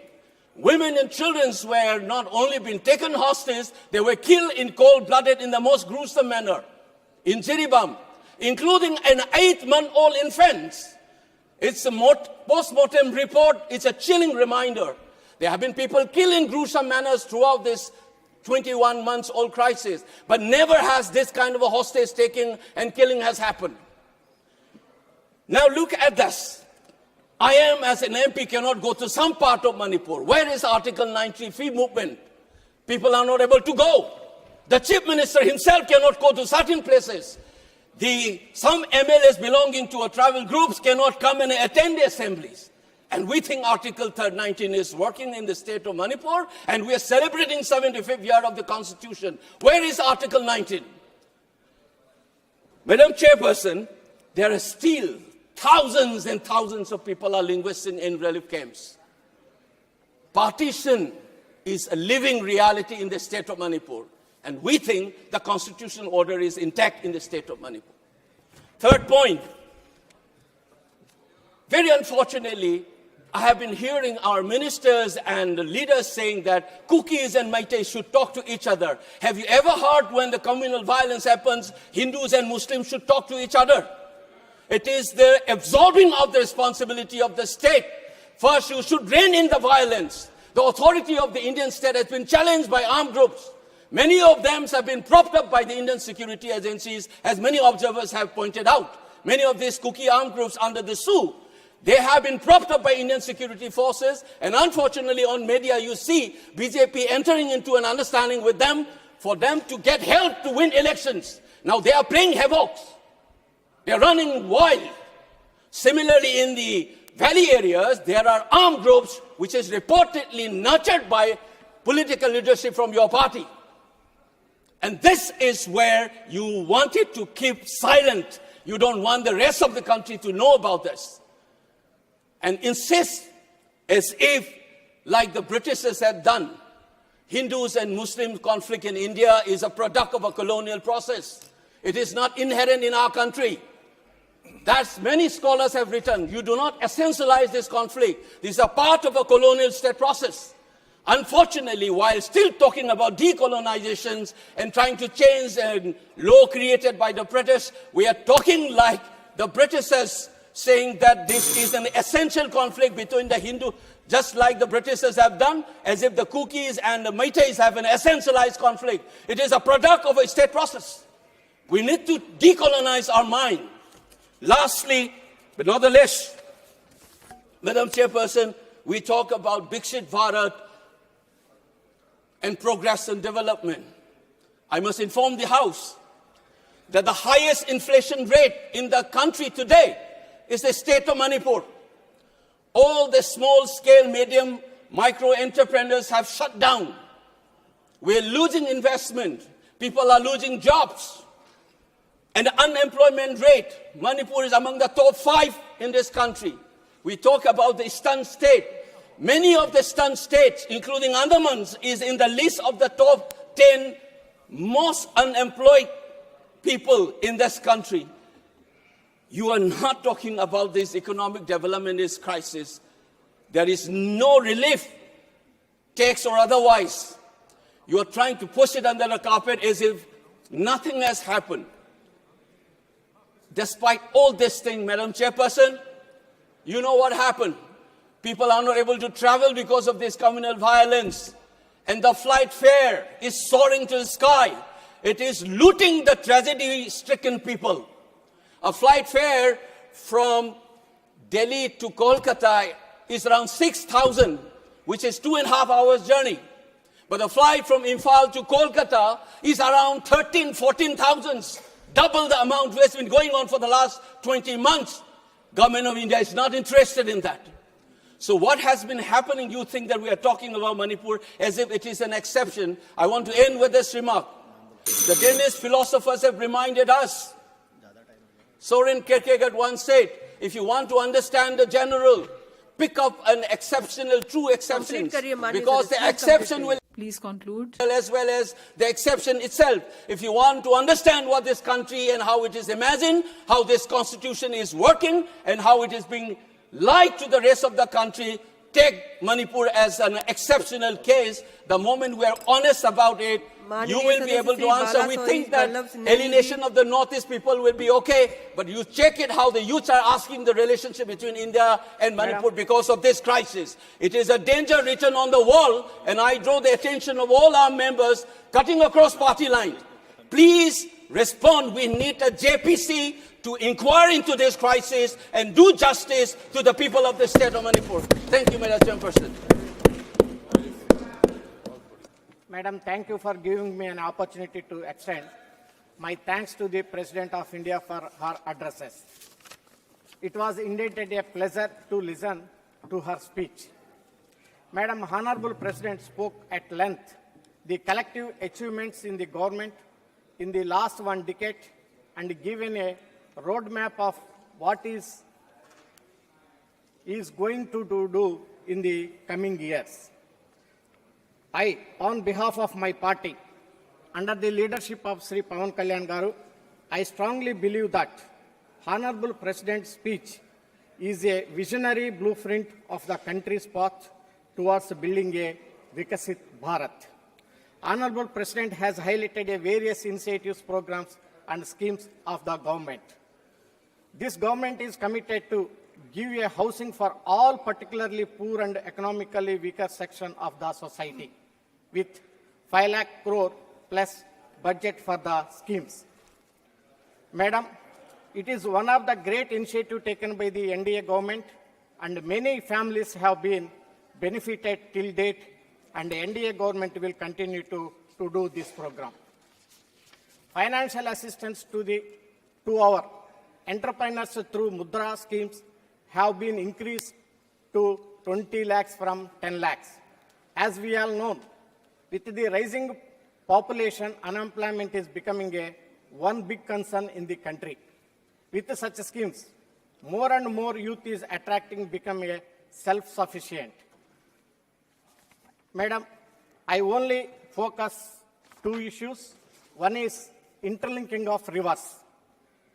Firstly, I would like to speak regarding Godavari Banakacharla interlinking of river project.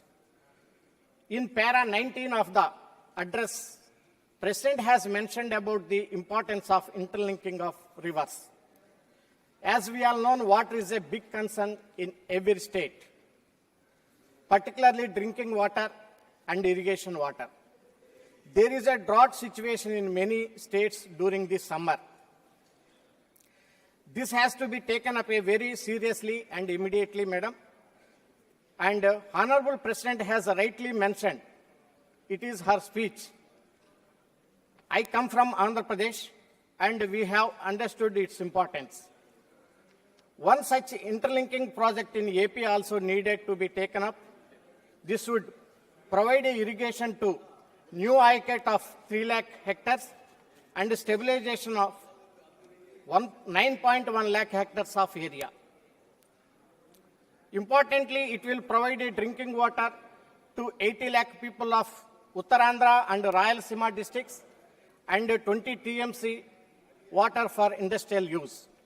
Madam, this project links Godavari, Krishna rivers and gives immense benefits. This interlinking is needed because Krishna river doesn't have a reliable inflows due to excessive use by the upstream states and full utilization by the Krishna basin states. And Godavari has a reliable inflow and it's very unfortunate that nearly around 3,000 TMC water, average water flows go to sea every year. It means 3,000 TMC of water is going to waste, which is unacceptable. So, to address this irrigation and drinking water needs to be whole state. The Andhra Pradesh, Krishna Delta, Uttarandhra and Rayalaseema.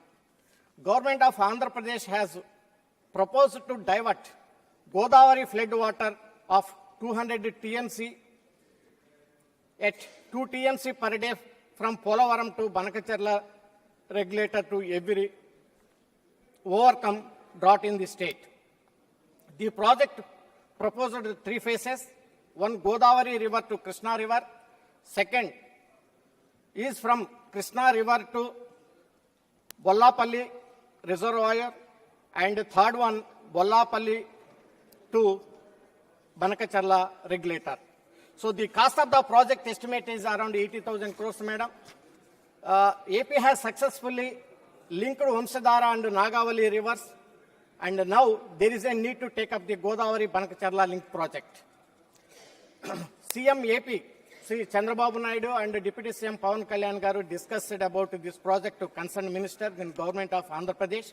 So I appeal to the Honorable PM and FM to approve this project and provide the required funds in grant to the completion of this project, makes AP drought-proof state in the country.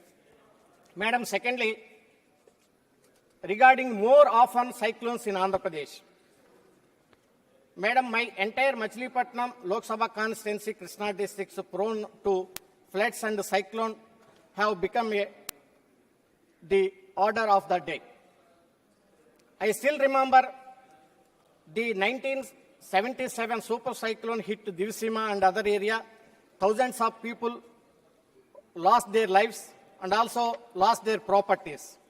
Now I am requesting Honorable Prime Minister to construct a cyclone shelter where were set up in the Machilipatnam and Divsima areas also. So these cyclone shelters have now totally damaged at presently, whatever it is there, cyclone shelter, it is damaged. Now I requesting the Prime Minister to construct the at least shelters for the people. So I appeal to the Honorable PM, who is also the chairman of the NDMA, to see the new cyclone shelters are constructed in the Machilipatnam and Divsima areas. It will helpful for the people. So finally, I submit to our leader, Sri Pawan Kalyan Garu, and every Karyakarta of my Janasena party and NDA mantra, Sabka Saath, Sabka Vikas, Sabka Vikas, Sabka Prayas. We will create a Vikasit Bharat. Thank you, madam. माननीय सदस्य श्रीमती मालविका देवी जी। नमस्कार ma'am.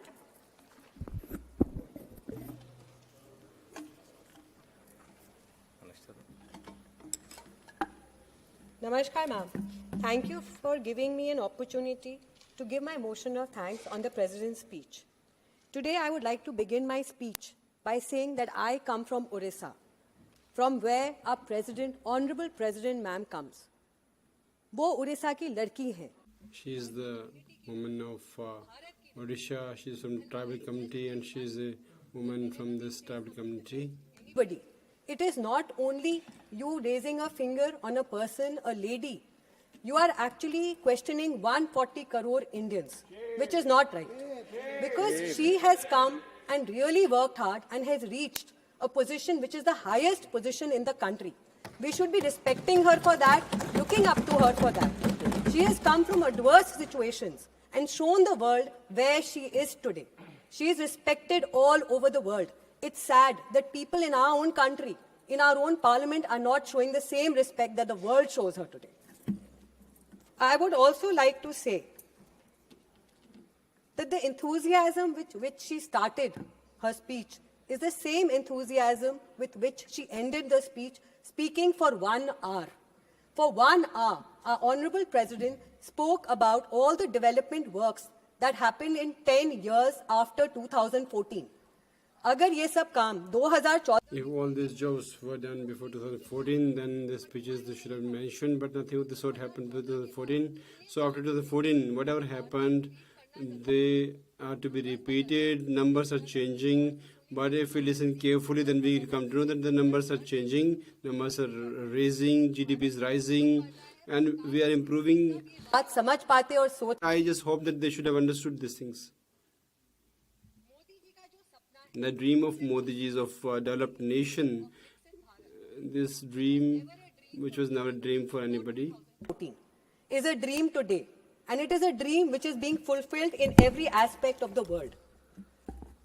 चाहे हम प्रधानमंत्री whether it is the Pradhan Mantri Awas Yojana or 5,36,000 crore rupees have been allocated for this.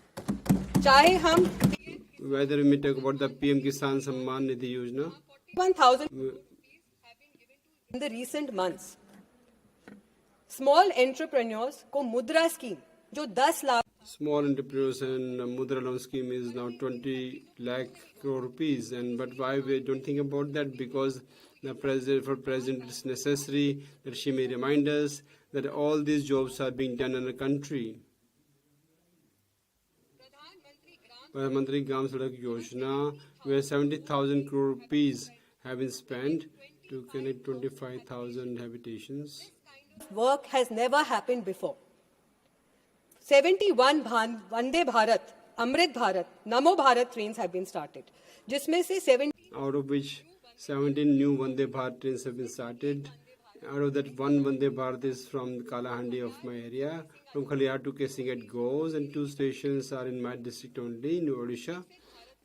The dream of developed nation is getting fulfilled. to see Viksit Bharat. Modi ji's dream of Viksit Bharat. 12 crore toilets. मैं उड़ीसा जहाँ पे I'm from Odisha, where this is Sachi, and people never used to go outside for defecation, but now ladies go, and their attention is being paid, and our Prime Minister is the only man, whether it's poor, women, or the farmers, about everybody thought, and he didn't about himself or about his family, he didn't think about them. Udan scheme, which was in Odisha, in Kalahandi also, in my case in Utkala, 1.5 crore people are now traveling through Udan, and Jan Aushadhi Kendras have been opened. National Rural Livelihood Mission, under that 91 lakh self-help groups have been given employment. Nari Shakti Vandan, because of that now the women are in Lok Sabha, and now we are putting forth our views. Drone Didi Yojana is the scheme which has benefited everybody, whether it is a drone Didi or jet flights, pilots may be there, and from we have reached from this far to that far because PM also wants that the whole country should be developed, all the areas should get developed. 10 lakh permanent jobs have been given. 1 crore youth have been given hand-on experience with a real kind of work environment.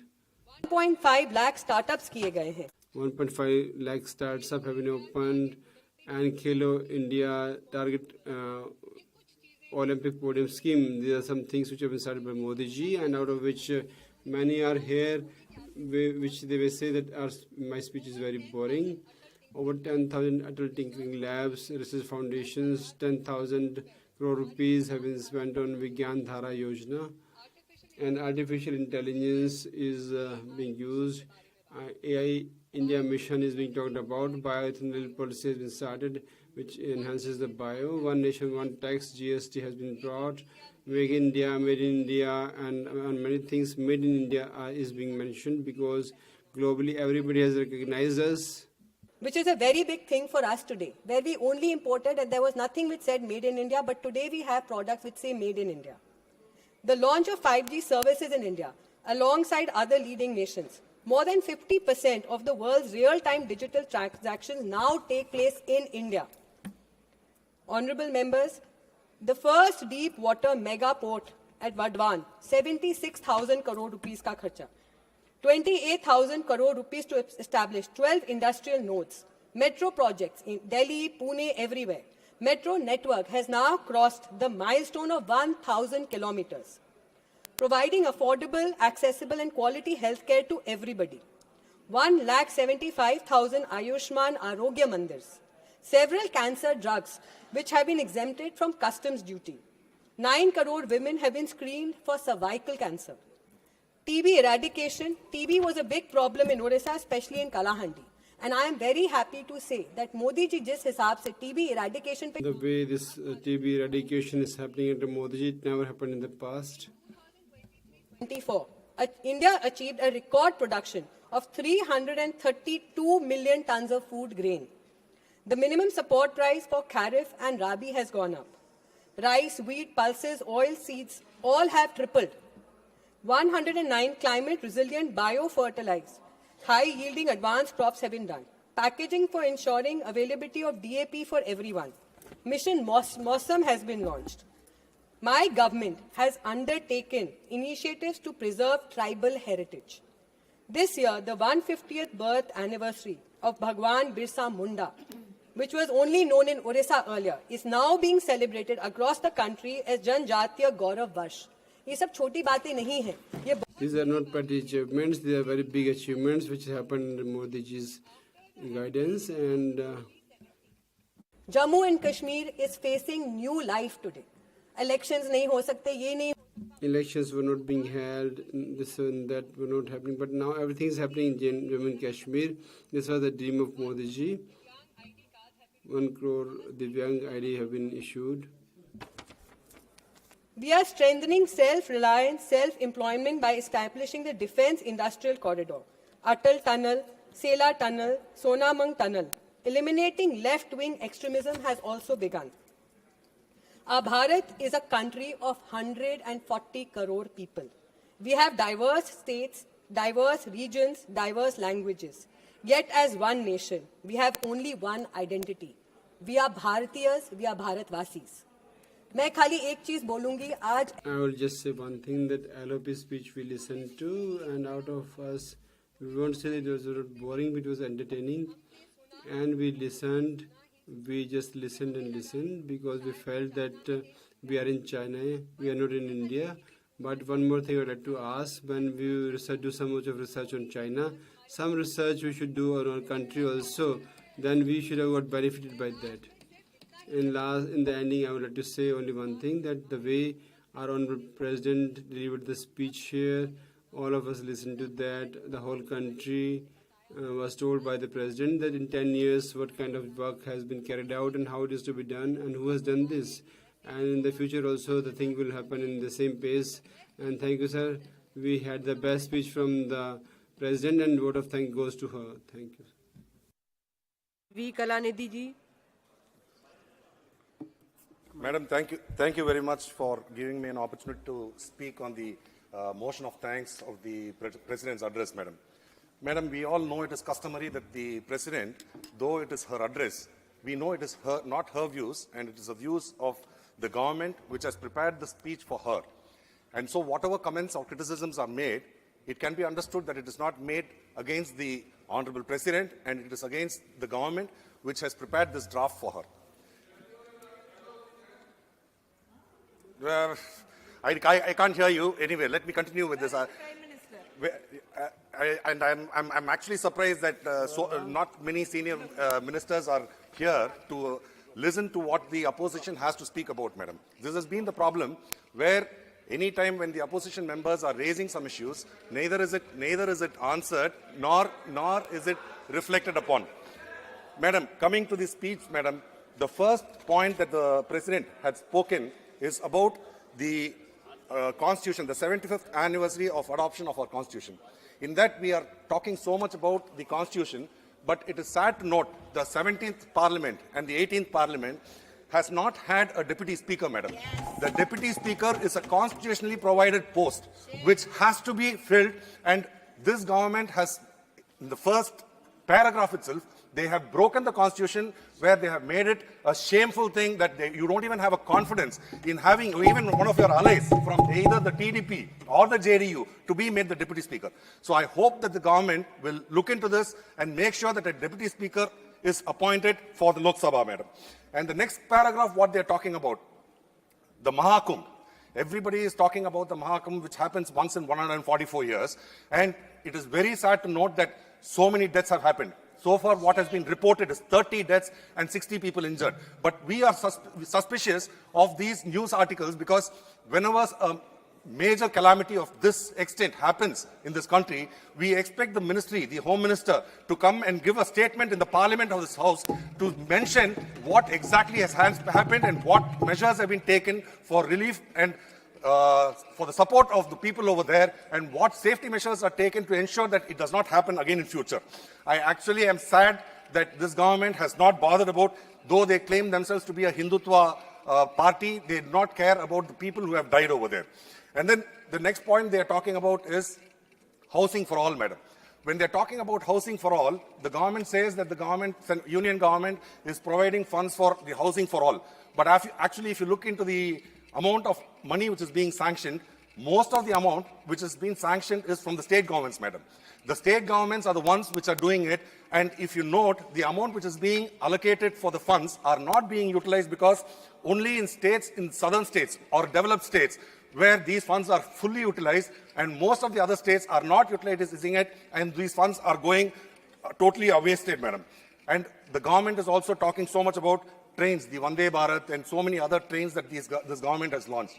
Earlier in my speech, I had spoken when I was talking about Chandrayaan. I was talking about we can always boast saying that we are the first nation to land in the south pole of the moon. But you have to take into account that development of a nation is not based only on one particular event. So you also have to see how many accidents are happening in these trains, madam. You see in the news of late, every month there is some kind of an incident where there is a derailment or there is a collision with losing so many lives. And the government has been mum about that. And usually in the earlier years, we have found that when some major calamity happens, the concerned minister takes responsibility for it and steps down. But here, we are not even bothered about the loss of lives, and we continue as if nothing has happened. Though hundreds of people lose their lives, we are expecting, like when we are comparing ourselves with developed nations like Japan, they are running something called as a bullet train, where they have been doing it for several decades, and not a single instance of a fatality or not even a minor crash has ever happened. I hope the country would be able to achieve something like that so that we can call ourselves a developed nation, madam. Madam, the government and the Honorable Prime Minister constantly keep talking about Viksit Bharat. I really would like to understand what they mean by saying Viksit Bharat. Because the moment you say a developed nation, the criteria, the economic criteria for that is that you have to have a per capita income of $15,000, madam. $15,000 is the target set for calling yourself. Though China has about $6,500, still it is not considered as a developed nation. We are in a sad, paltry amount of $2,500 is our per capita income right now. And the government has said that we are going to achieve a target of $5 trillion in 2030. Even if you do achieve $5 trillion, your per capita income will only be $3,250, madam. So when you are talking about this, I cannot understand how you can say that we are working towards a Viksit Bharat. The main problem, what we are facing now, is our Honorable Prime Minister has always been saying, make in India. When you say make in India, you only can become a manufacturing hub, madam. The present requirement for the whole world is to think in your own country, to be able to think and come out with some kind of intellectual properties. If you look at the largest companies which are performing, madam, hardly 5 minutes, madam. Madam, if you are looking at what amount of development and growth happens in developed nations, it is not because they are making it in India. If you look at the developed nations, most of the manufacturing has been exported to other countries like China, Indonesia, India, Vietnam. But those people are working on things like Facebook, Instagram, Twitter, which generates a lot more revenue.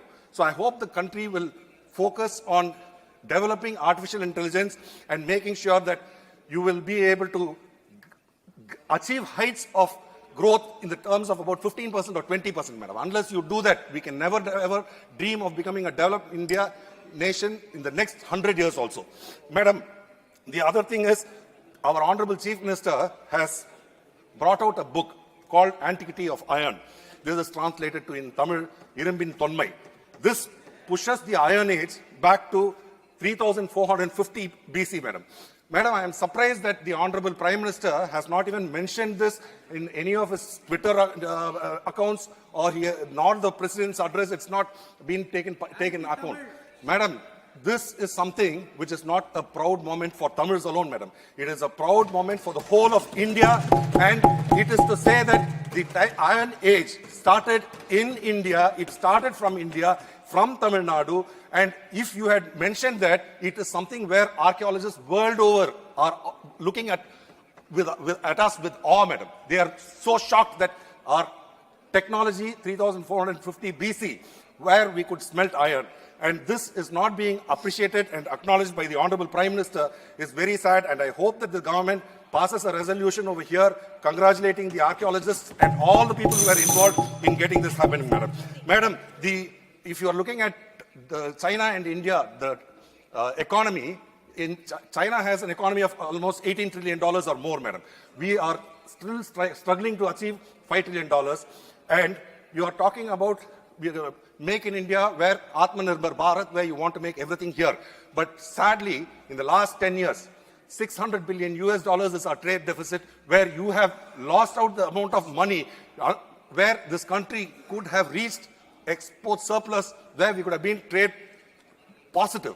But that has not been achieved in 10 years. I hope this country focuses on ensuring that we are a trade surplus country and ensuring that, madam, our leader had also our leader had spoken, madam, how the government is talking. And the president, in the last line, she has told that there is a country with 140 crore people. But the government is not behaving such way, madam. Madam, the government has ensured that the minorities, the Dalits, and the other communities are all oppressed, where you are treating as though India is consisting only of a country of 60 crores, and you are neglecting all of them. Please complete your speech, honorable member. Be able to rectify that, because if you are talking about the Islamic community, 20 crore people, when you talk about bulldozers, you are pushing them into a brink where you are inciting their emotions, which is not healthy for this nation. I hope they will stop with this, madam. Thank you very much. माननीय Shri Rajkumar Sangwan ji.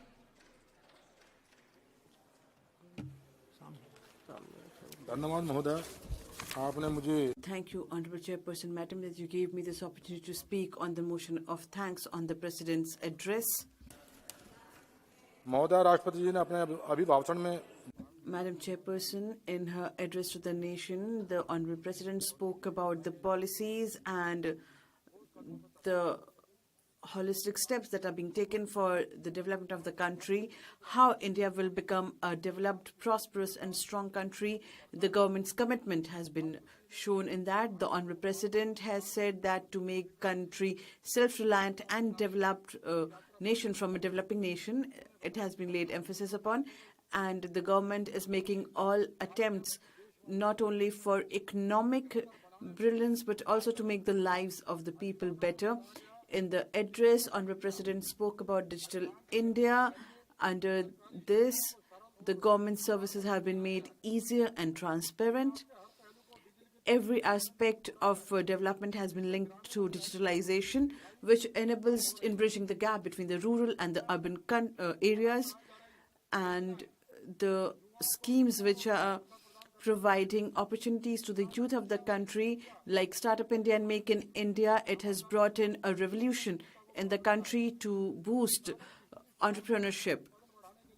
To increase agricultural products, steps have been discussed, and modern agriculture techniques, better irrigation and better crop insurance also. The farmer's income will be developed. And it has been said that the present government will work on the principle of reform, perform and transform. This is not only enabling our government mechanism, but also helping our country develop. Green energy and for continuous development steps are being taken, and these policies will not only make our country self-reliant in the field of energy, but will also enable us in making a pivotal role in energy conservation. The 8th CPC has also been given a green signal, which will benefit lakhs of government employees, and it will be an important step in the economic stability of the government servants. We are talking of social inclusion, global leadership, and inclusive growth. And this address is an important document in this. This government shows its commitment and its consistent growth, and this address will be a milestone in the development of the country. People have been talking about Mahakumbh, and I come from Uttar Pradesh. Many honorable members have spoken about it, and Honorable President also expressed her condolences for the lost lives, those who are injured. The government is treating them, and why I'm saying this is because few honorable members spoke about this incident when this same incident took place in 1954 in the Kumbh in Prayagraj. Thousands of people lost their lives, but the then government tried to hide the entire incident, and the dead bodies were burnt together, which was a disgraceful act. And in 1989, also many people lost their lives. The people who were ruling in 2013 when the Kumbh Mela and the devotees were there, then also many people lost their lives in an accident. But the government did not express any sentiments. Today, the Uttar Pradesh government and our Honorable Prime Minister Shri Narendra Modi ji and the Chief Minister Shri Yogi Adityanath ji, the manner in which they are arranging this Mahakumbh, and every devotee is getting an opportunity to take the holy dip in the water, and they are being provided every type of provisions, and they are monitoring every act of the provisions that are there. And once truth comes to the fore, we will find out who's behind all this. But still, I would like to request the honorable members, this is only the Mahakumbh, and this is the festival of our faith. People go to the holy joining of the three rivers, Ganga, Yamuna and Saraswati, and we should stand with them, that all the devotees who go there is showing their faith and trust to take a holy dip. They should not suffer any serious accidents, and they can take the holy dip peacefully, and all the arrangements for their travel should also be given. And we stand with the government, with the decision of the Honorable Chief Minister. This should be our attempt. But I'm really saddened to know that in 1854, that incident took place in 1820, 1840, when these accidents took place. I come from Bagpat. The same day, in Bagpat, a Jain festival was going on, and there were not lakhs of people, but there was an incident, and 10 people lost their lives, 70-80 people were injured. But the state government took cognizance of that, and in Delhi and Noida, Ghaziabad, Meerut, in bigger hospitals, they were treated, because in Bagpat we do not have any big hospital, and the government was serious about it. And those who lost their lives, we expressed our sentiments to them, and we provided financial assistance to them as well. Today, our Honorable Chief Minister is working to have a successful organization of the Mahakumbh, and in Prayagraj during this Mela, the Chief Minister of Uttar Pradesh went there, and this is for the first time in the history that no chief of any government has ever ventured into this Mahakumbh as many times as Honorable Yogi Adityanath ji has done. I would once again like to request that this is not a time where you call out the mistakes of others, but to show your sentiments with those who lost their lives, and pray to God that those who are injured, they recover. And this is the Mahakumbh, which is a festival of our faith and trust and tradition and beliefs. We should stand with the government, and I would like to request everyone that we should thank the Honorable President also, that under the leadership of the Prime Minister, how we are making progress in making the country a developed country. We have had discussion on that. With this, I conclude my speech. Thank you. Aga Rohla Mehndi ji.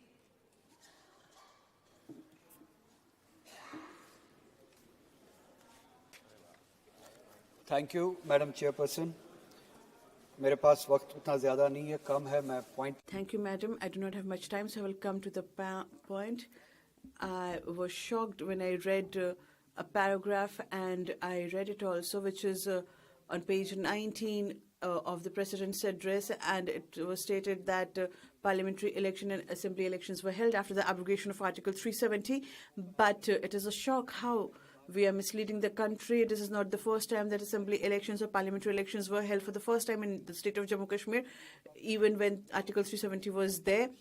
And you abrogated Article 370 by using unfair means, and even then people showed their trust in democracy, and took their decisions through democracy. And even after the abrogation of Article 370, the people of Jammu Kashmir replied this election. It was not a first-time event. There have been elections prior to that also, and even today, and it will happen in the future also. What should have been told in this presidential address is that after the abrogation of 370, what are the losses that Jammu Kashmir has suffered, and what were the benefits of 370, which is not told to the country, which is not told to the masses, which is not mentioned in the presidential address. I would like to point out a few things. What the reality is that Human Development Index, if you look at the figures, then when 370 was there and once it was abrogated, when 370 was still there, Jammu Kashmir was not a backward state. It was not a backward state. In HDI index, Human Development Index, Jammu Kashmir ranked at number 6. If you compare it with the other states where the BJP is in power, your very dear state of Gujarat, where the Human Development Index, when Jammu Kashmir, when 370 was there, it was 0.72%. In Gujarat, it was lesser, which was 0.677. Haryana was also less than Jammu Kashmir, it was 0.72. Uttar Pradesh was even lesser, 0.596. Madhya Pradesh was way less than Jammu Kashmir, it was 0.606. Bihar was 0.76. You should have paid attention to that, and you should not have blamed the state of Jammu Kashmir, whereas the reality is something else. When Article 370 was still in league, there was a better condition. The poverty rights, which has not been mentioned here, when 370 was still in vogue, Jammu Kashmir, the last survey which was conducted, it was 10.3%, which was way better than Gujarat, where Gujarat is 60% is the poverty rate. In UP, it is 29.4%. Madhya Pradesh, it is 31.7%. Bihar is 33.7 is the poverty percent, and when 370 was still there, it was only 10.3%, which was the poverty rate in Jammu Kashmir. They forgot to mention this. You are trying to mislead the country. If we talk about life expectancy, when 370 was still in vogue, the survey which was conducted in this country in 2009 to 2016, if you compare Jammu Kashmir, the life expectancy rate, that age was 73.5. In Gujarat, it was lesser, 68.7. That is, life expectancy was more in Jammu Kashmir than Gujarat. In Haryana, it was 69.4. In UP, it was 68.3. In Madhya Pradesh, 60.2. In Bihar, 68. And compared to all these, Jammu Kashmir had the best life expectancy, which is 73.5.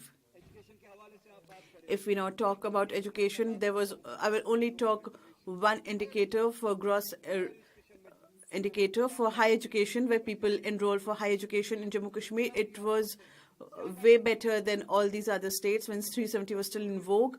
It was 30.9% in the state of Jammu Kashmir, and in Gujarat, compared to it, it was way less, which is 20.4. That means that Jammu Kashmir was doing better when Article 370 was still there, and 31% was the education rate, which was way better than Gujarat. And Haryana, it was 29.4%. UP, it was 25.8%. In Madhya Pradesh, it was 22.6%. In Bihar, it was only 14%. This is the reality of Kashmir. If we now talk about income, I will not go much into indexes. I spoke about poverty. Gujarat, Haryana, UP, Madhya Pradesh, Bihar, Jammu Kashmir ranked higher than all these states. Ma'am, I will take just 2 minutes and I will conclude. I know that I do not have much time. And then I will talk about the post-abrogation data. I will take only one indicator. All these data are from the time when 370 was still in vogue. Now I'll talk about post-abrogation of 370, only one, which is employment, because I do not have much time. In the very same state where we had these indicators, today the employment rate is 32%. It is for the first time that we have seen, after the abrogation of 370, this is the result. It has been told the country is being fooled, it is being misled that elections were held prior to that also, but no one said that through elections, what message was sent there? Through elections, the message was sent that the resolution was passed in the assembly, not only 370, but through prosecution. The state of Jammu and Kashmir, which the status was given before 1953, that resolution was passed, and we will not accept the status till we get that status. And through this assembly, I do not wish that only state would be given, but through the assembly, many people, ma'am, I will take just one more minute. Many people are still hoping that you will fulfill those promises which you made, where you will grant a statehood, and you have made similar promises in Supreme Court. When will you fulfill your promises and the resolution, the 1953 statehood, and you will have to return it to the country one day? And in the entire country, the condition of the Muslims is such that... Complete kariye. Please complete. Ma'am, I will conclude in a minute. What is the condition of the Muslims all over the country? Nobody mentions about them. In the morning, our LOP also mentioned about a revolution, and he spoke about the vision. And with that vision, OBCs were linked, the backward people were linked, but he forgot to mention the Muslims, that Muslims are here only... Ma'am, 30 seconds. Are the Muslims here only that they be threatened by BJP to get their votes? I would like to state here that this is a misconception, and you should not believe in it. The Muslims are not afraid of anyone, neither BJP nor anyone else. If they are afraid, then they are afraid of only one thing, that the manner in which the RSS and BJP is behaving, we are afraid of that. Thank you, Chairperson, Madam. I thank you that you gave me this opportunity to speak on the motion of thanks on the President's address. The address of Honorable President is guiding the 140 crore people, economic reforms, infrastructure, development in education, digital, renewable energy, rural development, up to a space. Everything has been highlighted in this address. The address of President in the target of 2047 has been fixed when the country will become developed nation because of the efforts of the government. The economy of the country is going to be third economy of the world. If you look at the record of one decade, in 35% increase has been there in global economy, whereas in India's economy there is increase of 90%. This is a sustained growth which has been achieved by the country, and because of the current government, in future also this trend will continue. Madam, in the address of Honorable President, reform, performance, transformation has been mentioned so that good governance can be strengthened and can be taken forward. Because of the efforts of the government, 25 crore people of the country have been lifted out of poverty line, and today they have become near middle class and they are leading life comfortably. Honorable Madam, government has given unified pension scheme, and for infrastructure 1 lakh crore has been earmarked in the country. More than 100 varieties seeds have been distributed, and today in our country, our is the largest producer of dairy, pulses and spices. Madam, 4 crore youth have been given direct benefit, and 2 lakh money has been given. Most of the youth, they had to go foreign countries for medical education, but 1 lakh seats have been increased. 1,80,000 MBBS students will be accommodated. 15th August 2024, Honorable Prime Minister had announced that in next 5 years, 75,000 seats will be given in medical sector. This will play effective role in the world in health sector. We know that last year, International Year of Millets was celebrated. This was the initiative of India in the world. We are the largest producer of millet in the world. This is because of the able leadership of Honorable Prime Minister. that we are developing as a food basket of the world, and this is quite possible that the food grown in India is available everywhere. There was a successful conduct of P20 Green Hydrogen Initiative. Support all participating countries supported this initiative. Up to 2020, 2030, 5 million pulses will be grown. Along with this, by 2030 itself, 500 gigawatt renewable energy will be generated. This is our target. This is very appreciable gesture. Honorable Madam, outsourcing and government jobs or consultative services, SC, ST and OBC's participation, the government is committed. Along with this, rules are being framed. If rule is framed, then Dalits and tribals and middle class will see progress, and it will give impetus to their development. Madam, India is moving to a sustainable development goal, that is 17. We have achieved many of the goals, and we are near to its completion, and that shows our capability. In the address of Honorable President under Udan scheme, 1.5 crore people will get their dream realized. And in Gopalganj constituency, in Hathras, Sabia Airport, which is also included in Udan scheme, for its implementation, the government is acting, and if it is given impetus under the leadership of Honorable Prime Minister, the common people's dream will be realized. So that from Gopalganj, 1 lakh to 2 lakhs people, they are living in foreign countries. With these words, I support the address, presidential address, and I conclude. माननीय सदस्य Shri S Venkatesan.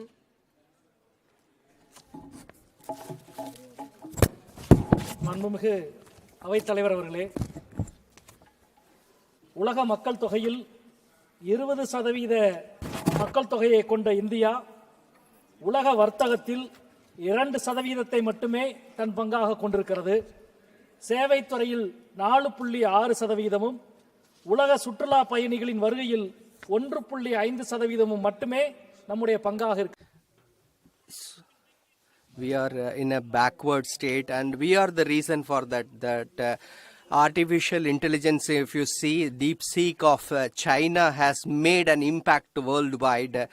America and other countries have started how to face those DeepSeek AI of China. Chennai IIT, the director of Chennai IIT, he says that he is drinking cow urine every day. It has medicinal effects. He is just spreading false scientific facts. One nation, one tax. We are stressing on that. And 1% of the people are expected to get 40% of the income.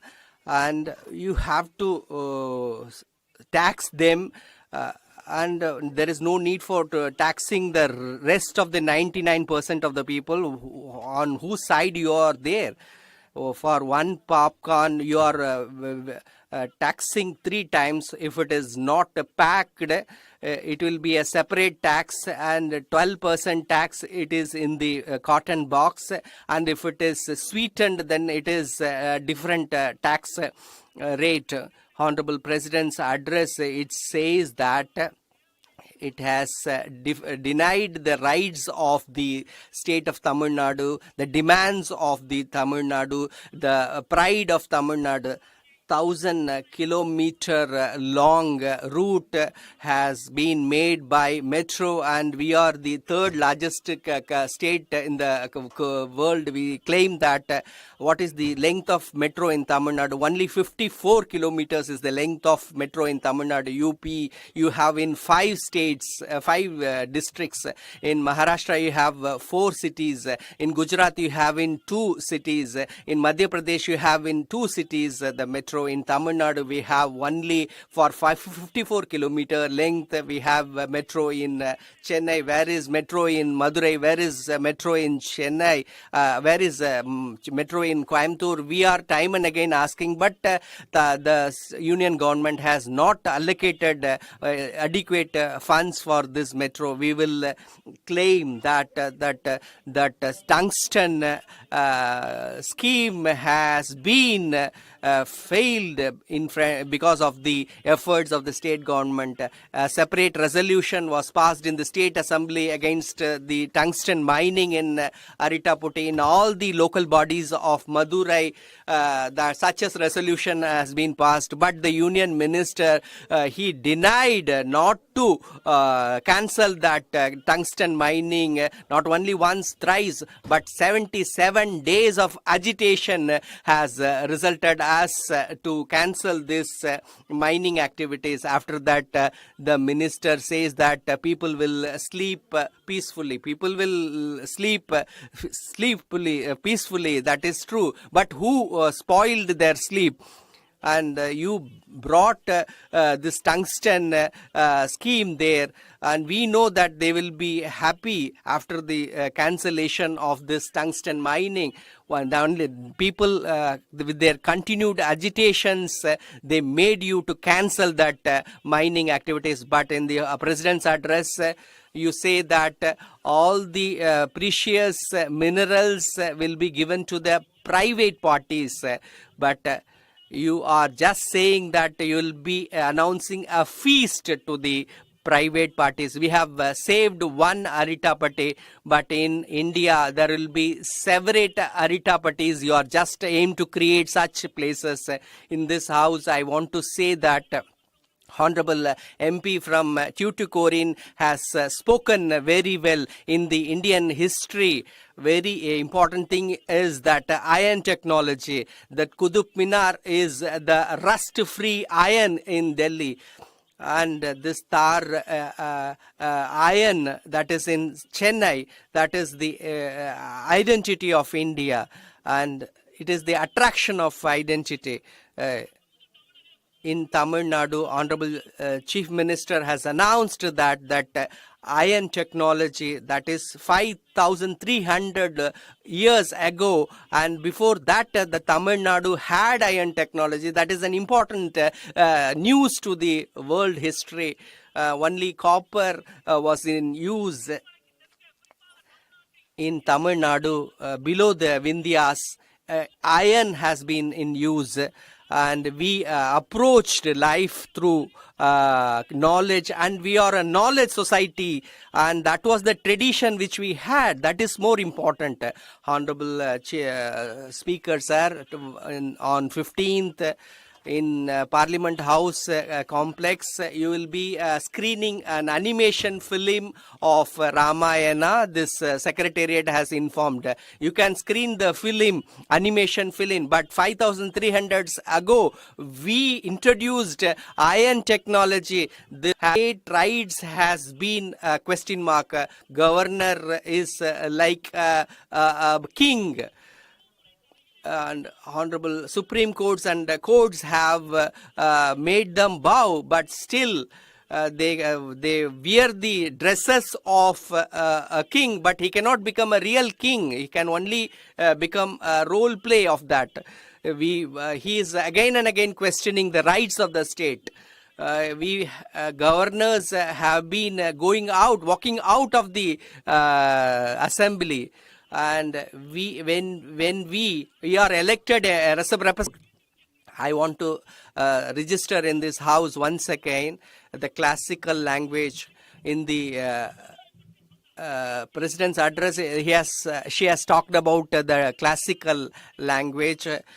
It is a matter of discussion on constitution. I want to quote that this president's post, in what name, what word it should be discussed during the discussion in the Constituent Assembly. Rashtrapati, it should be called as Rashtrapati. Many MPs told that, but Annal Ambedkar, he said that I am writing the constitution in English, that is why it should be written as President of India and not Rashtrapati. I'll be writing in English. You write, you translate in your respective languages. After completing the adoption of 75 years in this assembly, in the joint session, Honorable President, while reading the preamble of the constitution, we waited for you to read that preamble in English, but she read in Hindi the preamble of the constitution. And if the MPs who don't attack on the democracy, you want to control this house in the name of one language, and we are representatives of different languages, we won't allow that. Thank you so much. माननीय सदस्य श्री वरुण चौधरी जी.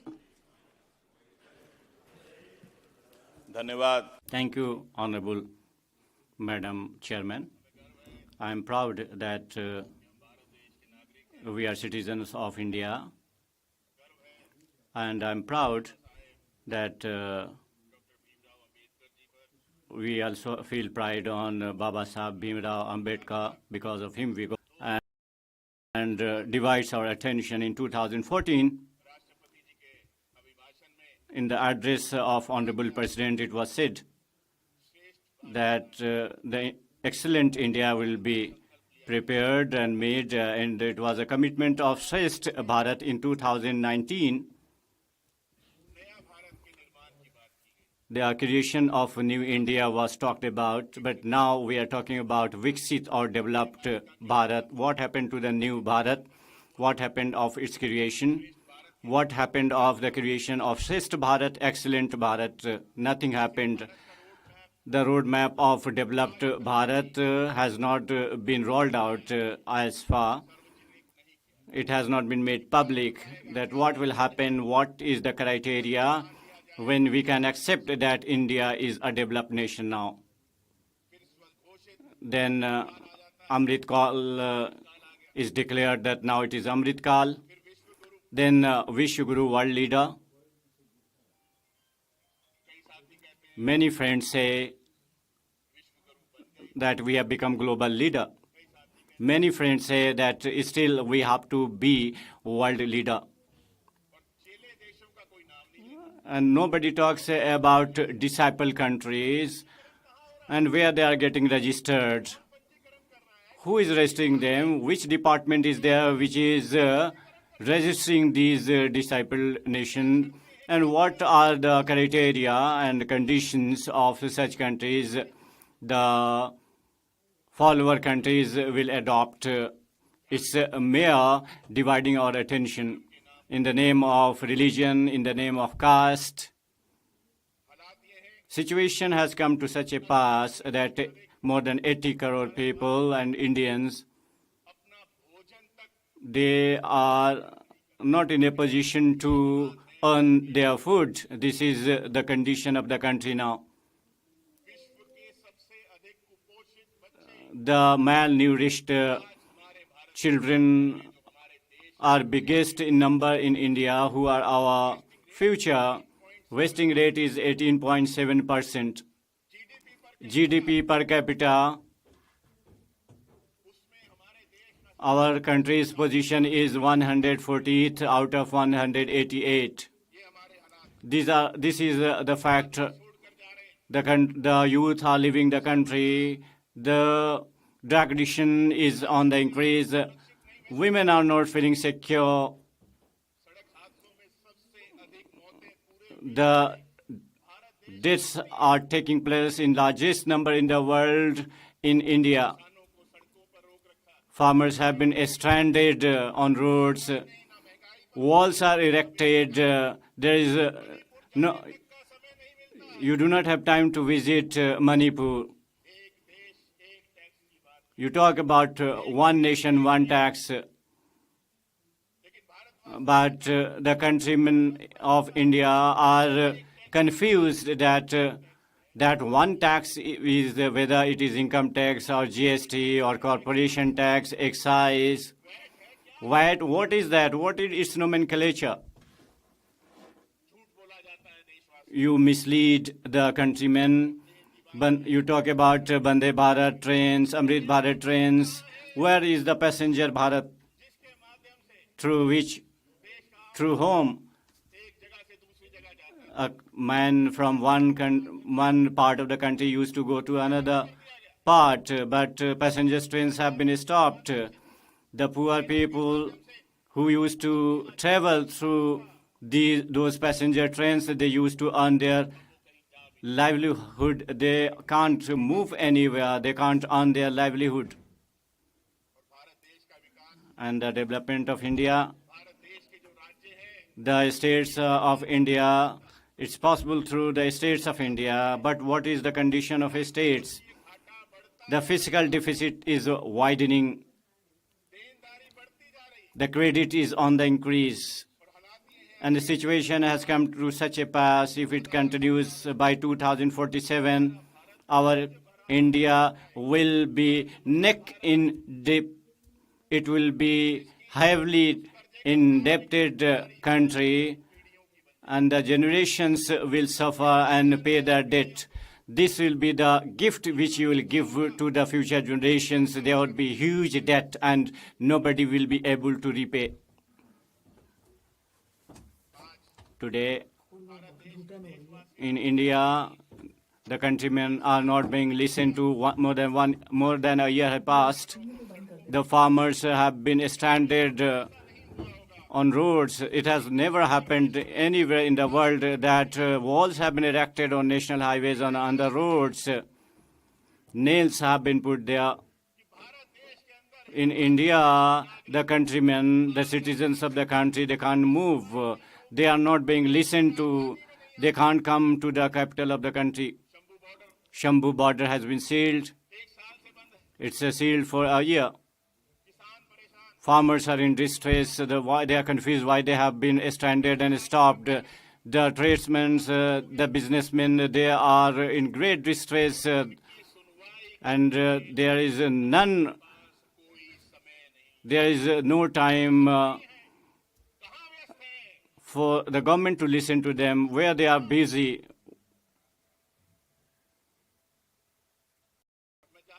And I would like to know that the citizens of how many developed nations have taken voluntarily the citizenship of the country. Our citizens are leaving the country. Such a situation has arisen. It's a matter of shame for us. Why they have to leave their country under such compulsory circumstances? Why they are forced to leave the country? They said that 2 lakh jobs would be given every year. In these 2 years, 10 lakh jobs have been given, and then they said that they would be providing with 2 crore jobs. Now, where is Swachh Bharat scheme? Money is being expended, but where is cleanliness? Where is cleanliness in the country? It is for the upliftment of the scheduled castes and scheduled tribes. There is no program. It was also told that 2 lakh crore was the budget for the infrastructure development, and it is now 11 lakh crores in the past 10 years. And MP lads, it is still there since 2011, the same MP lads. Now it's been 15 years, 5 crore.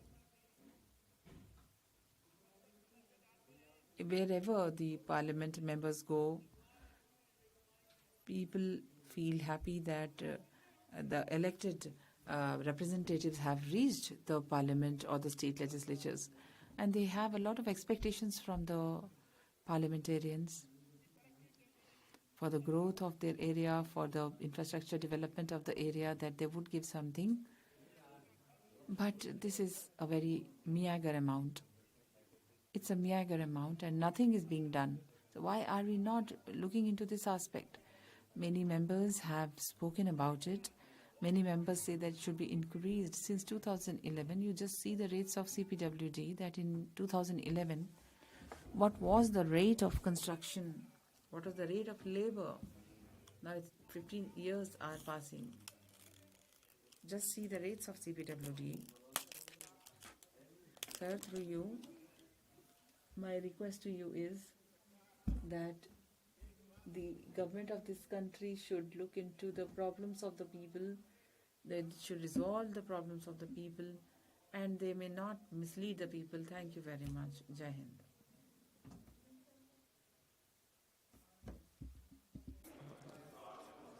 Bharat माता की जय. I would say Bharat Mata Ki Jai. I just want to ask one thing to the Congress party. You are with whom?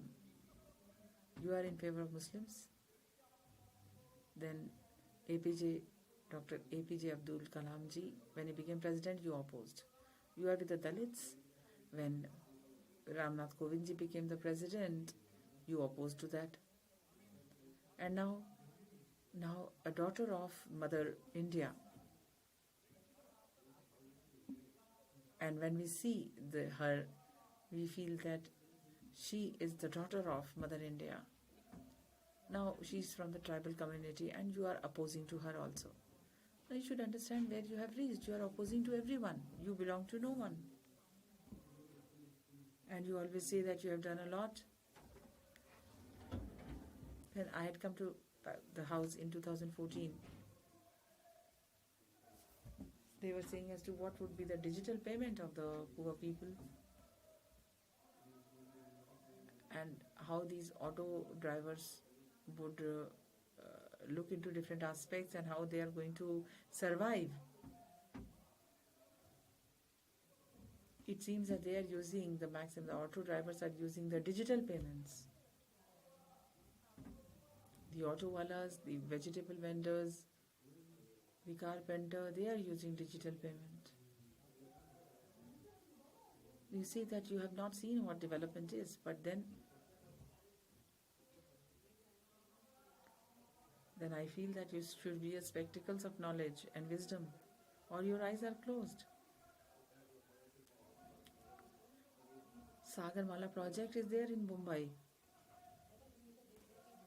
You go to Allahabad, you would see what a way.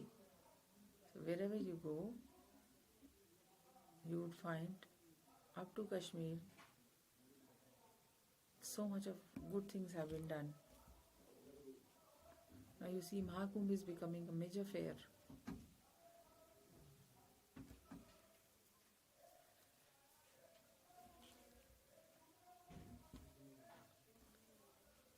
One Durga temple was going to be constructed and Trinamool Congress stopped the construction.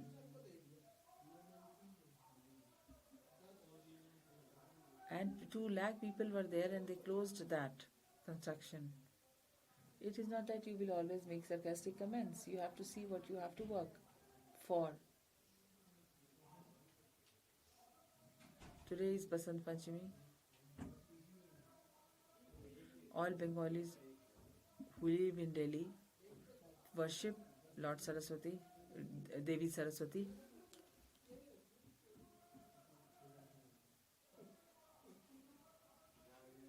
No one, the Trinamool Congress did not do anything, but we celebrated Basant Panchami.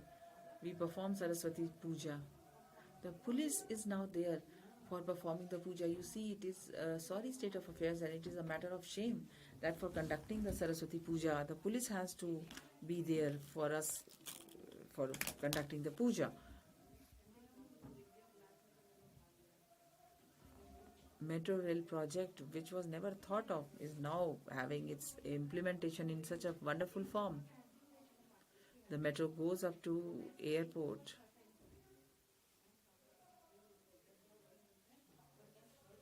In Siliguri, if you go by road, you would find that the central government is working very hard.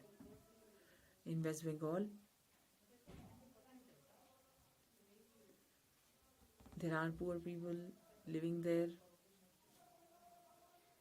The women should feel really sorry. One woman was raped. There was atrocities on her, but then no action was taken by the then government in West Bengal. Every day we see that women are being molested and raped.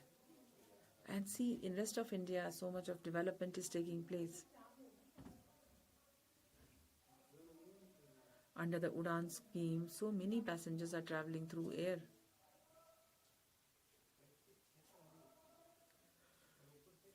in Nav Bharat model also, in Khelo India, in Make India, these are the schemes where everyone is working. Madam, I rise to support the address of the President, who is the daughter of India. Bharat-Bangladesh border should be closed. I said this 6 months back. Even today I am saying that please close the borders between India and Bangladesh. They are becoming Naxalites here. They are spoiling the fate of the country. They are migrating from Bangladesh.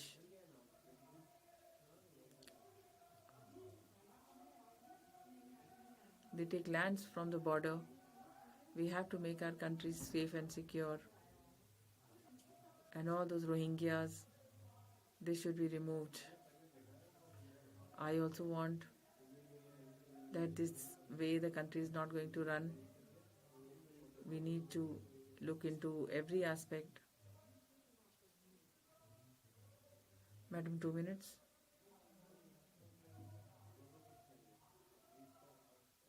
$80 crore people are getting free ration from the government. These people belong to all communities, including Muslims. In West Bengal, Malda,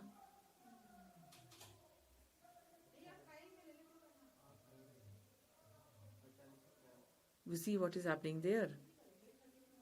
The Hindus are facing a lot of atrocities.